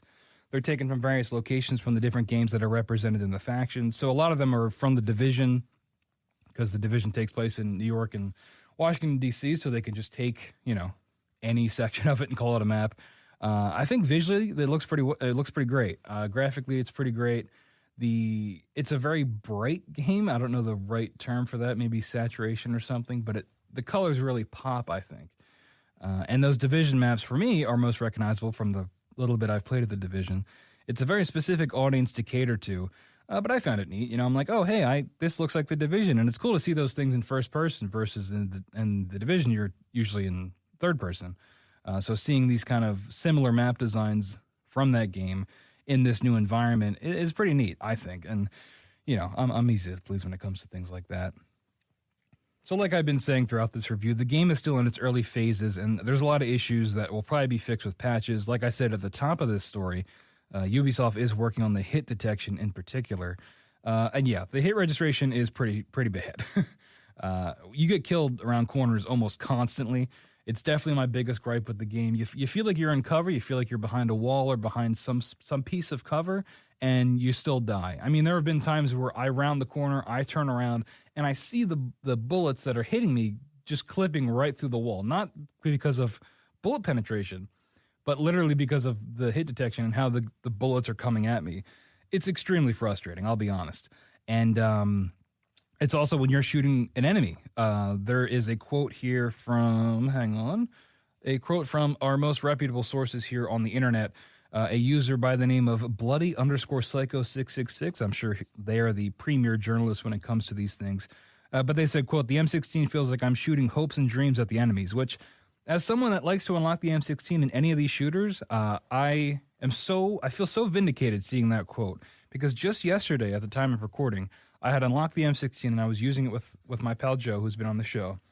And there were so many instances where I'm pointing directly at the enemy firing and my bullets are just not hitting them. It feels like I'm every third burst I fire is just not real. So to see that gun get specifically called out makes a lot of sense and definitely would explain my issues. But aside from just that, there's a Redditor who, again, we're going for the best sources here. Primary sources, if you've gone to journalism school. Redditor's always a primary source. His name is Chucked Bank for Bo. Called the hit registration, quote, the worst I've seen in a long time. He says, I'm surviving way longer running and jumping around bullets than I would in any other games, cause, that's C-U-Z, their shots just won't connect. And then he ends with, lol, LOL. So some hard-hitting commentary from Chuck there. But it's true. I mean, I'm joking, obviously, but it is true. When your whole game is a first-person shooter, these are the kind of things you have to nail, or people aren't going to want to play it because it's the one thing you're doing is shooting. So if that doesn't feel great, if that doesn't feel responsive or accurate, it's going to turn a lot of people off. And it's definitely one of the barriers that my friends and I are dealing with now, is dealing with that kind of technical side of it that, is already kind of impeding our ability to enjoy the game. And that's not to even mention, the people that are extremely sweaty on PC, bunny hopping around corners, sliding, doing insane stuff that you can only do on PC. That combined with the hit detection issues, there are some matches where you're just completely outmatched by both the game itself and by the people that are just objectively better than you. But it is what it is. And another thing, while I'm complaining, I might as well pile it on. The spawn system is pretty tough, right? The spawns can suck sometimes. I've literally spawned on top of enemy players only to instantly die because they're right behind me with a gun to my head. And there's nothing you can really do in that situation. And I've really noticed it in the domination modes where the points might flip, so the spawns flip as well if people are capturing certain areas. There's also a mode, I guess you could call it King of the Hill. I'm blanking on what the name would be. But it's where the point essentially moves around the map and you stand on it to get the points, and then it times out and the new one spawns and you go there. There were matches that I've done where the point spawns where the enemies are spawning and they just keep it, and then they do that over and over again, and you can't even get a chance to get in there and fight for it because the enemies, you're killing the enemies and they're respawning right where the objective is. So that stuff kind of sucks, and it makes it hard to just kind of have fun in the game, honestly. You do get that dopamine hit, which I love in games like this where, you get a lot of rewards popping up on screen when you're getting these kills, for example, like multi-kills. There is a healing aspect to the game where you can get rewarded for healing teammates, which I enjoy. And, I think the feedback when you do get a kill is pretty satisfying. Enemies do have health bars and things like that you can chip away at, which some people don't really like. I don't really mind it. But I think when you do get those kills, when you do pop off with a multi-kill, I do think it is satisfying. One thing I've pointed out to my friends, there's like no music, I don't think, unless I am missing some sort of setting. There's no music during the match. There are sound effects. There are obviously the in-game sound effects, and there are sound effects for, respawning and things like that. But there's no music, and I think it's really noticeable. It's really noticeable how quiet it can get without some kind of music. And I'm not asking for music the entire time, but maybe some punctuating music if you're maybe halfway through a match or something. My friends and I have been playing a ton of Rainbow Six Siege, and there is music in that game, right? When a match is about to end, the music will kind of swell and sort of, raise the tension and make it very dramatic. So I think little touches like that would really help too, and sort of flesh out the soundscape of the game. But overall, if you like COD, I would check it out. It's very much like COD. It does feel cheaper than COD. That's the best way I can describe it. It feels a little bit lower budget, a little bit less AAA, and a little bit more cartoony. And I don't mean cartoony as in Overwatch. I mean cartoony in like a COD mobile kind of way, and that sounds bad, but it's not quite that level of like a mobile game. But you know what I mean if you go play it and you compare it to those kind of games. I would definitely check it out if you do enjoy the COD multiplayer, though, especially if you liked Black Ops 3 and 4, because we are working in those arena shooter, hero shooter aspects with the different factions having different abilities, and there being a little bit of synchronization with those abilities if you want to do that. Most people don't. They just want to shoot and turn their brain off. But there is a little bit of potential there for team play. There is a ranked mode. Joe and I did a match of that and got absolutely dominated. But maybe in that mode, it's a 4v4 currently in this. They're doing like a trial run of the ranked mode. But maybe, there's potential there too if you really want to put some time into it. Now, the final thing I want to talk about here with talking about XDefiant is I'm wondering what the staying power of this game will be with my friends and I, because we were a big fan of the finals when it came out. I don't think I ever talked about the finals on this show, but it was another free-to-play shooter, 3v3v3v3, I think. I'm not just a skipping record there. It was a team-based thing with teams of 3. There was some variation depending on the mode you played, but my friends and I were very much into that game for a while. And then eventually it just kind of got stale, right? We just kind of stopped playing it because there wasn't enough new content. The gameplay loop kind of got stale. People were just better than us and were just dominate, especially if they're on PC, because we are on console. And eventually it just kind of faded away. And I'm wondering if that same thing will happen with XDefiant. It kind of needs that sauce to make it stand out and to make us want to come back to it over and over again. Now, it might be something that I personally stick with, that I play on my own and level up, I got to get the battle pass, got to swipe the card, already did. You know how it is. Support the Patreon, by the way. But in terms of something that my friends and I play together, I'm curious if it will have that staying power either in this preseason or when that full release happens, if they're going to be bringing the content, bringing the maybe weapons or new maps or new factions that get us back in and say, hey, you know what? Let's put Siege on the back burner for today. Let's boot up XDefiant, do a couple rounds, and, kind of have a good time. Only time will tell, folks. And again, it's interesting seeing this with the backing of Ubisoft, right? That budget, the IPs that Ubisoft have. I'm not saying like The Division is like a COD killer or anything, but it is cool seeing these different IPs utilized in one game. And I think there's a lot of potential there, right? I mean, Ubisoft, you still got Assassin's Creed, you still got Rainbow Six, which I believe is coming in that first season. Will we see the Rabbids? Will we see the Rabbids in XDefiant? Boy, I hope so. But yeah, only time will tell. But anyway, that's my thoughts on XDefiant. We're going to take a quick little break, and then when we come back, we're going to be talking about my second game today, Starfield. You're listening to No Credits Rolled.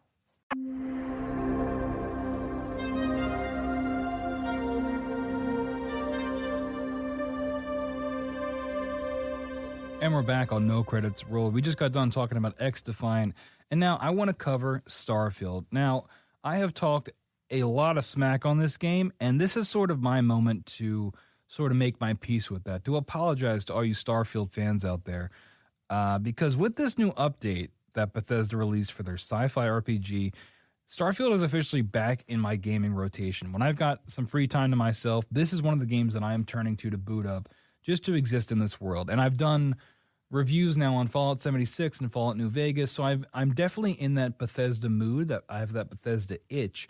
And Starfield is really starting to satisfy that in terms of being a modern Bethesda game that I am invested in. And this is all because of the recent update. It dropped in May, probably 2 weeks ago at the time of recording. Now, the headline I have here is that Starfield's May update causes head-scratching new problems, which, hey, if that doesn't sound like Bethesda, I don't know what is. We covered, what was it, an episode or 2 episodes ago when they did that Fallout 4 update, and it like completely demolished one of the mods, the biggest mods that were coming out for the game. So, Bethesda is maybe fixing things with a hammer instead of maybe a finer tool that needs to be done. But hey, it got me back in. But yeah, I've talked a lot of trash on this game, and it definitely has its hooks in me now. The biggest thing, honestly, for me, and you can bash me in the comments if you want for this, but the frame rate update really is helping me get back into this game.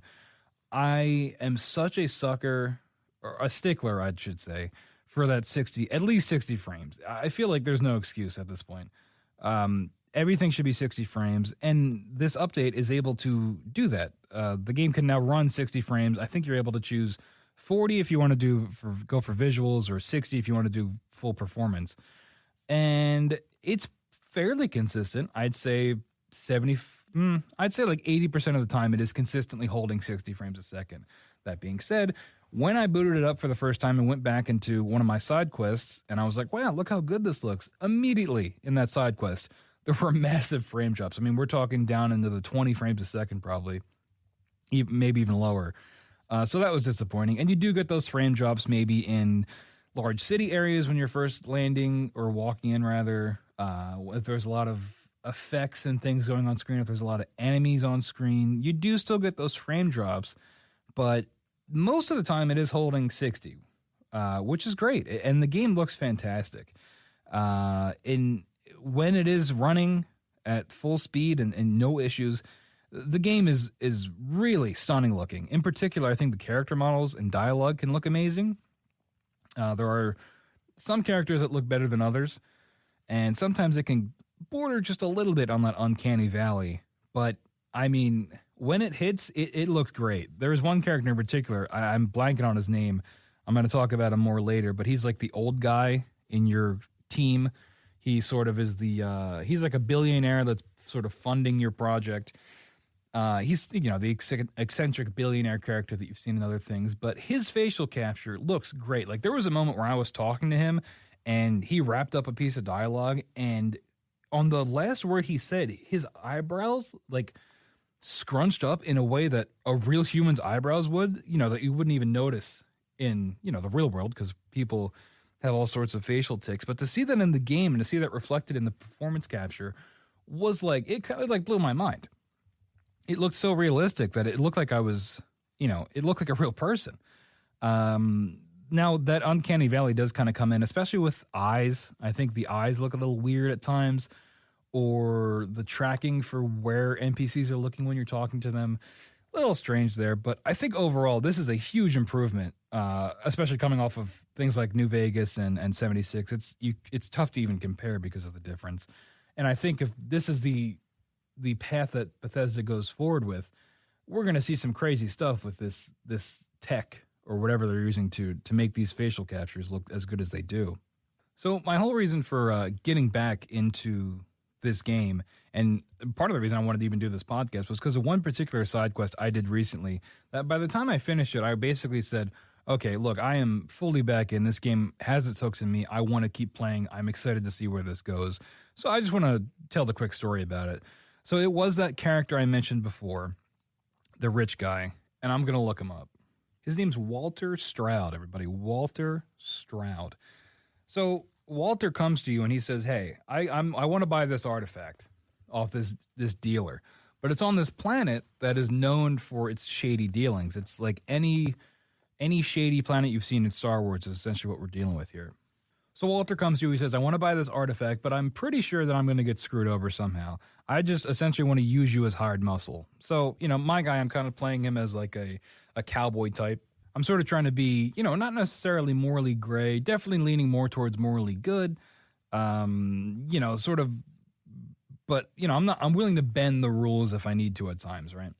So Walter says I need some hired muscle. I say, okay, sure. Because he's, I'm part of this group. I think they're called the Collective, maybe. They're like your little team. So Walter's part of the team. He's bankrolling the whole team. So I say, okay, let's go.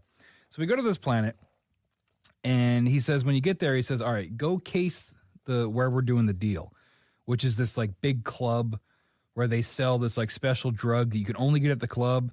And if you try to leave with that drug, if you try to leave the planet with that drug, you can get arrested but it's legal in this city. So there's already cool sci-fi stuff going on.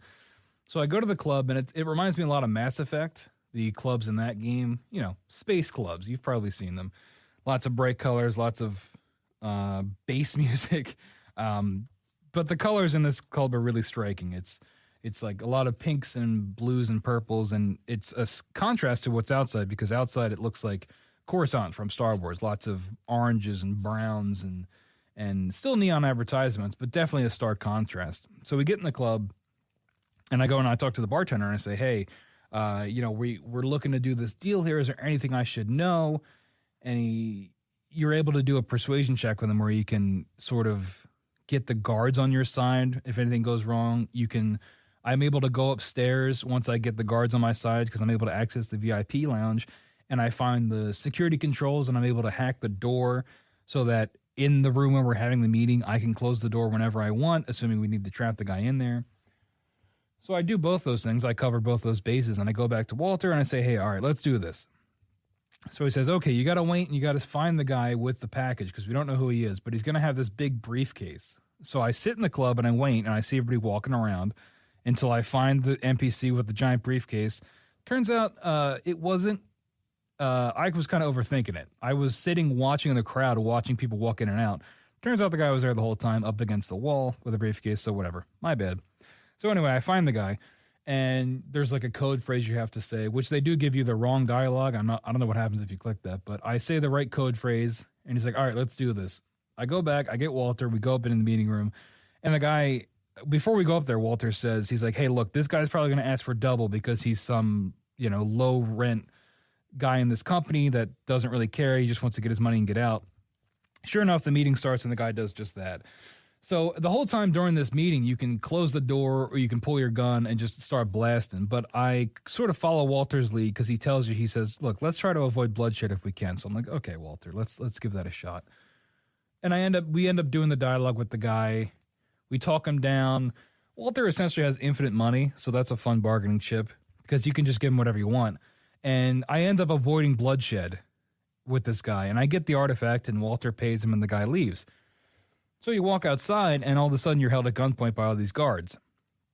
And the guards are like, hey, we're from this other company that's competing with Walter's company. And they're like, hey, that's our artifact. And then you're like, okay, well, I guess that's where that guy stole the artifact from. He worked for this competing company, stole it, and is trying to sell it to Walter's company. And because I had the guards on my side from casing the joint before, I was able to sort of have the guards come over and say, hey, this guy's accosting me. Let's, can you break this up? And they're like, okay. The guards back down, but they say, you're not getting off this planet with that artifact. They end up impounding my ship. So Walter and I are now stuck on the planet. And he says, look, Walter says, I know who's doing this. It's this corporate rival that works for this other company. We got to break into his office to stop, get our ship freed, to lift the impounding. So I'm like, all right. So we walk over to the other guy's office. We go to the front desk, and I fail the persuasion check to try to just let me in, right, to go talk to the CEO, which, understandable. If you walk into Apple headquarters and ask to talk to Tim Cook or whoever's in charge, they're probably not going to let you in. So then Walter says, well, okay, we can find another way in. That involves sneaking. Now, as we're sneaking, Walter's wife appears. I forgot to mention this. Walter's wife is the other co-owner of his company. And she gets on the comms, and she's like, all right, well, here's how you can sneak in. It involves crawling up the side of the building through elevator shafts, in ventilation ducts. It becomes like a Mission Impossible corporate espionage spy thing for a second. And I end up getting to the exterior of the building. I end up taking out the guards and getting all the way to this guy's office. And then, you walk in, And of course, the guy's expecting you, right? Of course, the guy's got guards ready, waiting for you. And he says, all right, you're going to give me the artifact, and then we're just going to kill you. However, Walter, because he has infinite money, proposes that he just absorbs this guy's company and makes it part of his company and allows this guy to just profit endlessly, essentially. And again, at any point, you can start blasting and killing everyone. But I'm able to talk this guy off the ledge with Walter's help to have that guy join the company. And the guy's like, all right, well, fine, because, money solves all problems, as you know. And he says, okay, one last thing. We actually caught that guy from the beginning that sold you the artifact, and he's currently bleeding out my office because we shot him and took him prisoner. But if you want to wrap this up, I want you to deal with him. You as in the player character, me. So I walk into this guy's office, and sure enough, the guy's there bleeding on the table. And Walter's like, look, let's go easy on this guy. He's just a cog in the machine. He didn't mean to inflict any harm. And again, I'm deferring to Walter because by this point, Walter's kind of won me over. And so I go and talk to the guy, and he's like, hey, look, please don't kill me, essentially. And I say, okay, look, we're going to let you go. But you can't speak any of this ever again. And the guy says, all right, fine, sure. And that's how it ends. And the guy ends up going free. We get the artifact. That Walter ends up buying that guy's company, and we all live happily ever after. And it was just such a cool quest line of twists and turns and of different environments and there's always this thing where if you peel back the layers or you look at behind the curtains, you can see that this outcome probably would have happened no matter what, right? I probably would have ended up in this guy's office no matter what, talking to him, blah, blah, blah, blah, blah. But it was enough of an illusion for me that I really felt it. I felt like my choices mattered, and I felt like this path that I took fit how I was playing my character. It fit the world. It fit the character of Walter, who I'm sort of learning now because he's part of my team.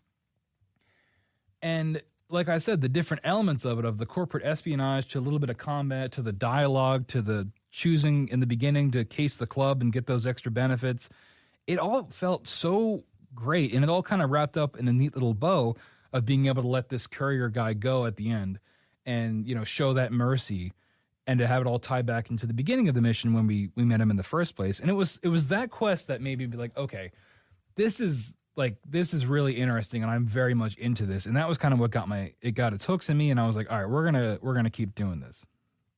Anyway, that was a very long-winded story, but if those kind of quests interest you, or if you like those Bethesda things where you take a side quest and it ends up 2 hours of fun you never thought you'd have, then Starfield definitely has those kind of quests waiting for you.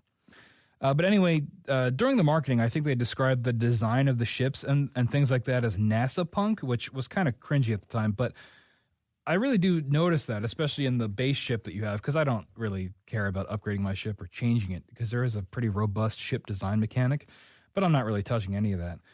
There's a lot of wires and switches and things, lots of analog tech that your ship uses and that exists in the world. I mean, most of the guns that I have currently are still, firearms, regular, they shoot bullets.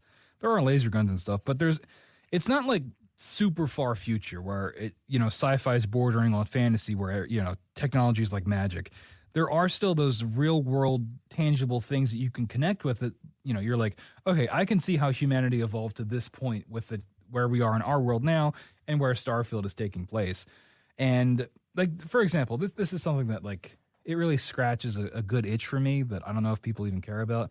But when you go to do a grav warp, which is like light speed in this universe, your guy like brings out a panel in the ship and like flips a bunch of switches and turns a dial, and then the grav warp happens. And it's like even that little touch of doing that in first person, it really helps with the immersion aspect of the game. And there's a lot of little touches like that that really help you get immersed in the world and make you feel like you're really, this spacefaring cowboy or whatever you want to be. And I really enjoy stuff like that. I also recently did a mission where I got space powers, which didn't see that coming. I guess it's earlier in the game, but I never really did the main side quest when I tried to play the game initially. But you go to these temples and you find these artifacts, and each artifact you find gives you this unique space power. And it's kind of like the voice quest in Skyrim, where you're going around and getting different shouts and things like that. And you even activate them the same way by hitting the bumpers. But that's a whole other aspect of the game that I'm like, wow, I did not see this coming, and now I have superpowers. And it ties in the main quest, too, because you're discovering these artifacts for your group. And it's like, you know, I just keep finding these little surprises, and I'm like, wow, this isn't as bad as I initially thought. You know, I was so wrapped up when the game came out. I was so wrapped up in its poor performance and sort of barren planets and menus and things like that. And don't get me wrong, pretty much all that stuff is still there except for the performance, except for the frame drops. But the barren planets are still an issue. The menus are still a problem. I was going to get to that in a second, but I wanted to keep raining praise. You know, but I'm able to. I just think there was a lot of hype for this game, a lot of pressure put on this game, and I think that was part of why I was so critical on it, because at the time, it was sort of the make or break game for Xbox, right? Because of where they were at the time. And so there was a ton of pressure put on this, especially for it being a Bethesda game, an Xbox exclusive, all that stuff. And I think that was kind of why our expectations got so high. But now coming off of Fallout 76, Fallout New Vegas, and sort of recalibrating my gamer brain to how Bethesda games work, I think Starfield makes a lot more sense to me now. You know, my expectations are a little bit more metered. They're a little bit more baseline going into this game, and it's making me have a lot more fun than I ever did before. Now, there are still negatives that I would like to touch on, because I don't want to just rain praise without any downside. The gunplay is still rough. You know, Bethesda's never really been great at that. It's certainly better than New Vegas, but it's a little bit closer to Fallout 4 in terms of how it feels. You do have like a jetpack that you can boost around, but it's not. I don't really think the game utilizes that movement system to its full potential. You're still just using whatever gun you have the most ammo for, shooting people over and over again until they die. Now, that being said, now that I've got the space powers, maybe as I work those in to the gameplay, maybe that will disrupt the gunplay a little bit more, like, because the first one is an anti-gravity field you can create. So maybe I can lift up enemies and take them out that way, and that will spice things up. You know, there's definitely a lot more for me to see in this game because there are a lot more of these powers to unlock. But the gunplay is still a little bit rough. There's still a ridiculous amount of menus. There are so many quests that I've done where you go and you hover over the quest objective and you can set a course and you can basically fast travel to wherever you need to go right then and there. But sometimes it's in a system where you need to jump to one system. It's like a connecting flight is what it feels like.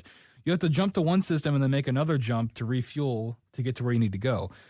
So we're talking like 4 to 5 menus sometimes just to get to your one objective, just to talk to somebody, and then have to turn around and go all the way back to where you just were to hand in the quest. It's a bit much. I mean, the load times are short, which is nice, but it's like, I just feel like there had to have been a better way to streamline this where I don't have to sit in so many menus and I don't have to just repeatedly fast travel until I get to where I need to go. And yeah, a lot of the planets are still pretty barren. There's kind of no getting around that. That's still an issue. But you know, when you're in these big hub areas where these quests are, you know, intertwining with the world, that stuff still stands out, I think, quite a bit. And other than the frame drops, there hasn't been anything major that is making me want to turn the game off. In fact, I really have an urge to play this game a lot of the time, which is surprising for me. But yeah, the game is still far from perfect. It's nice to find some enjoyment in this game. I previously called it a dumpster fire, I believe. I don't know if I did that on content, but definitely to my friends, I definitely called it a dumpster fire. But, you know, Starfield is back. It's in my rotation, and, you know, I'm happy to see it.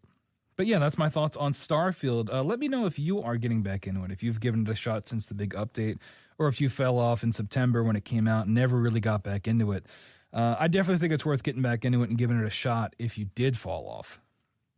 But that is going to wrap up episode 9 of No Credits Rolled. I want to thank you all so much for listening. Remember, you can always email questions or comments to nocreditsrolled@gmail.com. You can call in and leave us a voicemail at 856-209-0713. That's 856-209-0713. And we might just play it on the air. Hey, if you want to call in and complain about Starfield, feel free. Of course, make sure to subscribe to No Credits Rolled on Spotify, Apple Podcasts, anywhere you get your podcast, we will be there for you. Leave a review, leave a like, leave a comment. Anything like that helps get the show into more people's ears. Also, we are on TikTok at No Credits Rolled. We are also on YouTube Shorts at No Credits Rolled. You can follow us there. I've been trying to get more into TikTok. I really enjoy posting on there and editing videos for that. So I'll do a little quick segment from the full show up on TikTok, and sometimes I'll do additional content there as well. So go follow us at No Credits Rolled on TikTok. There's also a Patreon you can subscribe to as well. Can't leave that out. Oh, I also want to tease next week's episode. Next week, I will be reviewing the Paper Mario Thousand Year Door remake that just dropped on Switch. I just got that installed the other day, so I will be talking about that next week for review. So make sure to tune in if you want to hear my thoughts on Paper Mario. And with that, I will see you next time on No Credits Rolled.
Insightful podcasts by informative hosts.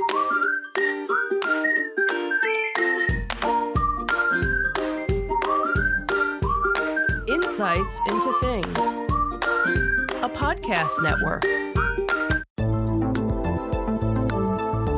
Welcome to Insights into Technology, a podcast exploring the latest in computers, networking, home automation, mobile computing, and all things technology related.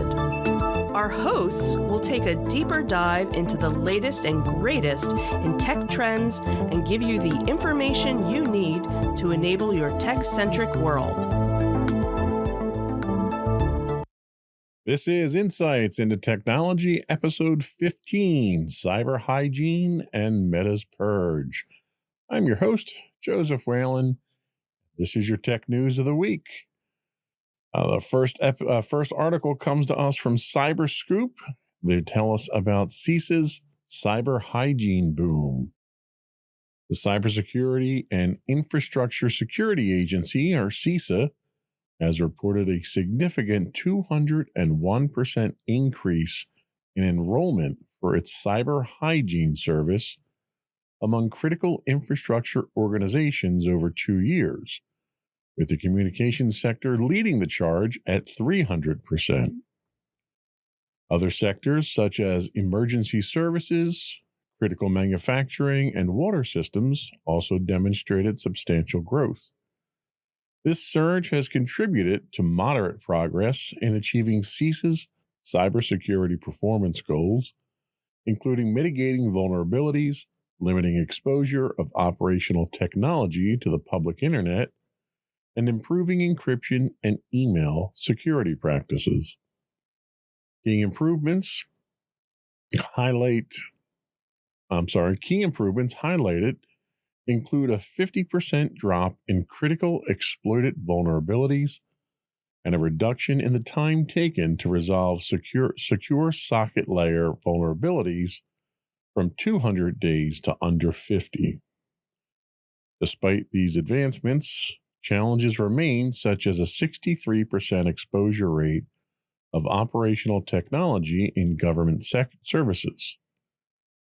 The report underscores CISA's influence in driving critical infrastructure organizations toward enhanced security postures and emphasizes ongoing efforts to reduce cyber risks in a complex threat environment.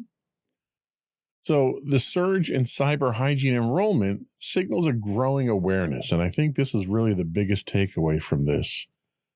The 201% increase in the program enrollment reflects a growing recognition of the need for